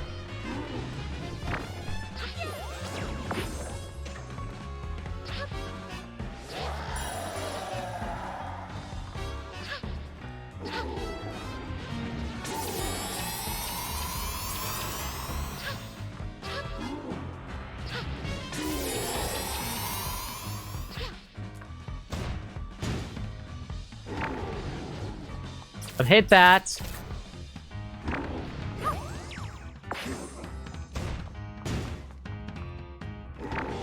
That's not striped.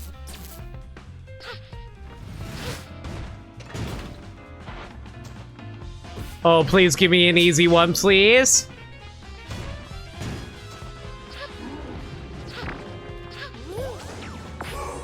Okay.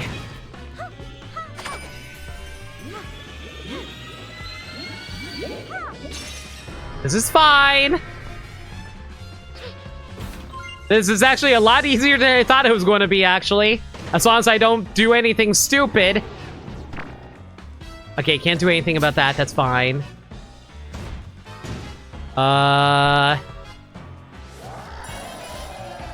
Is this going to be normal or striped? Okay, so real one is the one on the right.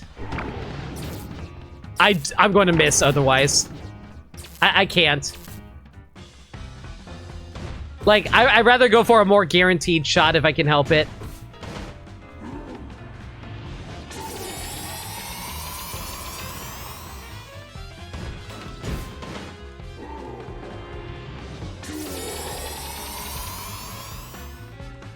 Gaddy, is there any guaranteed shots that you know in this fight? I can't think of any.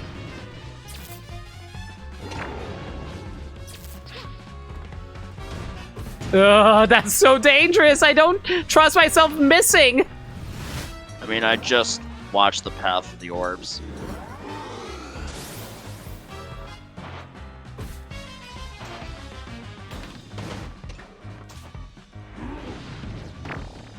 I can't find a good angle there. I don't trust the diagonal there. Me neither. I personally think the best opportunity is in this first mirror setup here. How? Because, like, there's a slope up there. So I just like shoot up.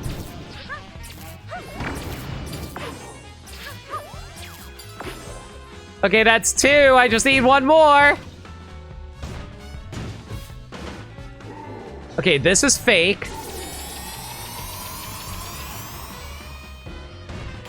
And that's the real one.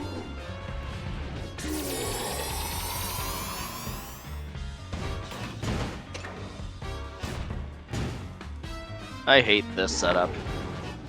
I'm just going to wait. Yeah, I don't trust this one. I'm going to wait.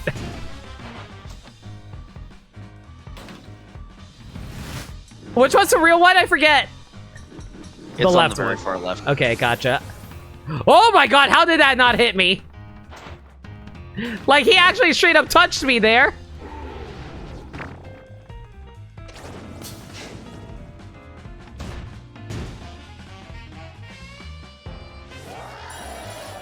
Okay, so real one's on the right. So I just need him to shoot out a ball. And that does it? Okay, that should be 9, right? Hopefully. I hope I didn't screw up there. I wasn't keeping track of how many I used. Think and stretch, thanks for a reminder, Wolf.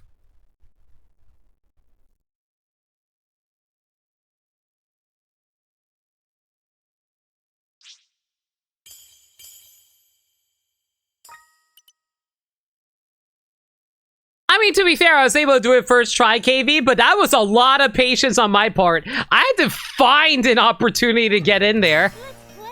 And now we have to do a no damage run. Here we go.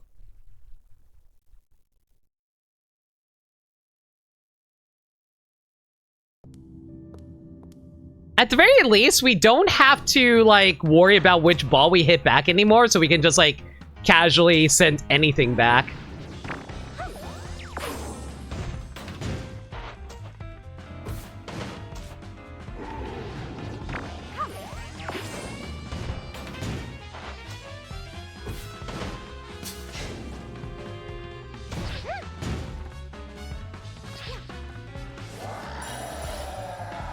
Okay, I think he fires horizontally here, so we can just, like, fire this ball back at an angle.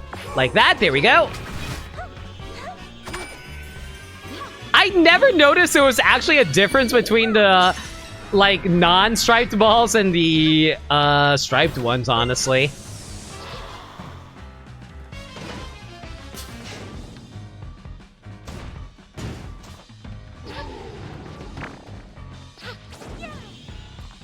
That's annoying to miss.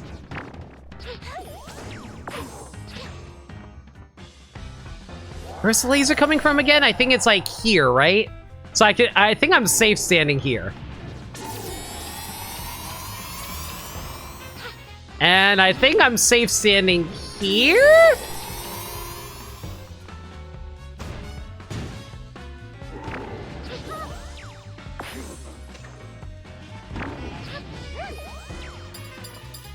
Oh well, that's fine. We're mostly just trying to avoid damage at the moment anyway.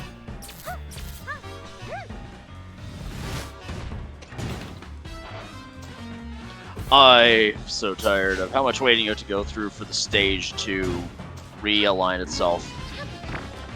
Tell me about it.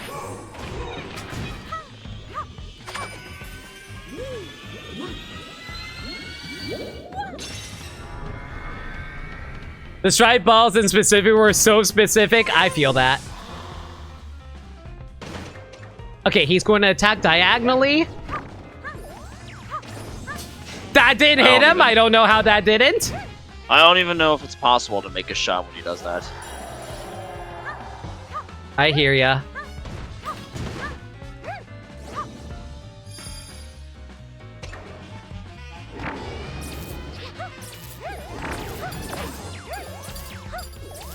Oh, come on, game.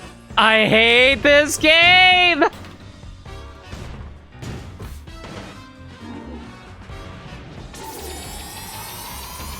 It really felt like it should have hit, right? Right? You have to make it horizontal while jumping in an X pattern. In that X pattern, rather.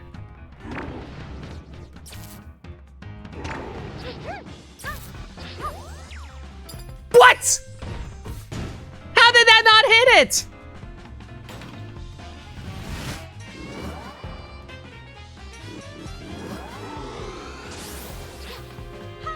Oh my god. How did I not get hit there?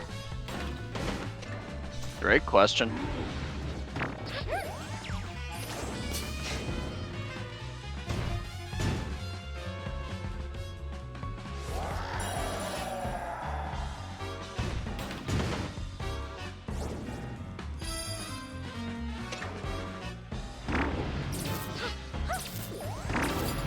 Okay, we got it. Only took 2 tries.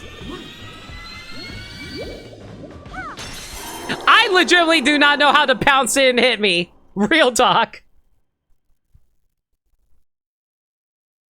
Like I said, I can get through this really quick in a single stream. It's just that I have to do so much waiting in between.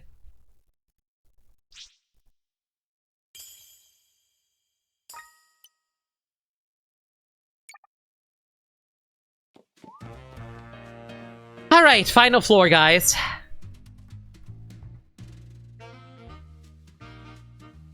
Yeah, actually, Well, I mean, wait, even then- yeah. Sorry. Go ahead. Well, even then, that's not the end. Yeah, because we have to go down to the basement. I want to be mighty too! I'm a huge fan! Everyone together now! Have you seen all the plays I appeared in?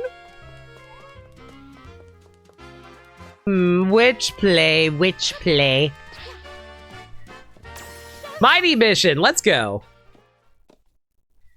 I will say this, Spot Lion was easier than Disco Bird because at least you won't accidentally trigger the attacks from the birds. I think that was the bigger issue with Disco Bird.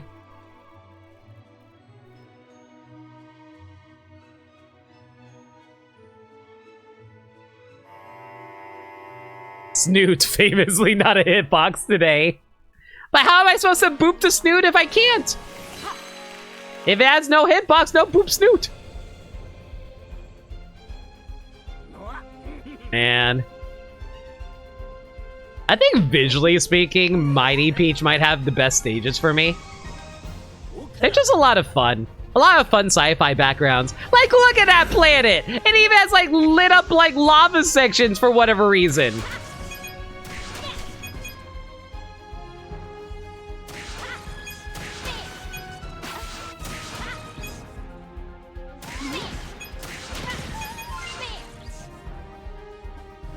It's just, like, gorgeously lit here and so pretty.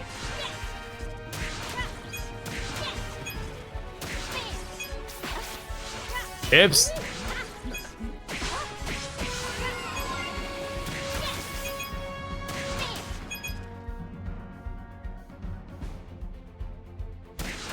I don't know, it also kind of reminds me of, like, early children's, like, edutainment shows like Magic School Bus for whatever reason. Go figure. I mean, considering the dress you get foisted on with after this. Mm-hmm.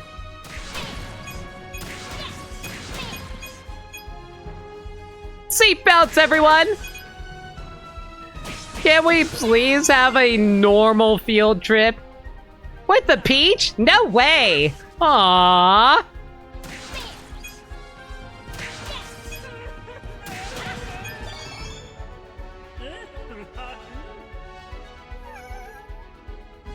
My Peach is just very pretty. She is very, very pretty.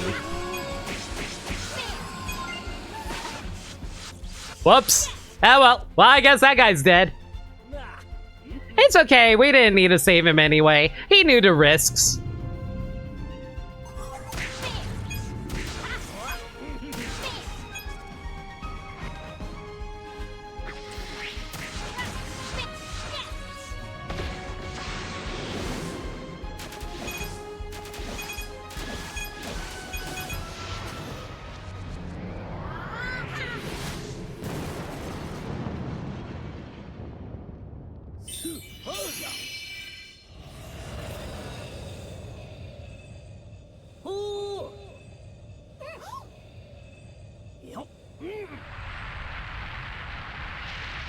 I will say this. I am curious how much of, like, I know this was a very experimental title for Nintendo. Do you guys actually think this game will get a sequel? I don't know how well it sold. Probably just gonna have to wait and see. We'll wait and see, I guess.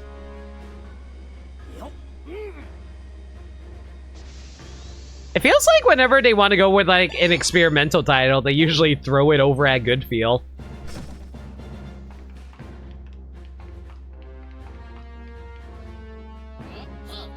It's still the best selling in Japan right now? Is it? My god, how much of a dead month is it right now in Japan? Or are they just enjoying themselves because it's a cute game about Peach cosplaying? Which, you know, nothing wrong with that, I'm just saying. I mean, there's not many first-party Nintendo titles coming out for the Switch now. At the moment, you're right. Like, what? Like, this is still the latest Nintendo release, isn't it? Like, what's next? Luigi's Dark Moon HD? Yeah, when's that coming out? Like, I think it's June? Is it June? Okay. It's sometime in the summer. When is Thousand Year Door coming out? July? Let me check. May 23rd. So I guess next would be Thousand Year Door. So there's nothing in the month of April?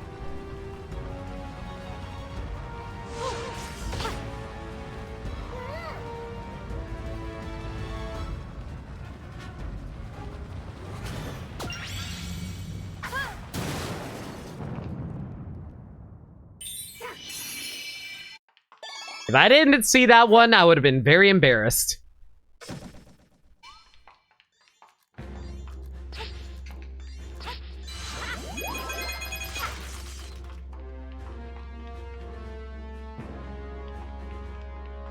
Do you guys count Side Order as a major release? I kind of do, even if it didn't last that long. This game didn't last that long either. Yeah, it's just DLC.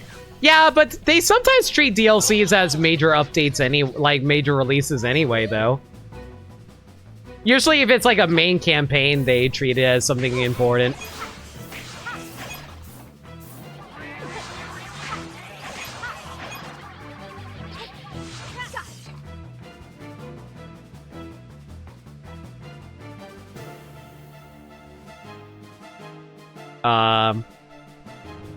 You guys have a problem with this guy being around? You don't like UFO Kirby? I love UFO Kirby.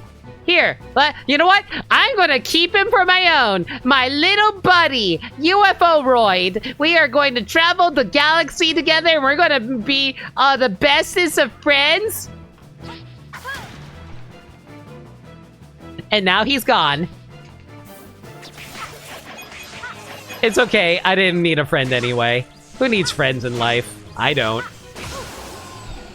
Don't abandon me, chat. You're safe now, we have to move quick. Oh, there you were.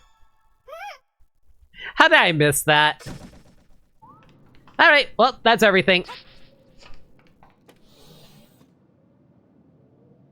Nintendo counted it? Yeah, that's what I figured. When did Side Order come out again? Like, end of March? Or did it come out in April? I forget. I think it was end of March. February 22nd. February? I thought that was March! Okay, I guess April's just a colossal dead month for Nintendo games, I guess. They're all about those Switch 2 rumors. Yeah. No matter how much Nintendo wants to deny it.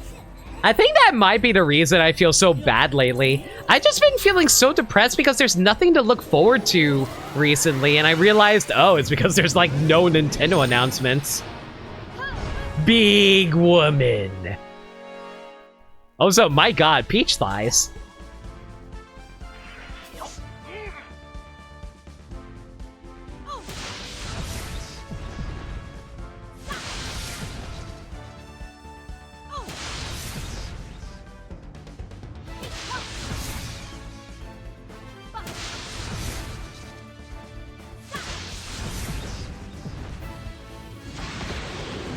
To be honest, I'm more just depressed lately about how much games we lose nowadays rather than how many games we receive. It's so weird because I remember someone putting out a tweet recently about that where a lot of the game industry kind of treats games as disposable. They don't really treat it as like, oh, this is something we need to preserve for history. Yeah, it's weird. It's like games are on the cusp of like having some sort of artistic standards put to them, like comics or movies, but yet because they're like on this interstice of like it's not being treated in the technological cycle where you ditch the old product in favor of shiny new product, they can never truly be appreciated for how they are. Well, the reason they do that, honestly, is entirely for financial reasons. Because, like, if it doesn't sell, if a new game doesn't sell well, they just put in millions of dollars to waste. And that is bad for companies in order to maintain the company. It's just annoying there's no alternatives in that when it comes to that. Yeah, I know. Nintendo is absolutely the best about that, in your opinion. Just ignore select instances like Fire Emblem and 3D All-Stars. And, you know, tossing out their entire virtual console catalog from the Wii and 3DS and Wii U. I don't think they did that on purpose. I think they mostly were trying to sell people on a live, quote-unquote, subscription service of getting free Nintendo games over time, so they couldn't, like, give you everything all at once. At the cost of having to start from zero again. There's also the fact that some of their games, they had to, like, restructure everything for the new system because, like, you know, multiplayer for everyone locally. Because even the virtual console games didn't have multiplayer for online. It just sucks that they had to refresh their catalog all the way back to square one. No, I totally get that. I'm just saying that they had to basically reprogram new online multiplayer for those type of games, you know? But I do get it. I legit get it. I don't... Like, if they have to reset the entire library for the Switch 2, I would rather stay on the Switch. That would actually piss me the fuck off. Of course, I will still buy the Switch 2 because, you know, I'm a streamer. I need to get those games. But, you know, I would be mad about it.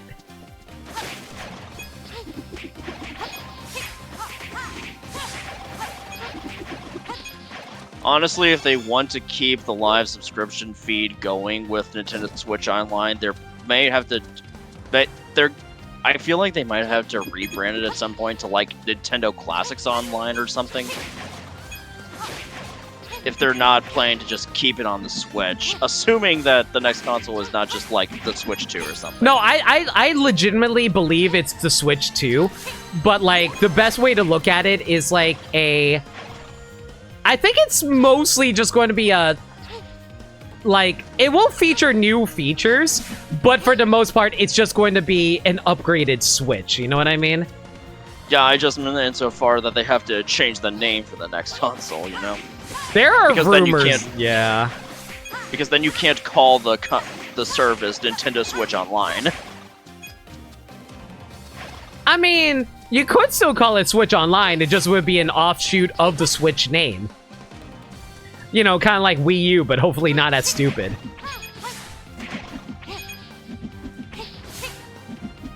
How is that not hitting him?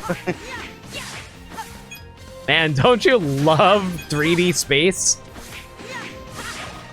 Oh yes, especially in this game. I love my depth perception being fucked.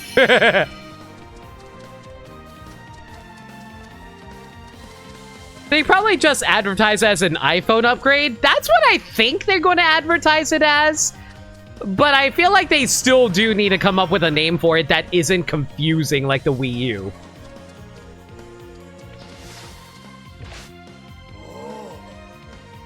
Like, I remember I saw a rumor for the name. It was like the Switch Attach or something like that. And I don't know how I feel about that name. Go ahead. What if they attach a second screen to it, like they did with the DS, and they call it the Nintendo Flip Switch?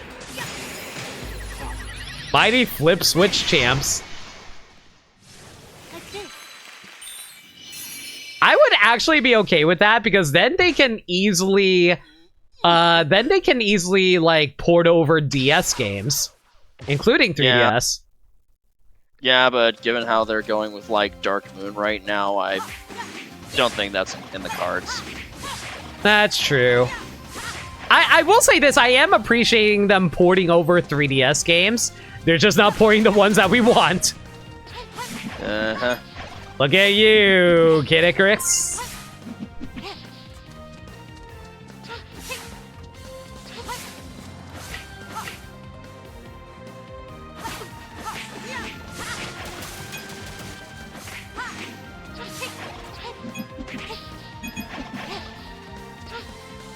I have not found another ninja yet. Should I be concerned, Gaddy?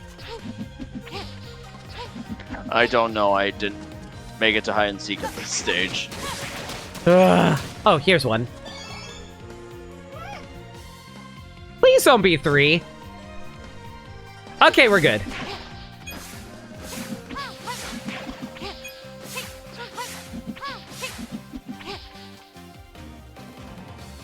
Kid Icarus has a lot more hurdles to jump through, is why it hasn't happened yet. I believe it. I don't think they're gonna like remaster Dark Moon too hard in terms of like the assets. From what footage they've seen, it seems mostly like they just ported the 3DS game over to the Switch. So that could just be in development footage. We haven't really seen much new footage since it was first announced, right? I guess there was the Mario Day one.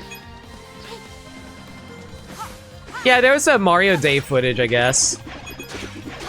Yeah.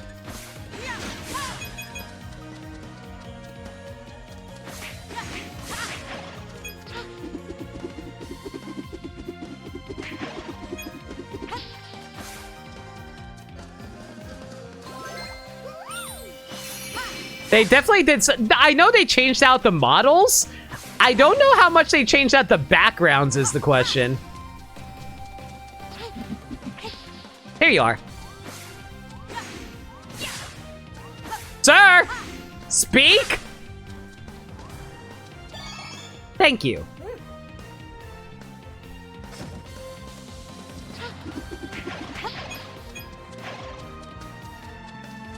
Yeah, if they price Dark Moon HD at like $60, I'm gonna be mad. Yeah! That game does not need to be $60. I'll accept Thousand Year Door. I will accept Thousand Year Door at $60. I will not accept Dark Moon at $60. They would no doubt do this, but no 3DS game should be priced more than $40 as it were at launch, unless they do some major overhauls or content to it. I don't think the Switch 2 will be at 4K. It will output at 4K, but I don't think it will be 4K. It's like they upscale it to 4K.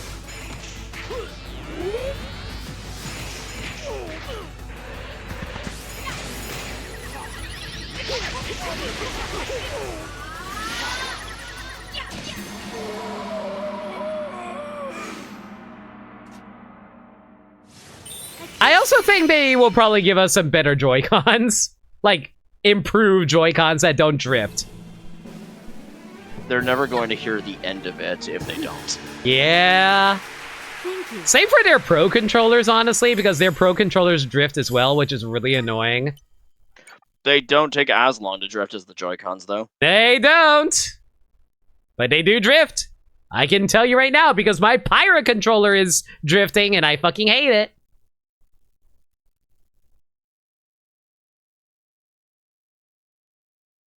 Also, Switch Attach would be a dumb name, yeah. Showtime. Okay, 2 more regular stages, and then we can head over to the basement.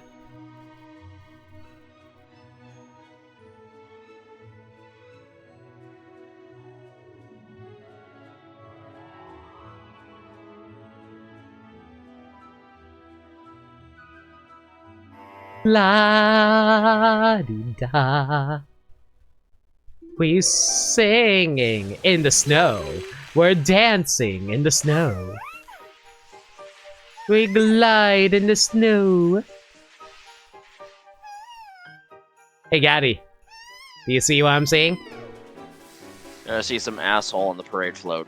Yeah. He even has his own poster. We ought to posterize him.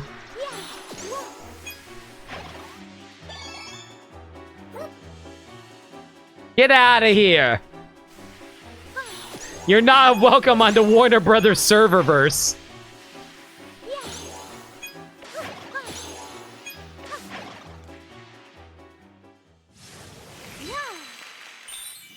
Actually, what other games do we know is coming out this year for Nintendo besides Thousand Year Door, Luigi's Mansion Dark Moon, and... Shoot, I don't know what else. What else is coming out this year?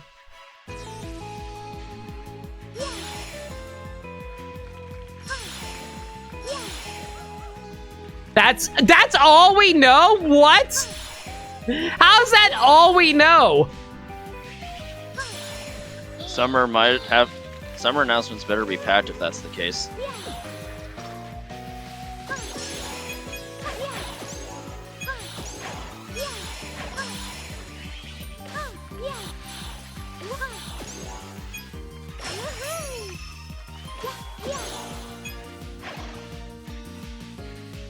I really hope it's not here in an auto-scroller section, Gaddy.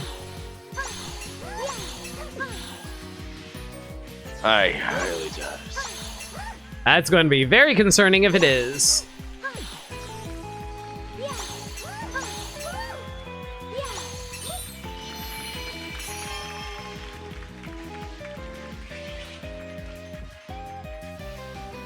Spin!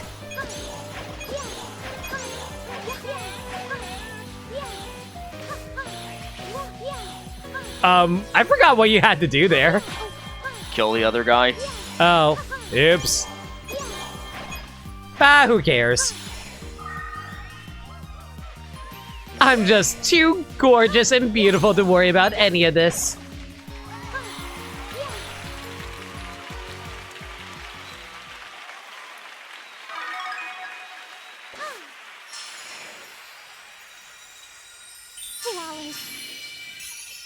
It will not be in an auto-scroller. You're only 80% sure. I accept those odds.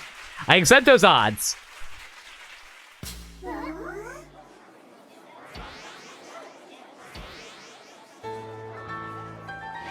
I miss E3. It's getting so hard to track video game announcements because everyone has their own Nintendo Direct style thing. Even more so because, like, that news has to be diffused to all the different news outlets now. Yeah, and then like some people are like, oh, hey, we got exclusive news on this specific thing. And I'm like, can we not? I don't know what site to go for the dedicated gaming news anymore. I just pick up the news from your news channel, admittedly. Yeah, I just follow what Berm site posts.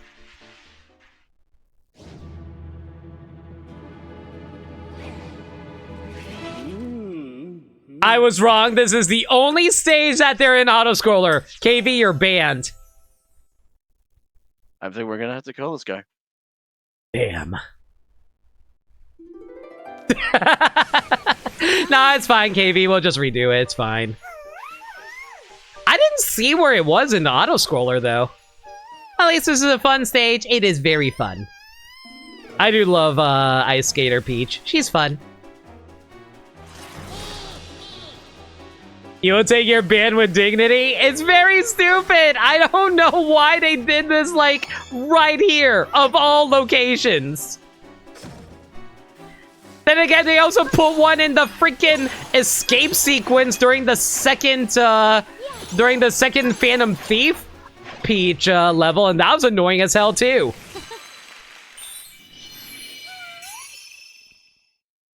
So it hits KB with their Slayer ability. All right, Code, take your shot. What do you mean you're not actually a Slayer?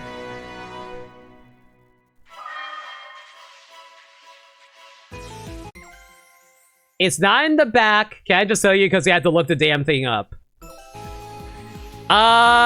You know what? Maybe I might need you to do that because I'm gonna have to keep track. It's not behind the float, right? Is that on one of these platforms? I imagine it must be on one of the foreground platforms, right?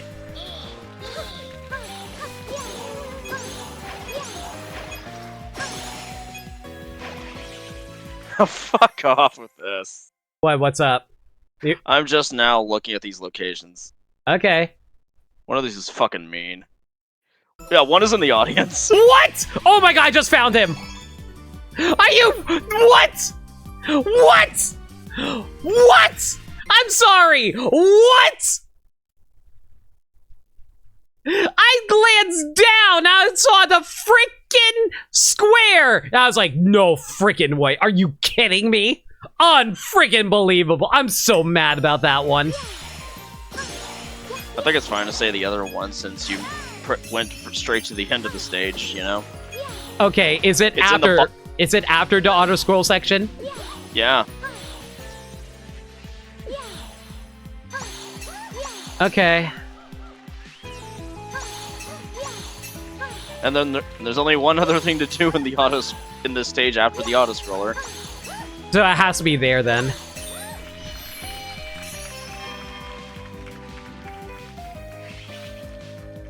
I did not think they would hide it literally in the audience. What the hell?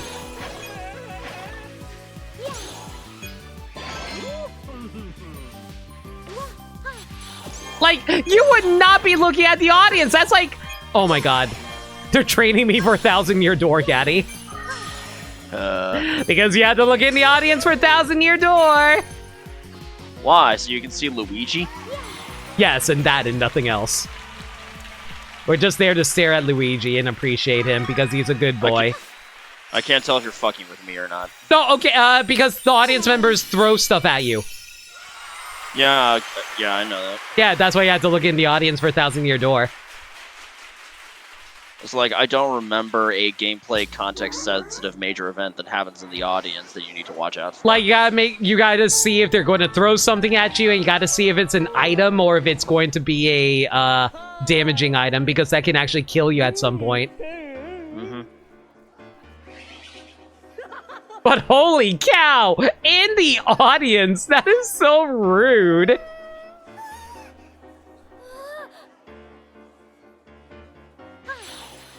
Alright. I don't think it's over here, so I'm just going to assume it's in the next area. Imagine being killed by the... I think that actually happened to me during the stream once. When I streamed the original 1,000-Year Door. Which, by the way, I will stream the remake on stream. I see you.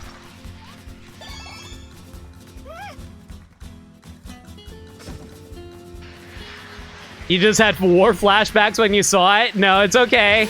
I get it.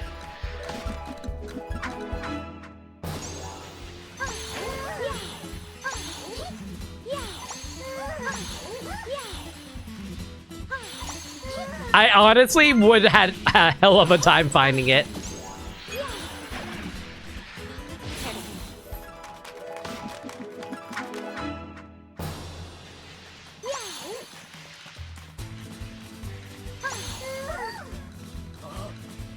Wow, that one just got sent flying. That would only kill you if you were doing danger strats? I mean, I'm not sure if you remember, but I did danger strats during my 1,000-Year Door playthrough. Like, I purposely got rid of my HP so it would go down to 5.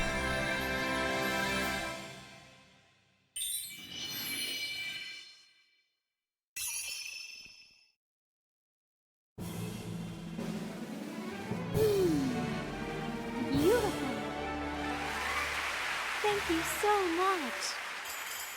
I don't know why I made that my first playthrough of 1,000-Year Door, by the way. I was just like, you know what I'm feeling? Danger strats. And everyone got mad at me that I never upgraded my HP. I only upgraded FP and BP. I mean, mood buddy. The first time I played Bug Fables, I played with the hard mode badge on. Oh my god, Gaddy. Good for you. I mean, as compensation, I looked up the cookbook to see what what I needed to cook some really good items. That's fair. I did cook all the items for 100% on Cookbook. HP above 0 is still the best play on True. Man, hard mode Bug Fables is such a fun time. I haven't played Bug Fables yet, but I definitely want to try it out. I think the main thing holding me back is I heard it gets a little existential crisis for me, and I'm like, I don't know if I want to play through an existential crisis game.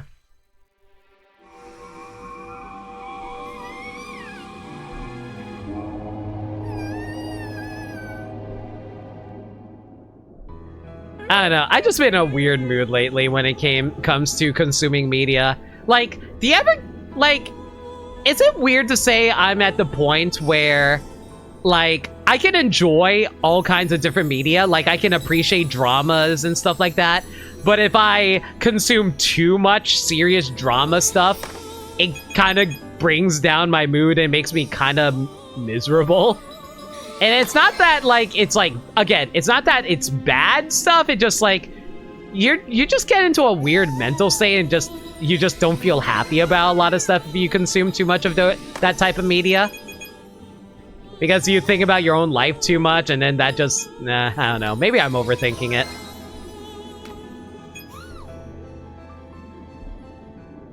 The point is that, like, I've been trying... I'm trying to dip back into watching more dramas again because I usually like them. It's just, you know, last few years I've been just, like, stressed out about stuff, so I just want to consume mostly positive, happy stuff, I guess. Happy-go-lucky. To be honest, I don't look for that kind of stuff in media I consume. I look for that in people, because I'm tired of hating. You know what? That's entirely fair. I value that, too. Hating is exhausting. This is why I'm no longer a hater. I will celebrate Lord Hater, but I will not be a hater.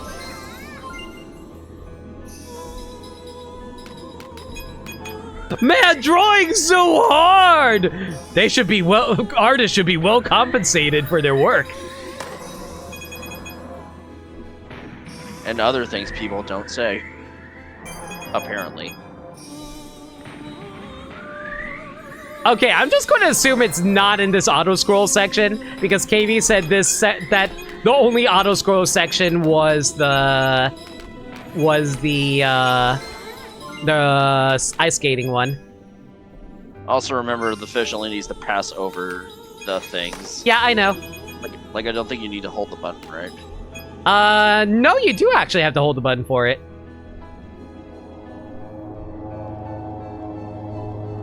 I want you to have a very, very long video on the Beverly Hillbillies. He knows you're picking up on demand, so I'm like, okay, that's not that video? What? You know what? I think I got recommended that video recently. I was like, why are people watching videos about Beverly Hillbillies?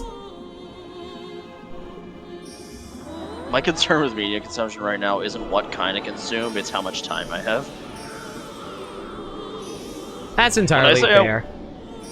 When I say I want to consume media faster, I don't mean I want the stories and media itself to speed up. I mean, I just don't feel like I don't have enough time. I need time to go slower. That's me. The older I get, time is passing way too quickly for me now, because the older you get, the more time dilates around you. There's too many productions to appreciate coming out and not enough time for me to appreciate them. Dude, same, because I found out there was like a Death Note musical, and I was like, what do you mean? And how is it apparently amazing? What do you mean there's a Death Note musical? You mean I could hear Ryuk belting out some operatic tones on the stage? Well, not operatic, but yes, he can sing. Good. I wonder if he's got the mojo like Grim.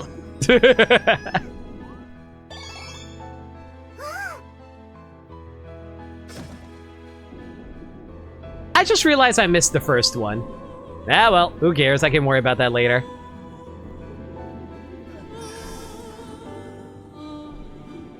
Man, remember how rude this sparkle gem was located?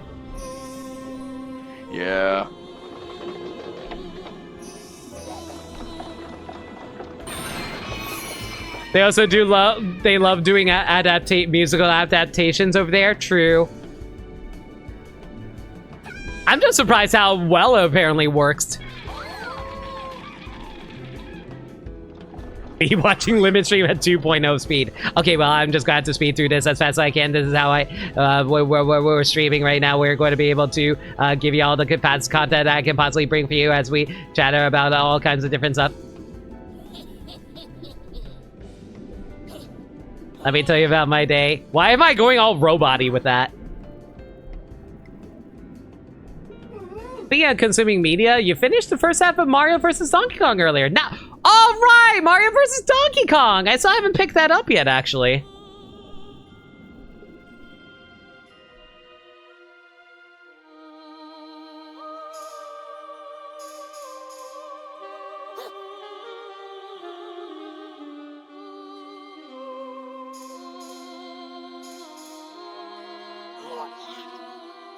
It's a pretty good remake. You've been doing co-op. Fair.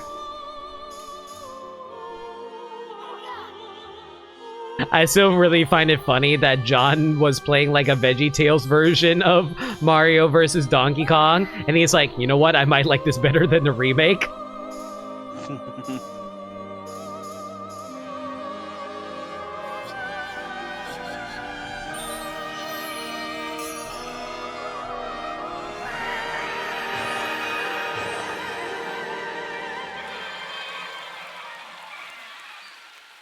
If you want 100%, you have to do every level in time attack.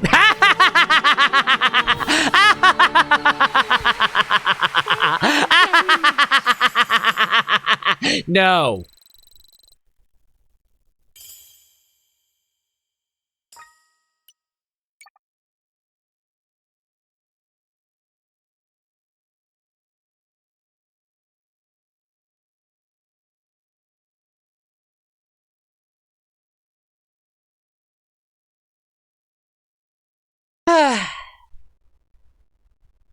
Well, gotta replay the mermaid stage again. Great. And unfortunately, I can't quit out of it. You would say it's also easier than the original because it removed the score system? What do you mean by that?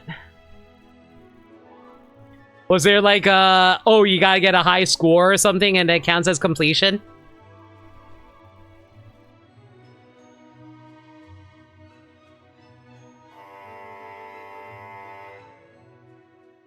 I will say this, as much as I like games, I feel like time attack is where I draw the line on things, unless it's like Pikmin level time attacks.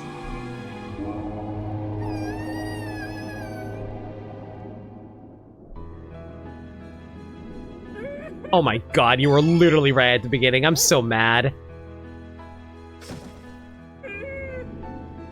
Yes, yes, I know you're in pain, and I know you're suffering right now, but you know what? I don't need you right now.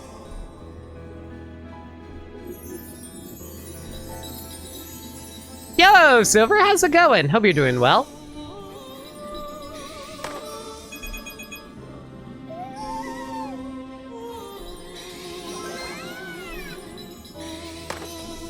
You gotta seriously like a game to consider completing them anymore. Yeah, it's mostly just because of how time limited we are nowadays that we like, there's just like so much media that's consuming our time that we don't have time for other things. It also doesn't help there are so many games that are freaking live service games and they are like, oh, you gotta play as daily. That's why there's a word for it nowadays called dailies. Can't just like, you know, play the game on your own time. Nope, you're under a time limit, time crunch, everybody. Don't you want to get everything? Are you afraid of missing out? Are you afraid of FOMO? Too bad.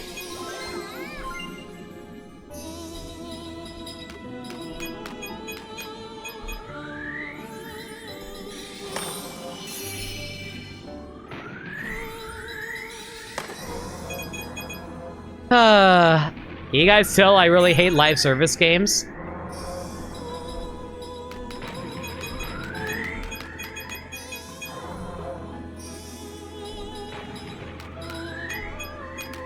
I'm glad the only daily Splatoon has is just winning once a day. There's also, like, buying stuff at the store to make sure you actually have all the clothing. Does that count?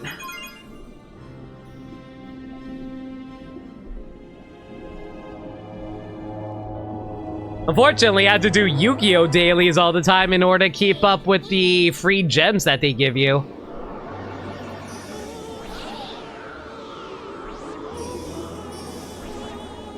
Yeah, smack the fishy.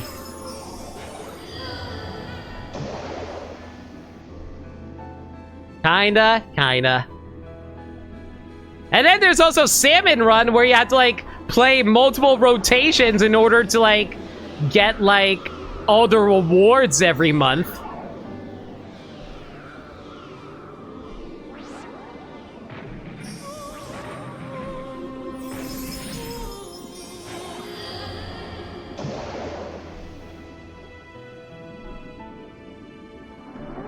And then you gotta play Salmon Run regularly if you hope to pick up the Octoling gear before the Octoling gear runs out. Before the Octoling gear is no longer relevant when the next Splatoon game comes out. So that's also annoying to worry about. Speaking of which, anybody want to play Salmon Run later?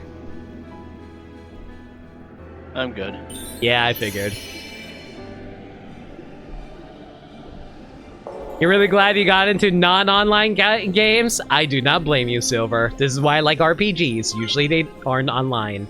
Unless they're MMOs. Oh yeah, you guys, what Splat teams are you guys picking? Nick and I ended up deciding to go for Rabbit.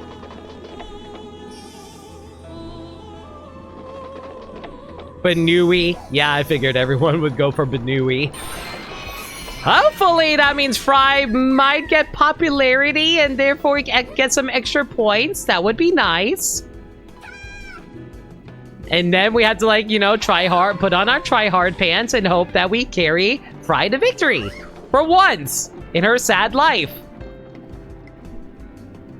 If you don't pick Buns, Junie will kill you. True, though.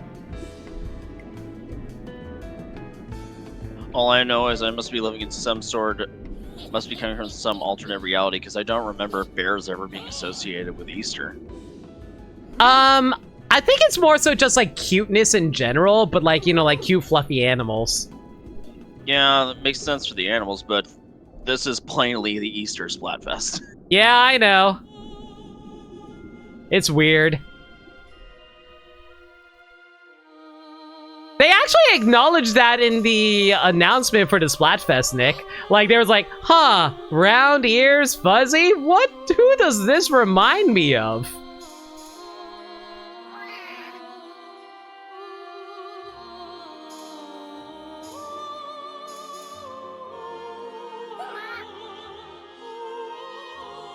Ah!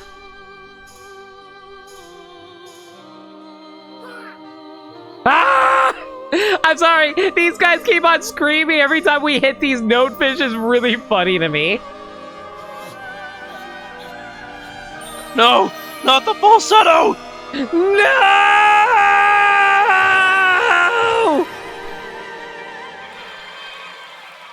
Yeah, Lindea, how's it going? Hope you're doing well.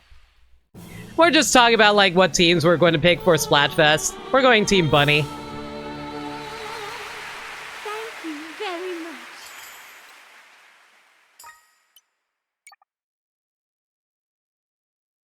All right, floor 5 is done. Now we just gotta tackle the basement floor and the final boss.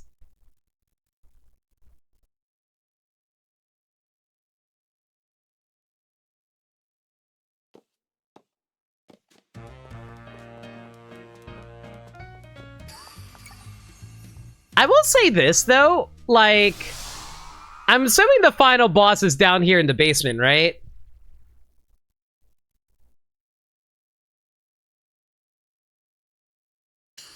Playing games is fun because you want to do that for Yakuza. Why would you do that for Yakuza games? I mean, go ahead. I'm just... Sheesh. Why does this look like a Garfield theme park ride? It's like, you know what this reminds me of? Does anybody follow Defunctland on YouTube? It reminds. I was about to say. Yeah, it reminds me of that Garfield ride that he covered.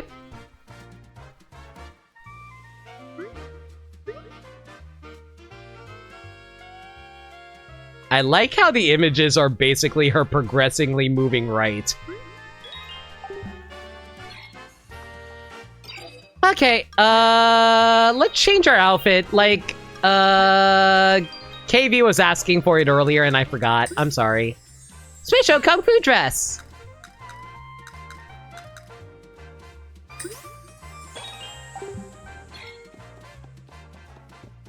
Alright, let's try and knock these out in order. Let's play. Thankfully, there's only one ninja per door.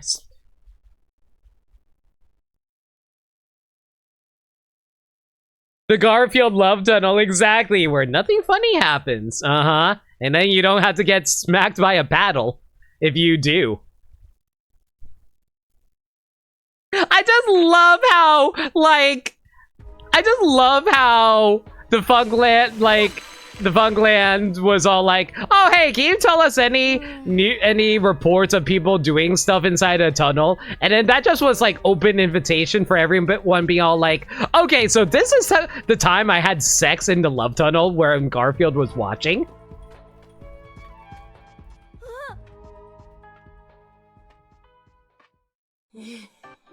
That is still the best part of that video for me. That's a sentence. Garfield knows all our sins.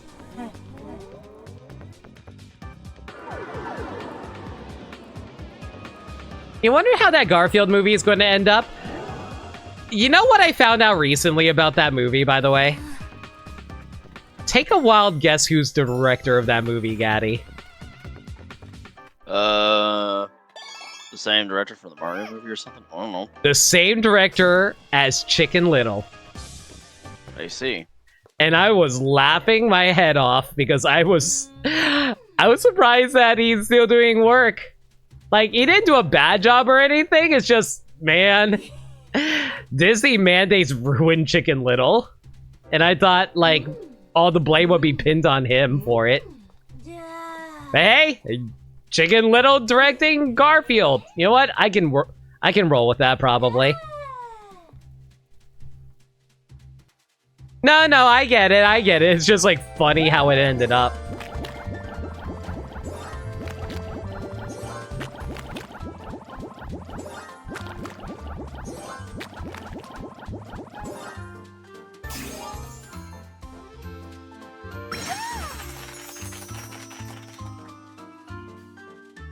This is a random set of data. This is Animal Kingdom. Okay, that one was really funny to me too. Okay, let's see.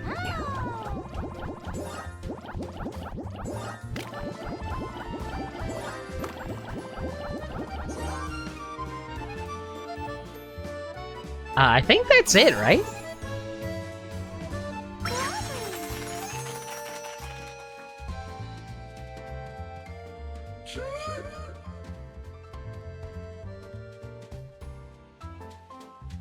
That Fast Pass video also gave me a lot of existential crisis over, like, how much of an expensive vacation it is to go to Disneyland and how you don't even get to afford to do everything there.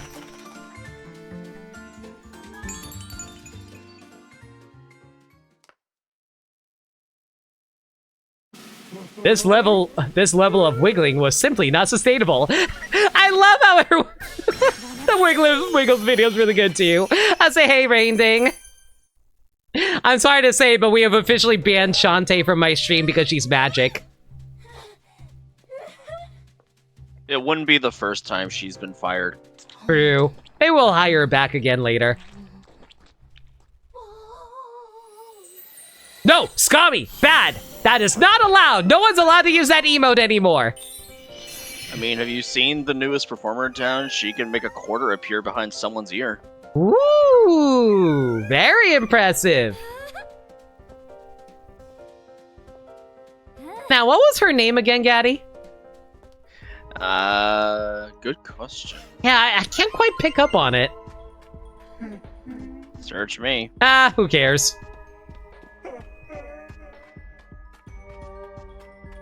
It's probably just dust in the wind. And Dust, yeah. wind, dude.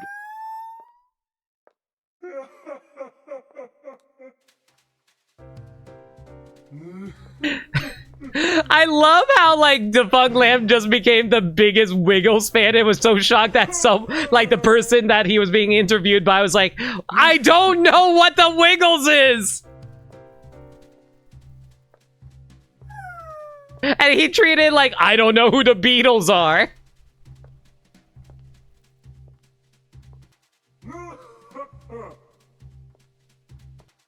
Oh yeah, the Disney Channel theme video was also great too. Mostly because it was all about highlighting artists and how everyone should be credited for their work, even if it's as simple as a jingle.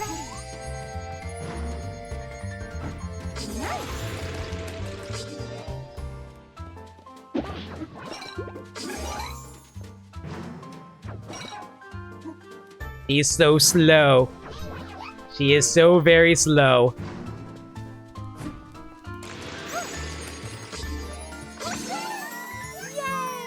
As an Australian, someone not hearing the Wiggles is blasphemy?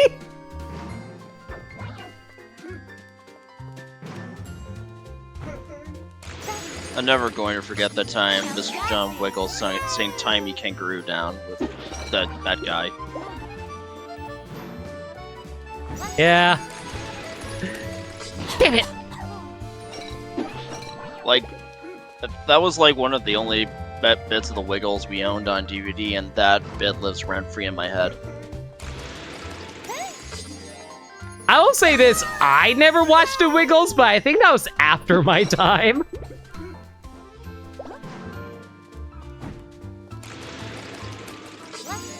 Like, weirdly enough, I watched like PB and J Otter and like a bunch of other mid-2000s Disney Channel kid shows, but I never watched the Wiggles. Go figure.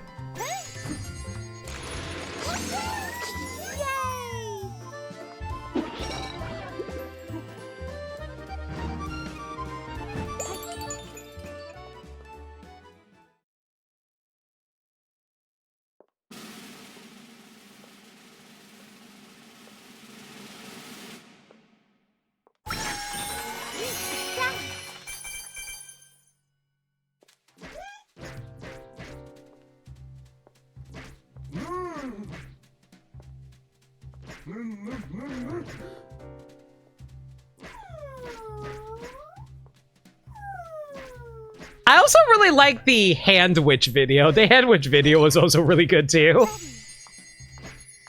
Mostly because like how apparently he's going to go into a crisis if he didn't make 3 hand witches in a row. Because apparently that will erase him from existence.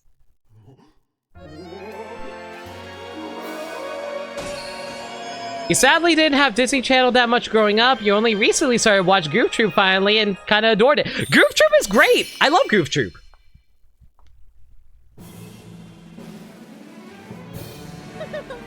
That being said though, if there's any Disney Channel show I would highly recommend watching, and to be clear, like, it would be Darkwing Duck, but Darkwing Duck is a Disney afternoon show. There's a difference there. If we're talking about Disney Channel specifically, Kim Possible. Freaking watch Kim Possible, for the love of God. One of my favorite shows of all time. We watched it during the Disney Channel marathon. Y'all need to watch Kim Possible. Showtime.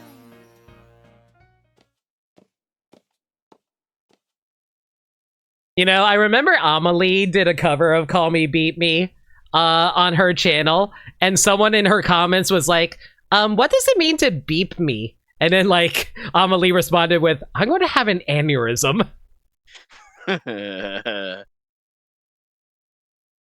So you're saying the show is soda drama? So big. Kim Possible, she thinks she's all that. But is she not? But she's not. She's not.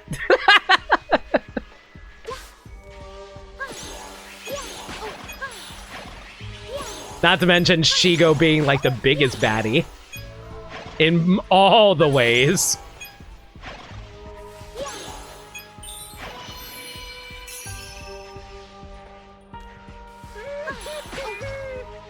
No ninja here.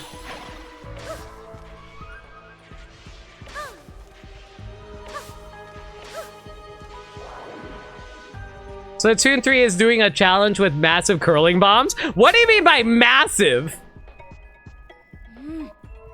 Who needs Ribbon Man? I'm good. We're here to save the ninjas.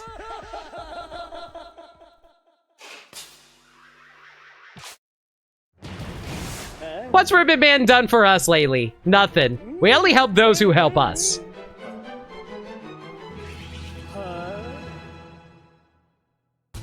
Kim Possible isn't all that. She's a Disney character and that's a Nickelodeon show. Rain Dang, I'm surprised you know what Nickelodeon is. Was Nickelodeon on in Australia television?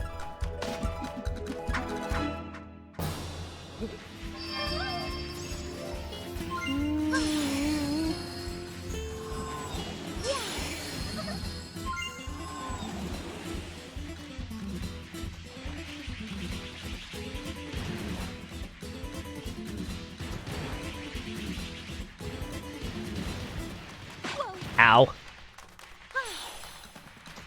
Splat Zones is certainly going to be interesting. Oh my god! So it's also Splat Zones with giant curling bombs. That sounds hilarious. Yeah, like this. Okay, a second to register Shigo since you were playing a game with a villain with a similar sounding name. Who might that be?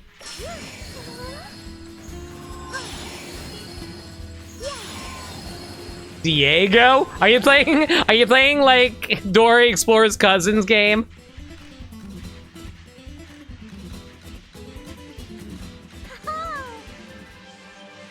Nickelodeon was on cable, but plenty of Nicktoons played on free TV channels. Got it. I see. Oh, I know what you're talking about, Silver. Yeah, I know who you're talking about. Yeah. You're good. Speaking of which, I am going to be playing Persona 5 Royal on stream eventually. I just need to figure out a good time to do it because I'm still working my way through Tears of the Kingdom. And I don't want to do 2 long games at the same time. I was willing to do Princess Peach because it's a fairly short game. But yeah. I'll probably do Persona 5 Royal once we're done with Tears. Either that or Persona 3 Reload. I'll leave it to you guys. I swear to God, the ninja better not be here, Gaddy.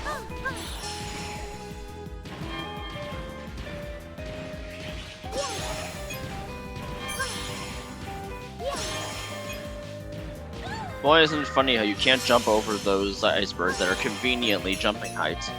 Right? Oh, there they are. What? What? Die.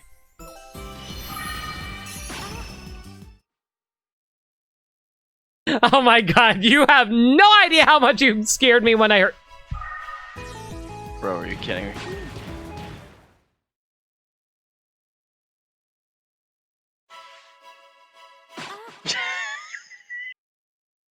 I am so upset right now. I didn't even notice.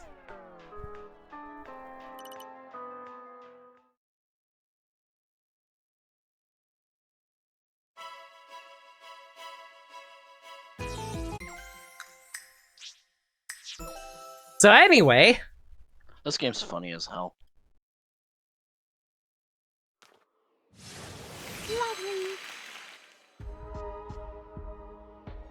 I have a QR code for a splash tag that was Kokoro magazine exclusive for some reason. Did I ever pick that up? I forget if I did. Pretty sure I did anyway.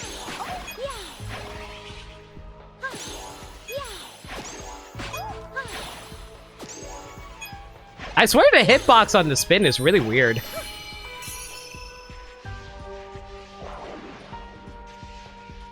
Bring the Yoshi 100% PS? Yeah, I sure do love them running away. This is why I hate 100%ing Yoshi's Island.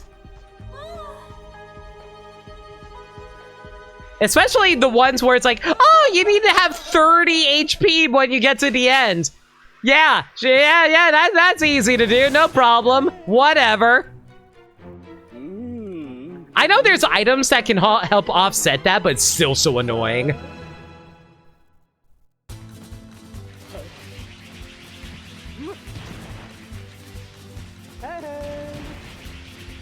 Hey!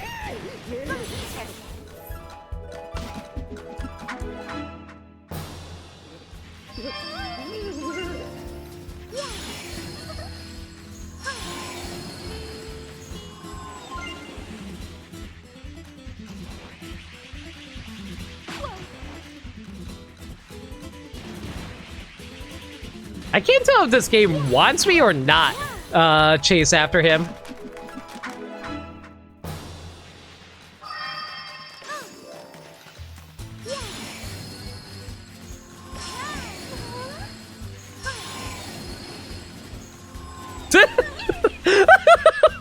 Oh, no, I mean, don't mind me. I'm just going to make sure I don't block the view of the camera. Bye.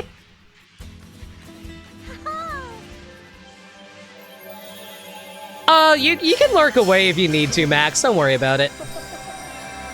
But yeah, welcome back. Probably go bunny, but you're feeling like baby chicks. Darn Nintendo make me split on two choices. How much you want to bet that people might go Team Big Man just because they want to have more chances of fighting the other teams? Because I'm pretty sure, like, Bear might be the least popular team this time around again.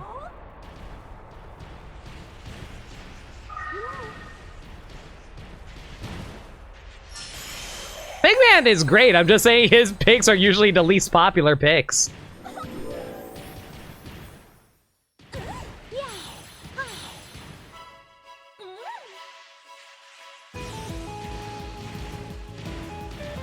Okay, now I just have to actively pay attention.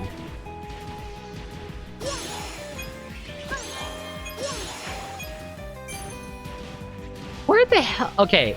So he's somewhere before an upcoming jump where there was like a split in the road or something like that. Lower path. I'm so mad, so mad, so mad. How the hell did I miss that?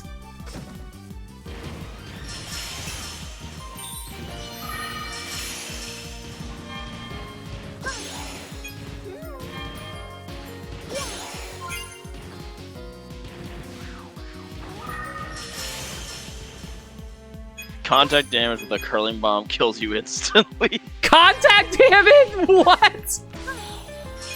That's really funny.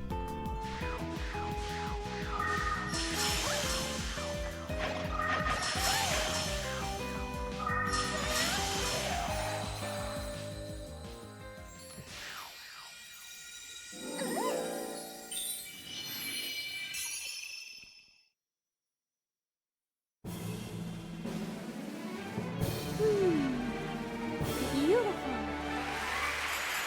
Thank you so much. Gaddy, do you think we'll beat this before the 6-hour mark? Eh? Yeah, I'm thinking too.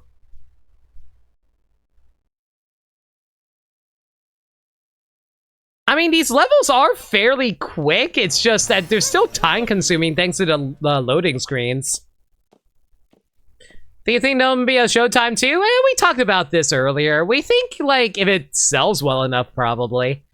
Apparently, it's also the best-selling game in Japan at the moment. For Switch, anyway.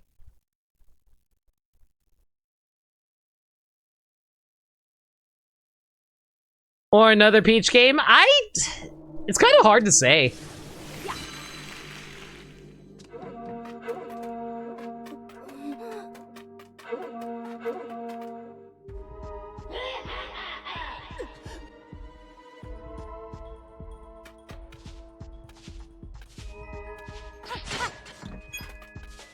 Like, they may want to go like, oh, hey, we don't want to do the same thing again, so let's do something different. Because, like, remember when they made a sequel to Yoshi's Woolly World and they ended up making Yoshi's Crafted World? No one was pretty happy about that, were they?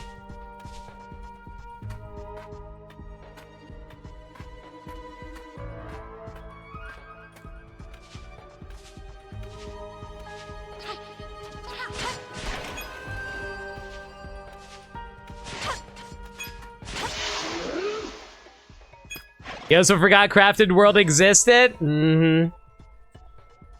Most people do. Mostly because no one... like, it was such a mid-game that no one remembers anything about it. Like, it took me a while to remember that the gimmick of that is, oh, hey, you put on a cardboard box car. That's your special gimmick. I hope you enjoy. I thought that was Poochie, or is that Woolly World? That was Woolly World. See? People just get the two mixed up. No, wait, I remember why it was Poochie, because they did a enhanced re-release that adds Poochie to the game's subtitles. Yeah, that was the 3DS version.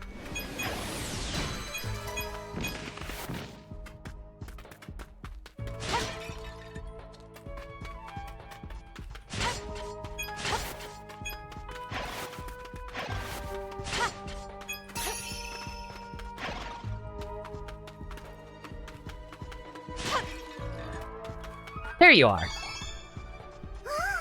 Good morning, Storm. We're just hunting for ninjas.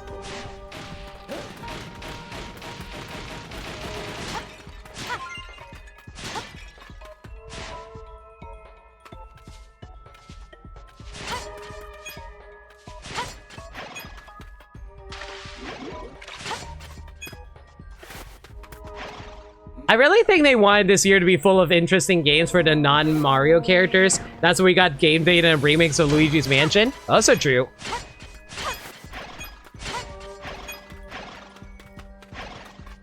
I don't know, I just feel like... I feel like the last year or two, they've been doing a lot of stuff to, like, push the Mario brand thanks to the Mario movie. Because, like, I feel like the Mario movie really revitalized a lot of interest in the Mario franchise. It's why they're taking a lot of references and homages from the Mario movie. Insofar as the more widespread crowd. Yeah. Because I'm pretty sure no one already immersed in the gaming sphere is going to forget Mario. For sure.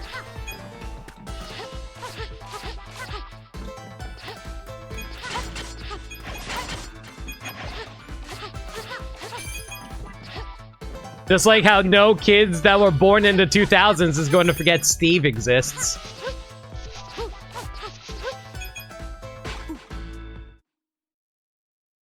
I probably could have been a little more patient there.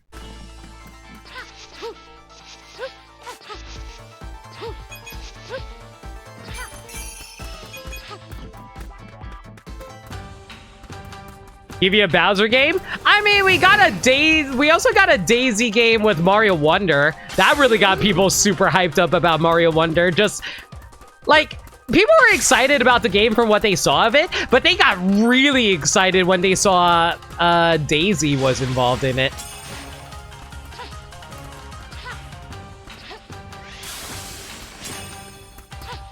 I'm missing the timing here.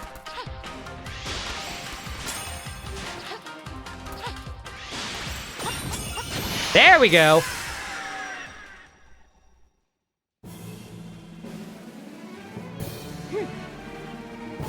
It's done. Thank you. The only other Switch games we had to look forward to this year was so far as oh right, Endless Ocean is coming out. I forgot about that. It's good to see Mario getting a respect he deserves. It's bad that they perpetuate Cranky being Donkey's dad and not Grandpa. True. Donkey Kong has worse things to worry about, like being relevant. Yeah, when's the last time we got a Donkey Kong game? No, do not say Mario versus Donkey Kong. Showtime.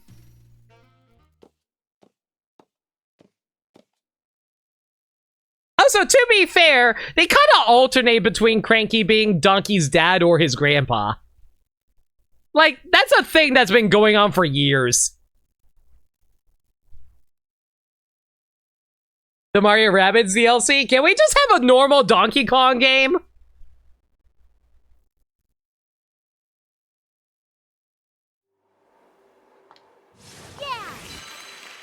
Oh, do you remember how long ago Mario and Rabbids Kingdom Battle is? 2017.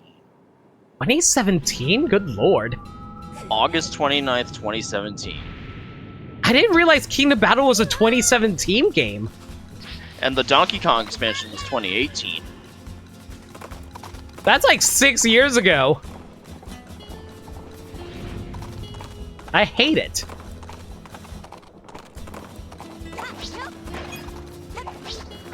Stop reminding me of my age, Gaddy. I'm sorry. You should be. You will be. At the very least, please put Donkey Kong 64 on NSO. I'm surprised it isn't on NSO yet.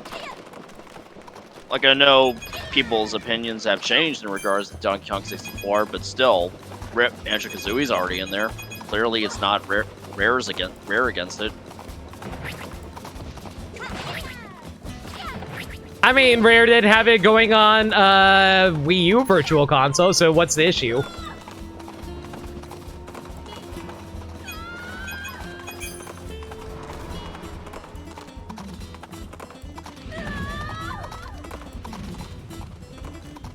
Do y'all like Sparks of Hope? I haven't played Sparks of Hope. I don't even own it, actually.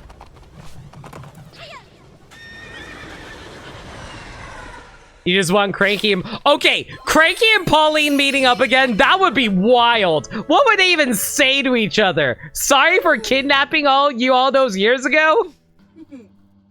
But you know what? You had it coming because I'm cranky old man and I'm also sexist for some reason?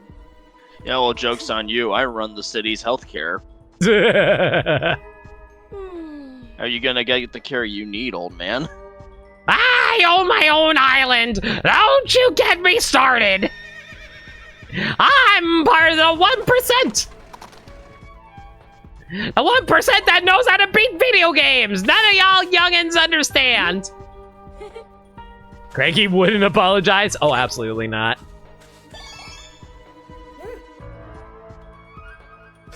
This is what I love about the Cowgirl stages. The action is very dynamic. It's very fun.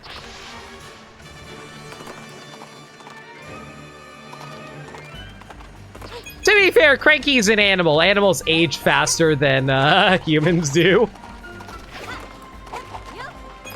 Or that is to say they have shorter lifespans anyway.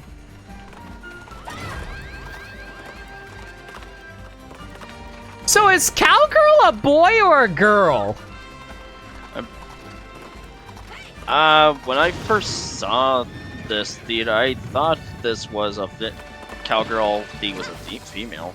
Yeah, but here's the thing. If that's the case, they have no female eyelashes that is indicative of a female theat from the other theats. Like, I was wondering if she has eyelashes. He doesn't. But their voice is kind of leans into a feminine tone. Oh, absolutely. I agree.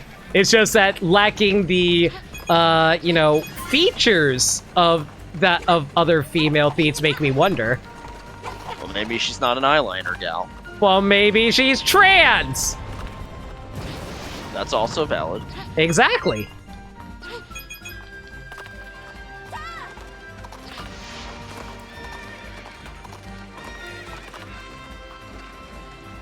Or you know what? Maybe she doesn't subscribe to the to the binary ways of depictions of a female form. Words are hard.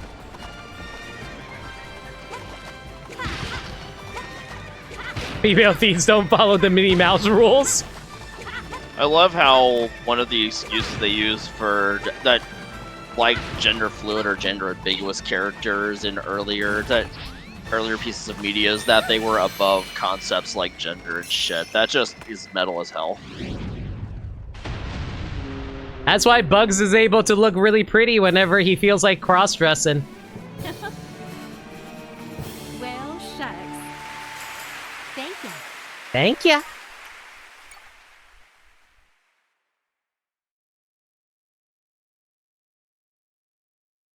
The most immediate example I can think of is Serenade from Battle Network.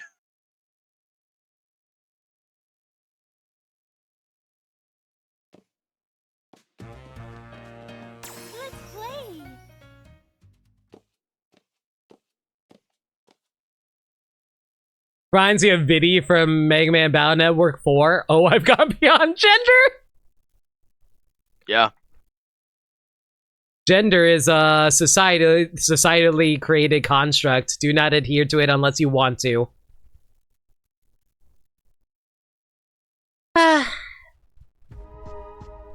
Interesting.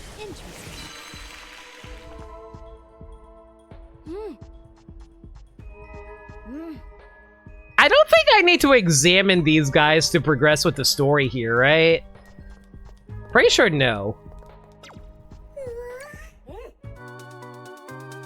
Well, this one I have to because he won't let me pass through otherwise.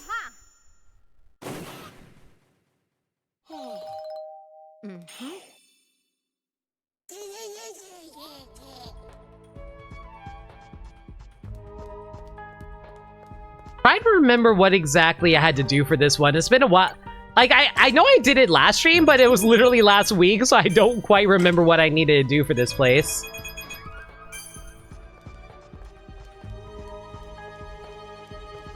Oh, right, I remember now. Oh, I can't activate it yet. Okay. Gotta wait for a door to shut first. Right. It's coming back to me now. Yeah, I am seeing it within my mind's eye, and my mind's eye is telling me, stop forgetting things.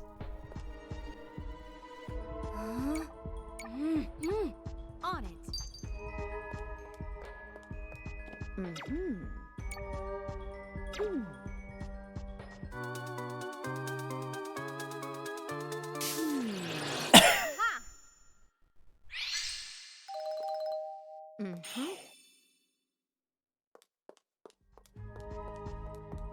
You know, for a moment there, I thought Detective Peach had twin tails, and that would have been super cute. Ah.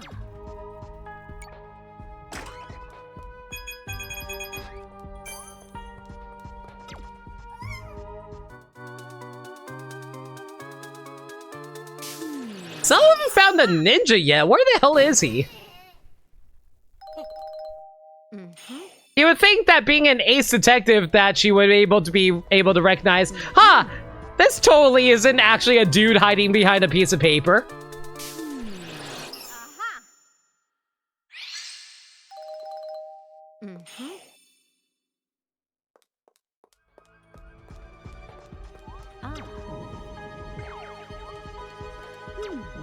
Oh, there he is.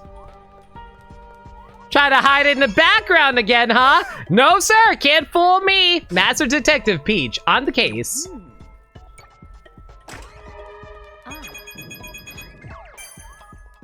You ever feel like I'm Inspector Gadget in your brain, Gaddy? I'm a dog? As in, you know, the one who actually helps solve the cases while I bumble my way through everything? Yeah, and all it cost me was my sapience. Who needs sapience? You just gotta be sentient. And if you're self-aware, that just means that, you know, you get treated with more respect. You're smarter than your average dog. I don't know, I kind of like my higher form of thinking, thank you very much. Yeah, I'm saying you're smarter than your average dog, and therefore you can become a brain surgeon or a mayor of a town.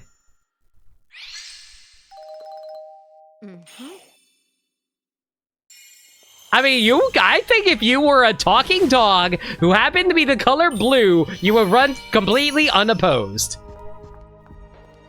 I don't know, I feel like red would be more my color. Also valid. Bluey. Yes, Gaddy is actually Bluey. Hooray!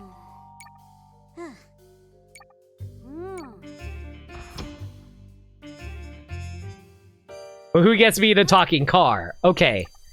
That would obviously be Bachan. She can transform into a car, don't you know? Michael, what? Is Clifford a Michael, How what? did we get here?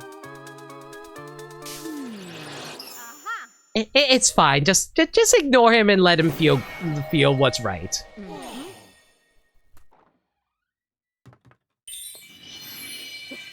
Fun fact, there's a dog who's actually a mayor of a town in the west. What? In Montana? Hmm. You know what? I'm not too surprised this is real, actually. This has the same energy as Plank running for King of the Cul-de-sac. Ah. Oh, I have to go into a different room. That's annoying.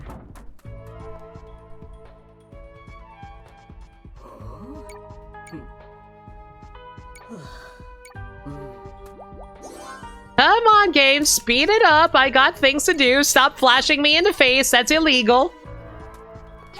Okay, so it was actually Minnesota. I'm surprised there are still Vikings in this day and age. On it. They're mostly in Minnesota. Thank you, Sagami. It's a weird thing to make you do when you know the puzzle. Yeah. And what a weird thing they omitted from the CGI remake. I can't believe they didn't reference the Minnesota Vikings. It's so weird. Ah. They're not even Vikings in the CGI remake. They have like this paddle boat.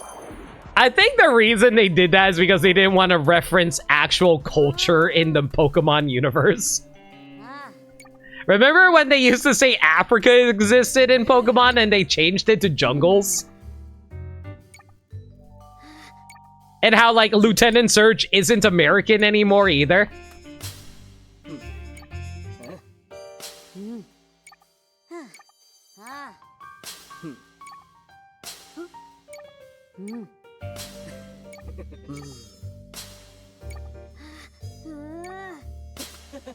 Is he surprise? Lieutenant Surge is actually Unova. God, I am stumbling over all my words right now.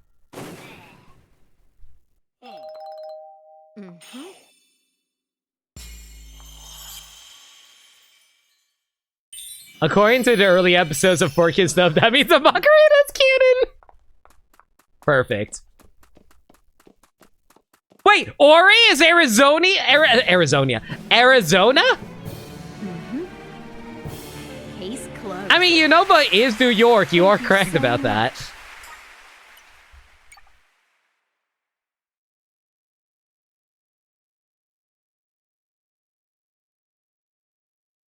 Arizona has a huge-ass desert.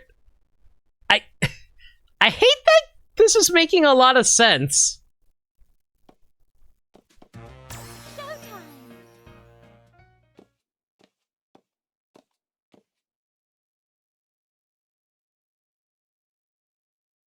One day we'll get our Midwest Pokemon region where you can see nothing but Bufalon for miles across the Great Plains. And you gotta be careful because there's going to be a ton of tornadoes everywhere.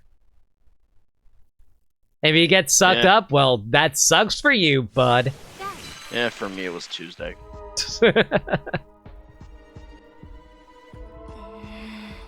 There should be a game based off Idaho just for the random shape. See, okay, real talk, I want one based on Canada. I want a Canadian Pokemon game.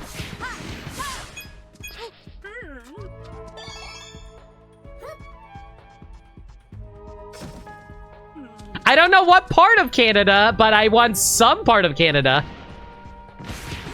Yeah, and then we can have like a whole bunch of moose and beavers and other stuff.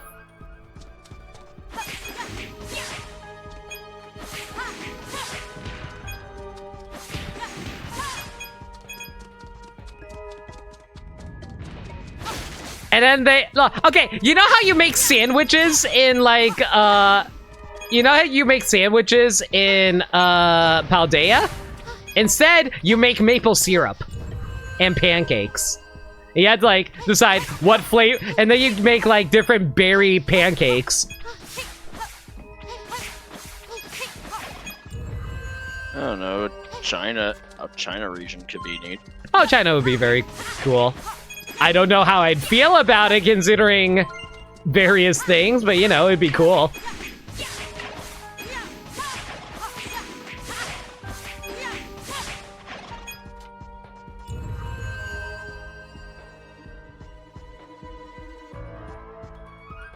Canadian variants. All of them are ice type. That's a Lola's thing. Yeah, but that didn't make sense in Alola. So clearly, it can't make sense in Canada either. All of them have to be fire type. Okay, everyone is fire type in Canada.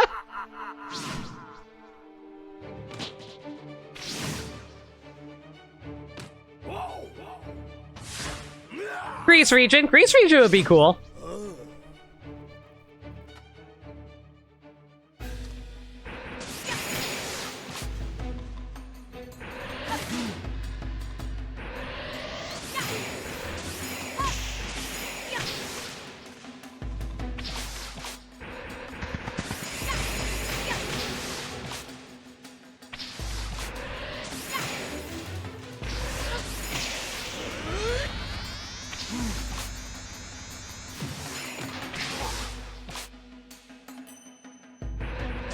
So what if Legend ZA is set in Canada all along, and all this time we were pronouncing the name wrong? It's actually Legend ZA.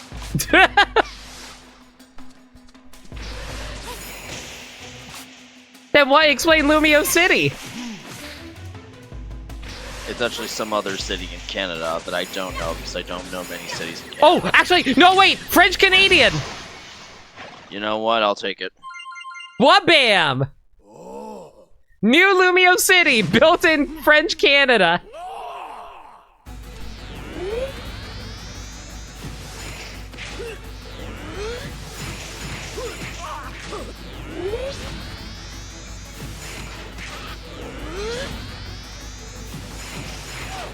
Quebec. The entirety of Pokemon Legends ZA takes place in Quebec.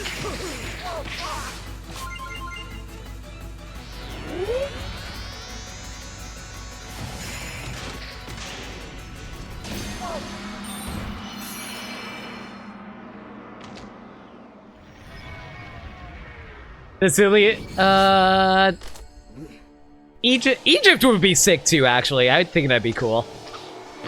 Dude, I remember as a kid, I was obsessed with like the aesthetics of Egyptian culture. I'd be down. Yeah. Like, I kind of chalk that up to... I kind of chalk that up thanks to a lot of a lot of media that featured Egyptian culture back in the 90s and early 2000s. Like stuff like The Mummy and stuff like that, for example. Yeah, and Yu-Gi-Oh. And Yu-Gi-Oh.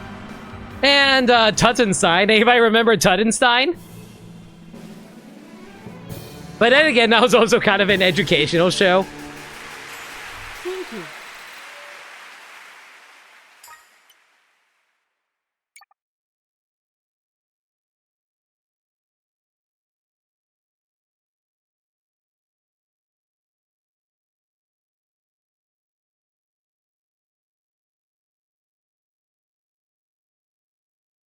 I was like reminding people of like old shows that I grew up watching to see how many people actually know what the hell I'm talking about. Let's play. Remember that guy from Yu-Gi-Oh who just had indents in his belly for all the Millennium items? Yep. Yep.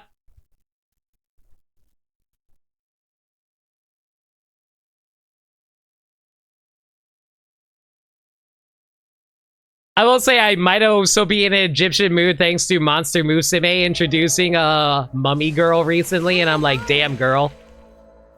I'd play Yu-Gi-Oh with you anytime. Well, that's nice of him.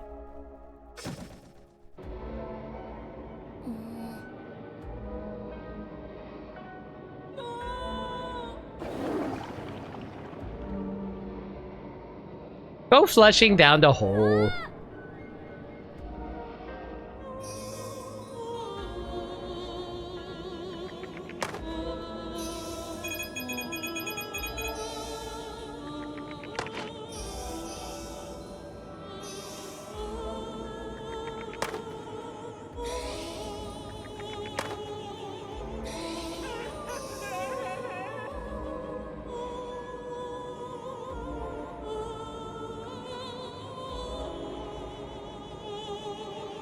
One time, the channel airing it had an error, so it showed a frozen image on side running an intro for like an hour straight. That's so funny.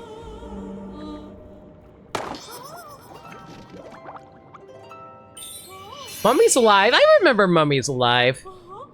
It was a thing. Anybody remember the time when Bobobo summoned Yugi out of his head?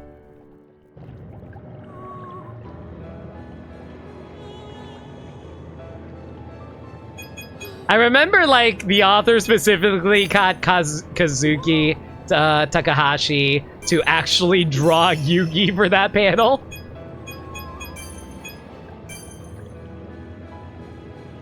I always love it whenever artists, manga artists collab with other artists. Because, like, did you know that Takahashi was actually a huge fan of Hellboy? Mangaka have the most nonchalant social circles, and it's incredible. It's so great because you know what happened? Like, Takahashi did fan art of Hellboy in Yu-Gi-Oh style, and then like Mike Mignola, the creator of Hellboy, did artwork of Hellboy wearing a Yu-Gi-Oh t-shirt. It was so sick. He also was carrying around a giant Millennium puzzle in his hand, and I was like, dude, that's so sick.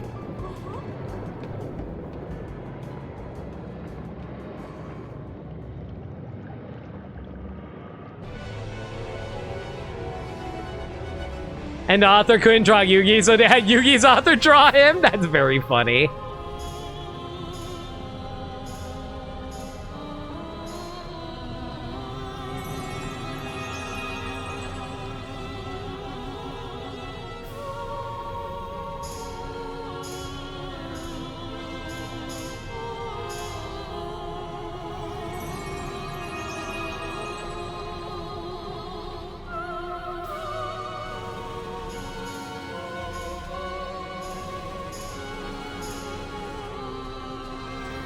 I only needed two. Who cares?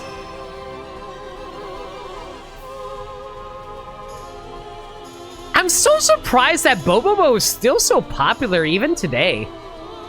Because, like, it was just a wacky, like, gag manga for the most part, but people still oddly remember it.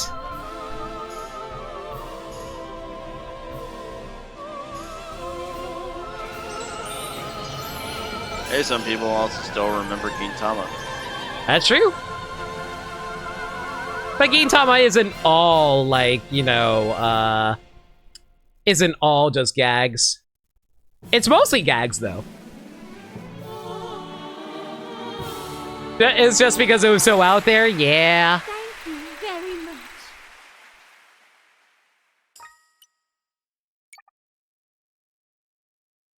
You will still remember Lucky Star 17 years later? True. People still remember Haruhi, even though we're never going to get a resolution for that story, by the way.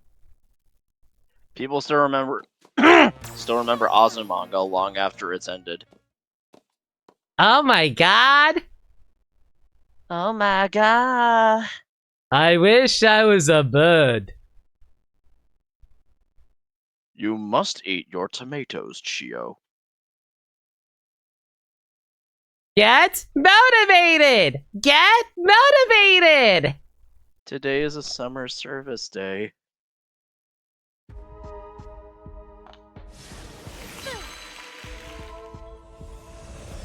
Azumanga was definitely my favorite during that time period.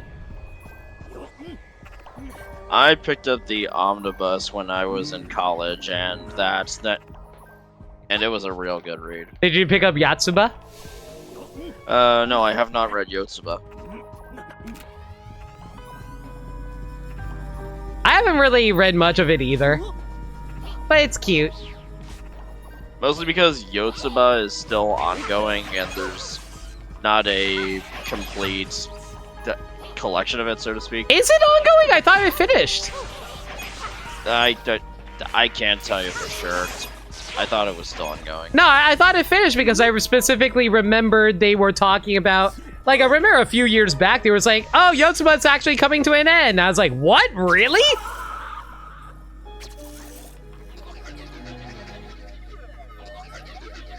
Azumanga I'll tell dies. you- Yeah. Sorry. No, finish your thought. I'll tell you, I was not expecting to be announced for anything else to be relevant. Now, fucking Sergeant Frog. I was surprised that Sergeant Frog actually got, like, a new series. Yeah. Feel like I'm living in 2007 again. Guys, I have a meteor. What do I do with it? I'll send it back to sender. Where's Sephiroth? He'll appreciate this.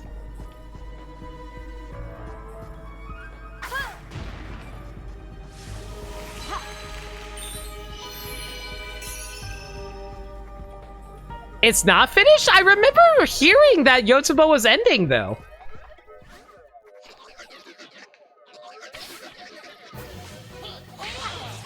Then, like, I remember there was, like, a long-running manga that was ending. I don't remember which one.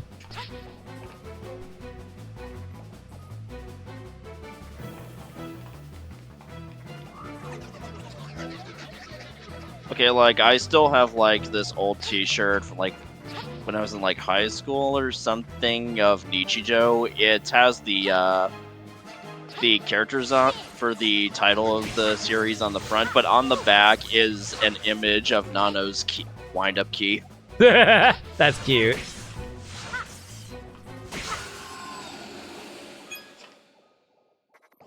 No, One Piece absolutely is ending. That's confirmed.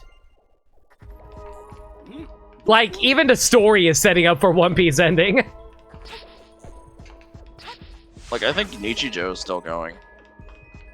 I think... Was it Nichijou that was ending? I remember No, I there think was Nichijou some... is still going. Okay, I know it's still going, but, like... I remember there was some gag manga in that style that was ending.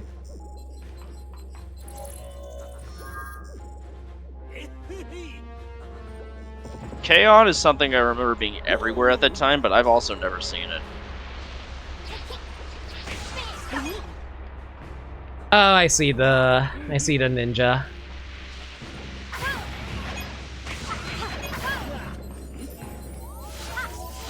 Come on.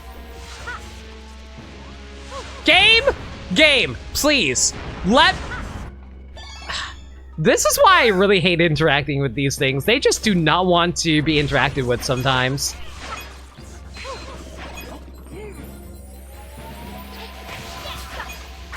I was actually reading a gag manga that I really like. I think it was like Debbie's Corsair Debbie is Insatiable or something like that. Basically, it's about a demon girl who wants to destroy the world, but like this guy keeps on challenging her to games and stuff like that, and like she's just really freaking incompetent at the games. Like she's like a super strong demon, but she can't do literally anything else to save her life. So she just like goes through everyday life with this guy and like doing like games with her, and like she just starts to make friends and get along with humanity, and then she just like slowly gets like, it's just a cute manga. I like it. It's a little fan servicey too, but you know, that's just me. Debbie's ending? No, it's a different series. It wasn't Debbie, it was definitely something else.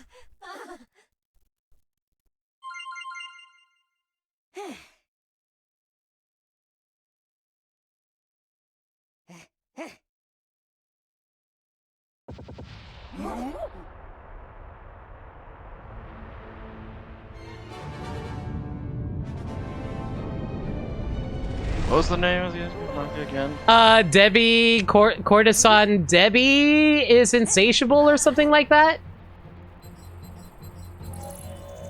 Cortasian? I don't remember how it's pronounced. Cortesian?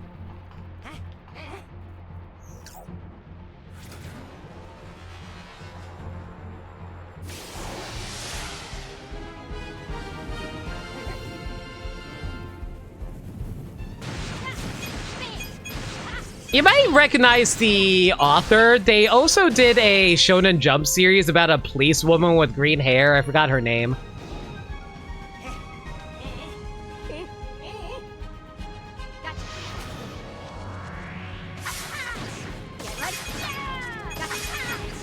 Yeah, I can't figure out how to spell that off of hearing it alone.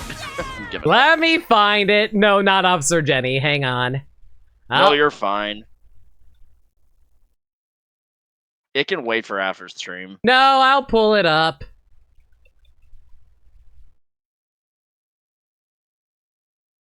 Oh, that's why I said it wrong. It's Debbie de Corsifa is Emulous. Debby the Corsifa. It sounds exactly how it sounds. Is Emulous. There you go. Okay. Because I distinctly remember you telling me about the policewoman manga once. Yeah. Novice policewoman Kiriko-san. Yeah, that series. It's not that good. I honestly don't like it as much as I like Debbie. But, like, I just like the author's sense of humor. I like their art style. The girls are cute. You gotta head for bed? Night, Liz. You have a good night. Have a good night.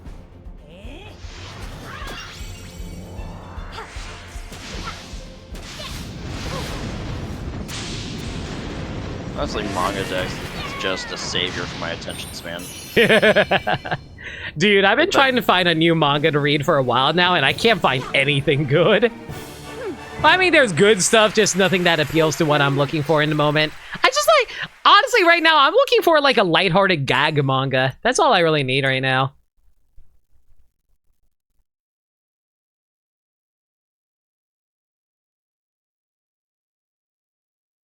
Yeah, if I want that, I can go read Jitsu Awatashiwa again.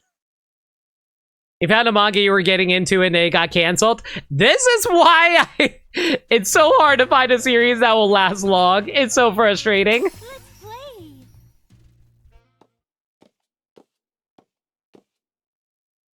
Like, I really got into Debbie and I found out it was getting canceled like a month later and I got so upset about it.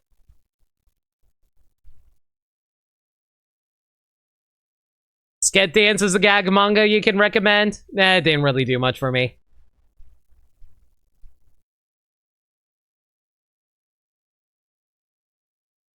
You have a few... Oh! I didn't know Ayaya was from that series. Okay, that makes sense. Most of the physical manga I own are usually self-contained one-shot stories. If you ever heard of a one-shot manga called Solanine, I'd recommend that. It's not lighthearted, but it's good. I like something that's a series that's ongoing right now. I need a new ongoing series for myself. Mostly because, like, once One Piece ends, I don't know what ongoing manga I'm going to still be reading. I find it easier to get into ongoing series now because of the switch over to digital distribution for manga, but if I want something physical, it has to be a self-contained series or already finished. No, I agree with you. I never buy anything physical unless it's already finished. This is why, as much as I appreciate it, it bugs me that I only have I have a One Piece compilation book on my shelf, and it's only the Romance Dawn arc. I don't know if I want to... Okay, you know what bothers me about One Piece? I know I want to own One Piece, but I don't know if I want to buy the omnibus version or if I want to buy the individual volumes, because they all have different artwork, you know?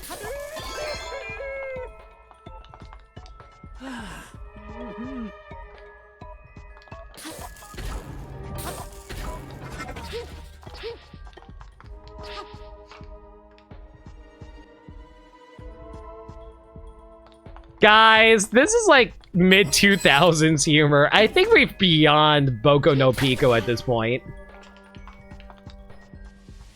Yeah.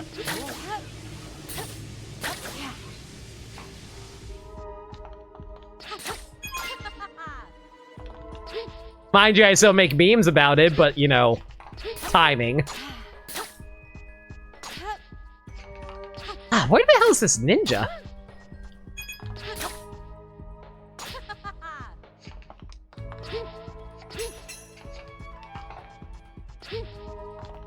You're not past it yet, I can tell you that. Okay, thank you for saving me some time, Gaddy.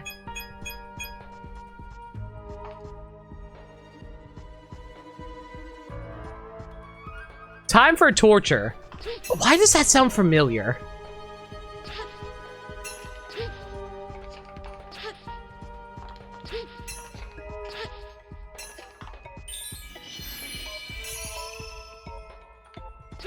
Oh yeah, I've heard of this one.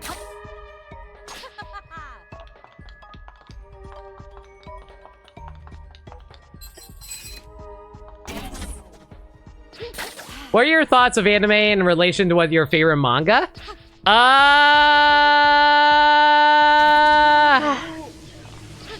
Hard to say, honestly. My favorite anime 100% is Shirobako, but I don't know what my favorite manga is. For the longest time, I would have said my favorite manga was Negima, but then I thought about it some more. I was like, no, there's some issues about Negima I have.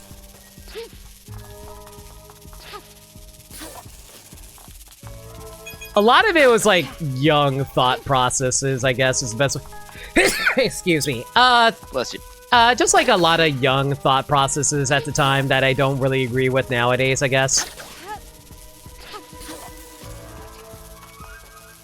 Oops, didn't mean to drop down. I went to look at chat.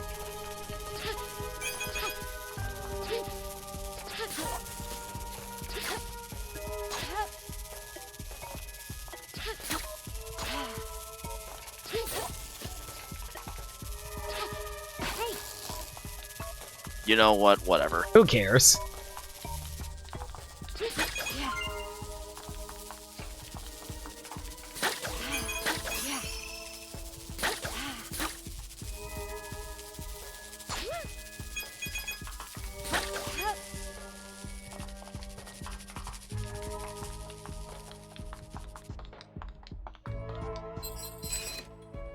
What's your favorite isekai?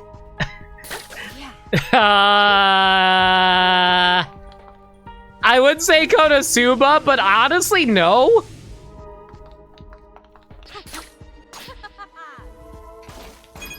I actually would have to think about it.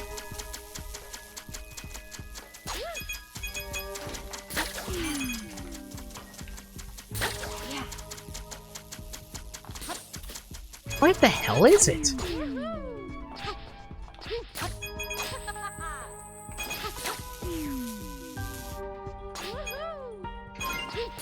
Am I missing it, Caddy? No, you're still not past. Really? So it's not here then? So it has to be like after I rescue the Phantom Thief then. Unless it's somewhere in here.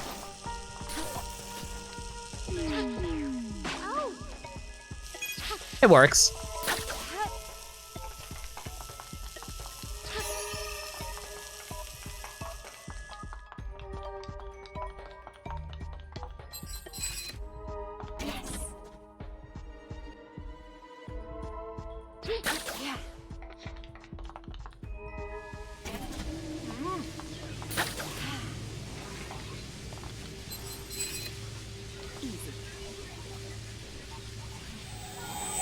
You want to see a Shantae anime? I'd be down for a Shantae anime. The Mario Bros. Movie! That is an isekai! You know, maybe they can get the folks at Studio Trigger back for more than 40 seconds. I don't know why the opening is only that short anyway.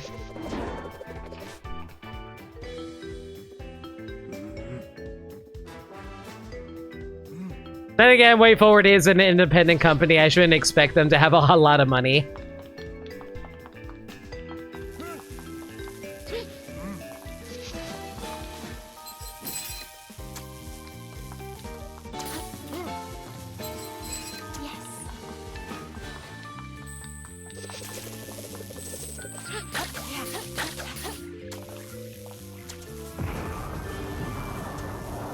Okay, it has to be somewhere here, right?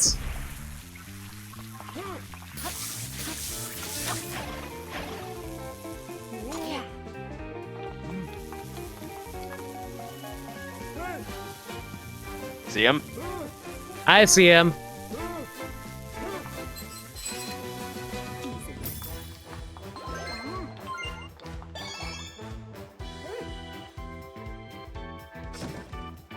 Lamp guy that had made everything interconnected after, like, Tsubasa Chronicle. And I'm still not happy with the Tsubasa Chronicle ending, by the way.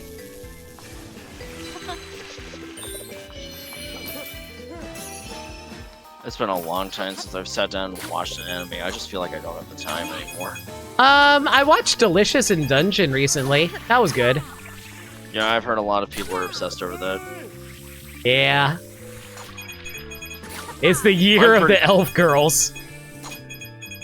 I'm pretty sure the first cooking anime I ever watched was Sweetness and Lightning. What was the first cooking anime was it the bread making anime? It might have been that bread making anime. Yes. Delicious in Dungeon is very good. Thank you.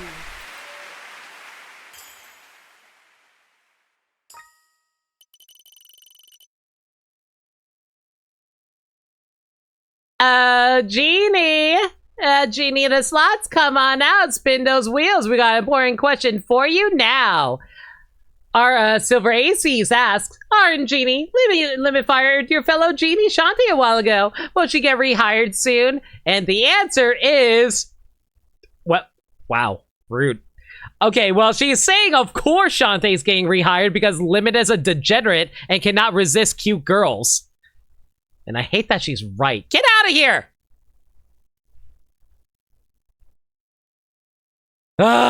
Fine! Shantae, you're rehired to bop for my emotes. Very well.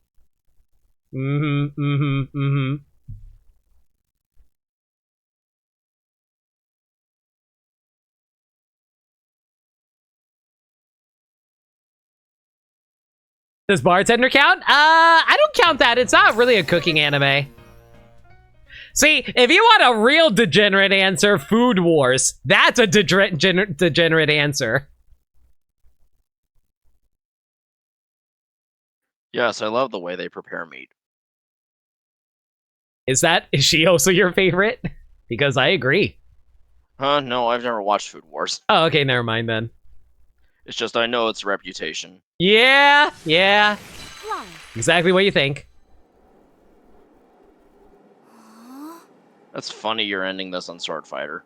It just happened to work out this way.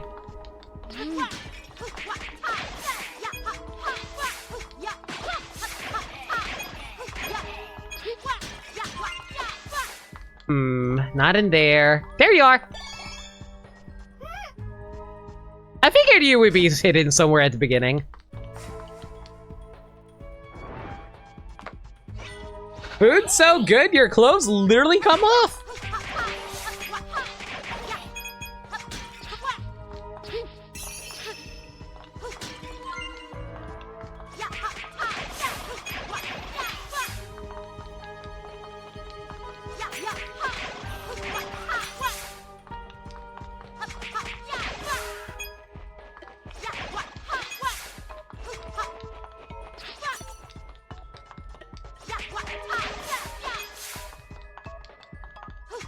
I think there was actually a moment that smelling of the food also made the clothes explode off.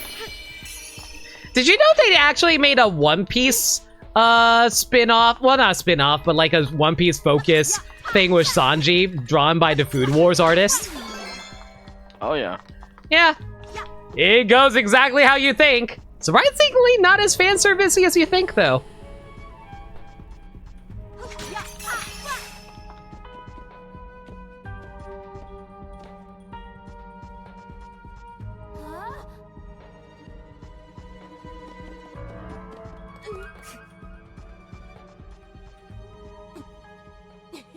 Nah, it's just focused on Sanji preparing food. That's all it really was.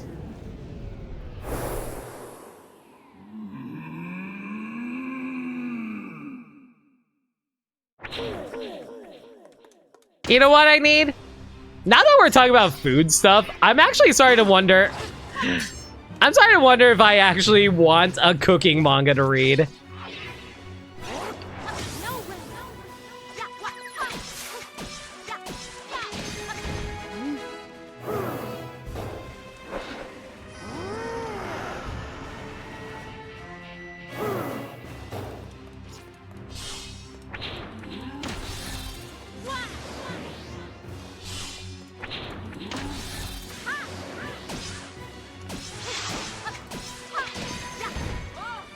would be like a good, like...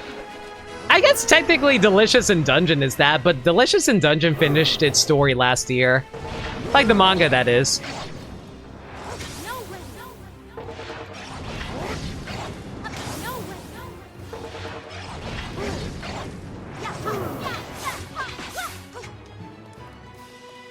I can't believe I got faked out twice. I'm so mad.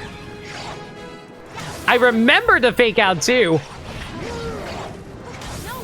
There's a cooking spin-off manga for Shield Hero. How is Shield Hero still relevant? Does anyone care about Shield Hero at this point? Didn't its story wrap up so long ago? It's mostly because the anime is still going.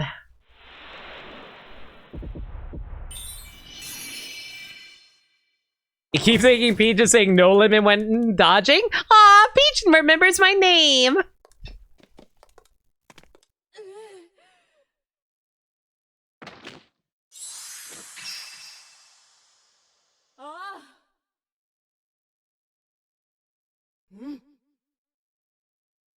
The winning team of Splatoon 3 World Championships get in an in-game splash tag with their teams, Inklings/Octolings. That's super cool.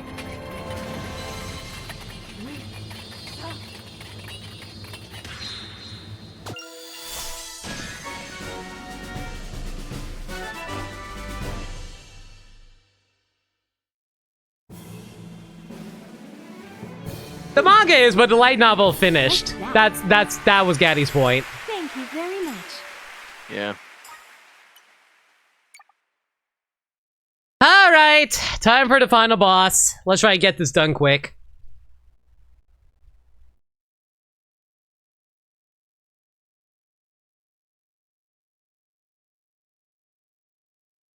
Reheating fried chicken is fine. There's nothing wrong with that. Avoid defeating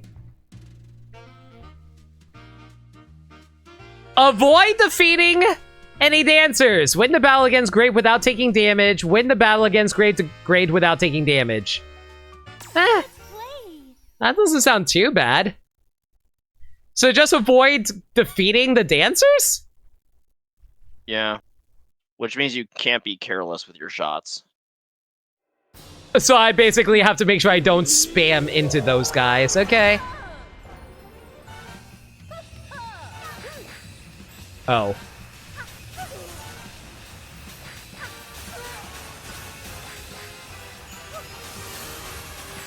You know what? Maybe I should restart because I kind of hit them a few times already.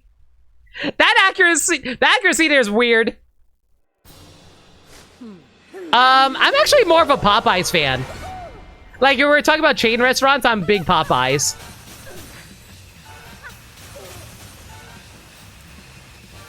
Cane's is very widespread where I'm from. Sounds like a Midwest thing. Yup. We are in fact mid and in the west.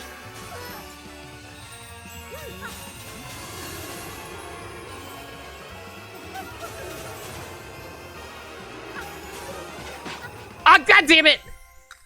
Yeah, those things are lower than you expect. I was surprised it actually got me.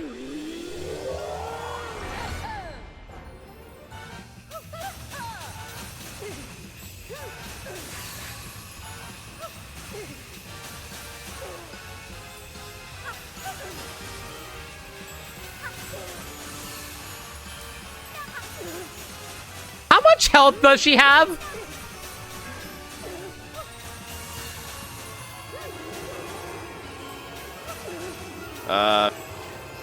I don't know if there's an exact variable for it. You can measure it based on the feathers on her back. Noted.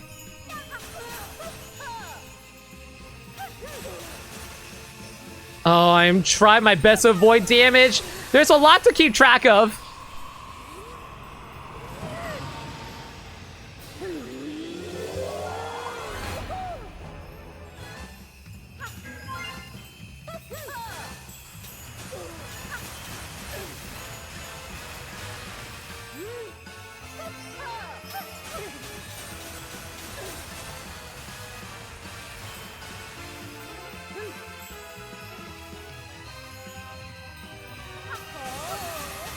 Dancers can take a few hits, yeah, you just can't be trigger happy with them.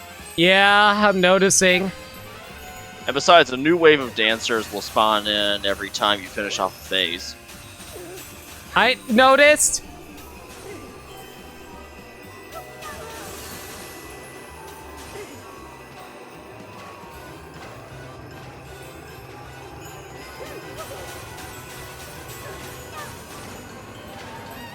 I'm just also trying my best to not get hit.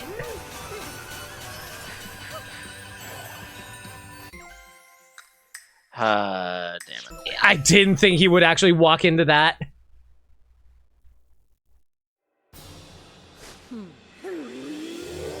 Ugh.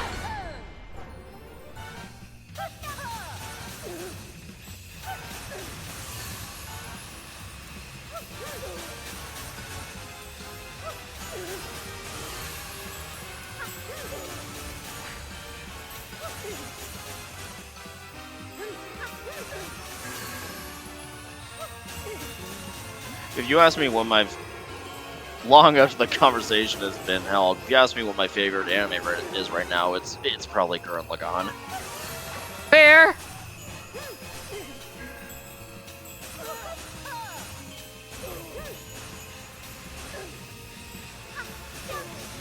I could just poke at its themes and iconography and hear its inspirational nonsense all day. Mm-hmm. You can commentate as for now. I gotta focus on this so I don't screw up.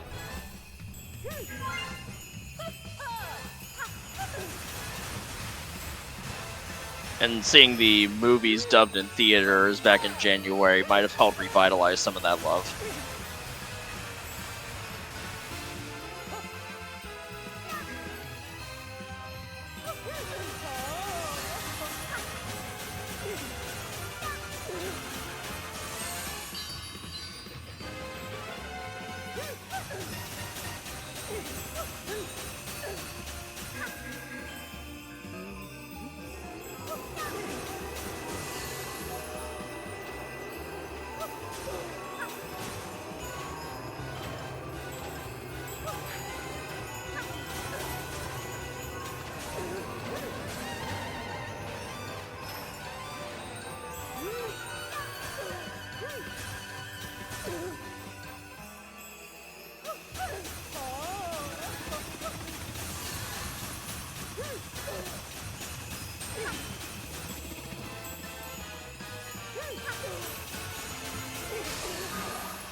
How many phases does the first fight have?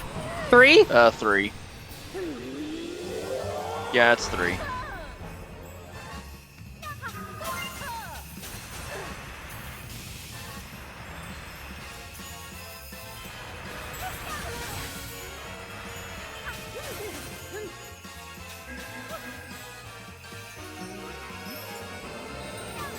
Damn it.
my god, there we go. Okay! Could have gone way worse. Only took like, what, how many tries? 2. I think that was 3rd try, actually.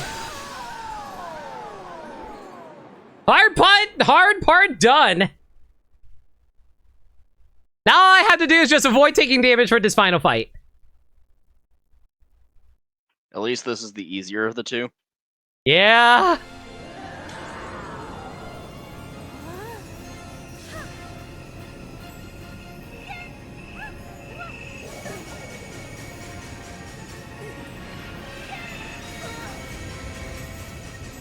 Through the power of Rosalina iconography!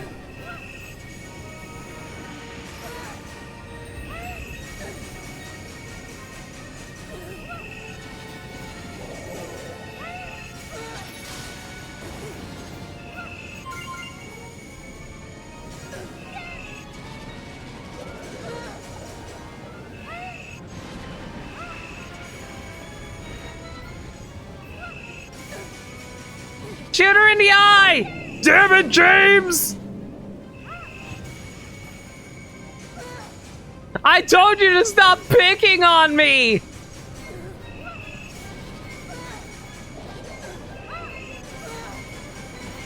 Why won't you stay dead?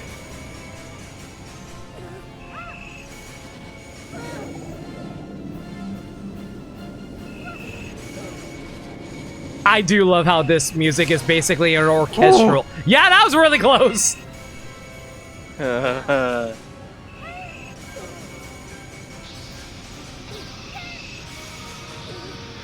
boy.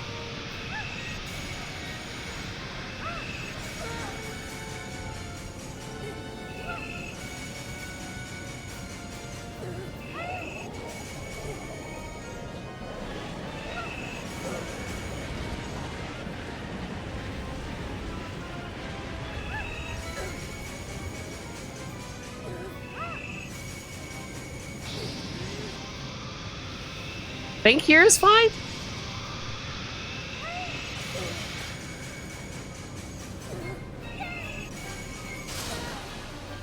Am I done?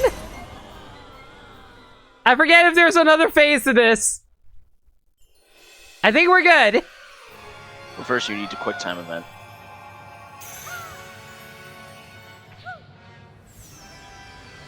Rider kick!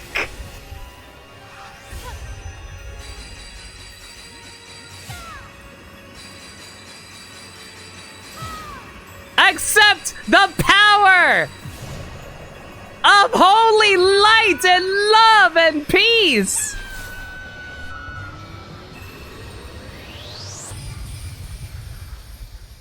Woo, first try.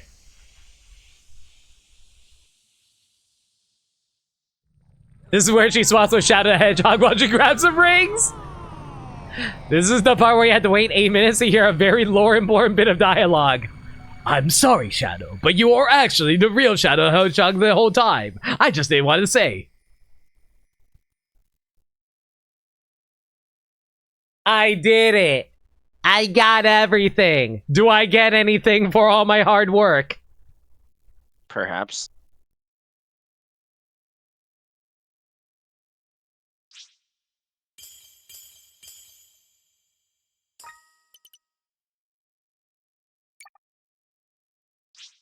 Congratulations! You collected all the Sparkle Gems! Someone told me that the shop has a special dress. You should take a look. Oh boy, guys. What we got? What dress do we got? Is it a bikini? Can we get Princess Peach in a bikini? We kind of got that in Odyssey. Did you talk to Ninja Master? I have not talked to him yet.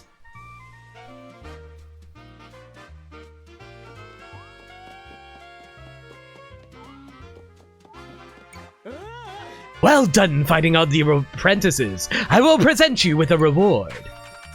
Your reward is a dress. Hide and seek complete. He found all the apprentices.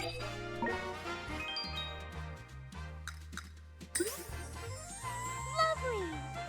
Yeah. This is... I have little wiggler heads all over my body. I don't know how I feel about this. It's certainly a thing, I guess. They killed all the thieves and made them into a dress for me.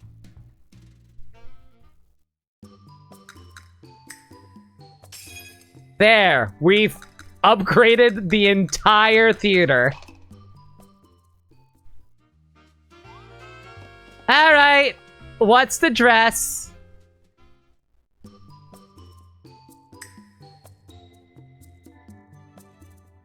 It's shimmery. It's very shimmery. I don't know if I like that shade of blue on her. Fantastic. It's pretty blue. And we also get a special ribbon for Stella.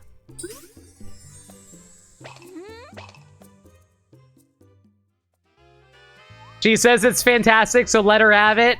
Fine. Peach gets her special dress. Well... And y'all thought this was going to take another stream. Y'all were mistaken. I am way too determined otherwise. I mean, it took a stream and a half. Debatable. I usually go 6 hours anyway.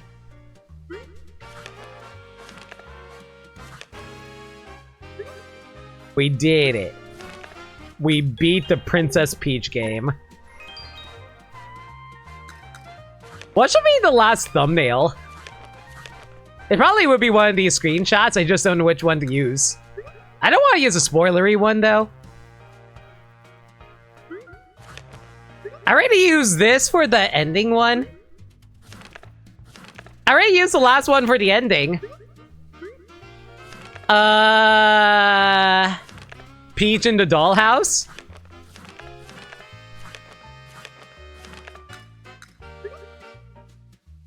You mean this one? The auto-scroller hiding guy? Oh, the auto-scroller hiding guy! Oh, I know what you're talking about. It does have a nice angle. It kinda does. Well... That's everything, I guess, everyone. This was a fun game, but man, was it a pain to complete! The Garfield Dark Ride! I could do the Garfield Dark Ride. That face when Peach is in the next Smash game because of a stance change character. That would be sick, actually. I think the more likely route is they probably go like the Dr. Mario approach. Make one of these like a alternate playable character. You know what? I'll use this because, you know, ninjas. Makes sense. This was a cute game.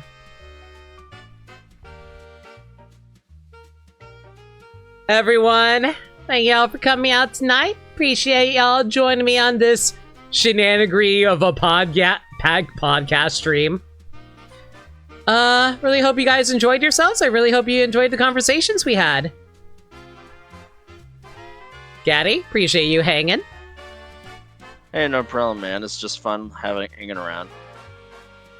Alright, well, I'm gonna have to figure out what we're going to be streaming on Sunday, because this was originally going to be a Sunday stream. I'll let you guys know on what I'm going to stream on Sunday. I'm going to have to find a short game to do. What if I do... No, I can't do... I can't! Maniacal's doing Mario RPG. I can't. Yeah, look through my backlog and let's see if we can figure something out. You don't care if I do it too? Are you sure? Is it okay to do a Mario game right after each other? I'd rather do something a little different so it's not just Mario back to back.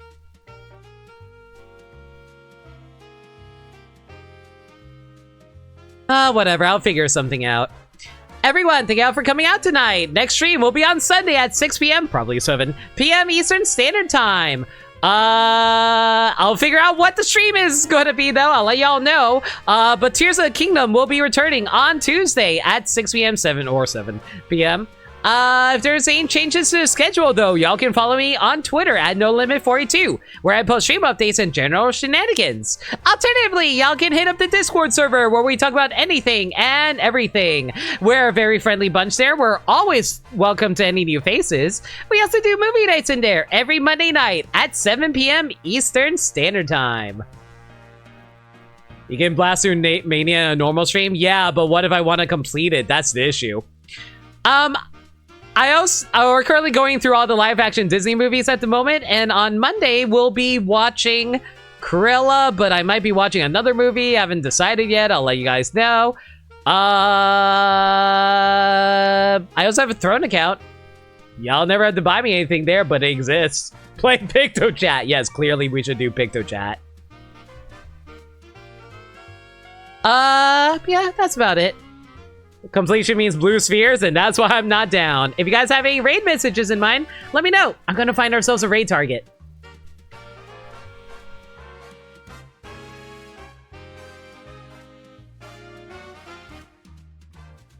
When does the magic begin? You know what? Let's go with that. Your whole talk about Magic Band just reminds me of the One Samurai Jack episode. Sure. Raided them recently. You know what? We never raid this person. We'll go for it.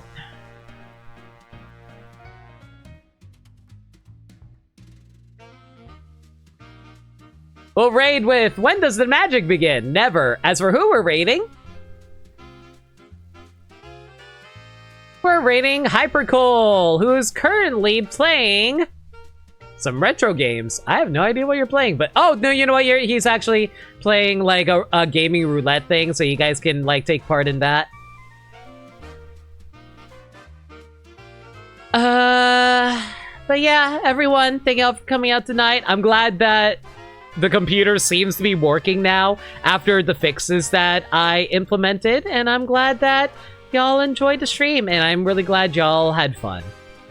As always, everyone, thank y'all for coming out tonight. Hope to catch y'all next time. Stay safe, take care of yourselves, and remember, love always. Have a good night, everybody.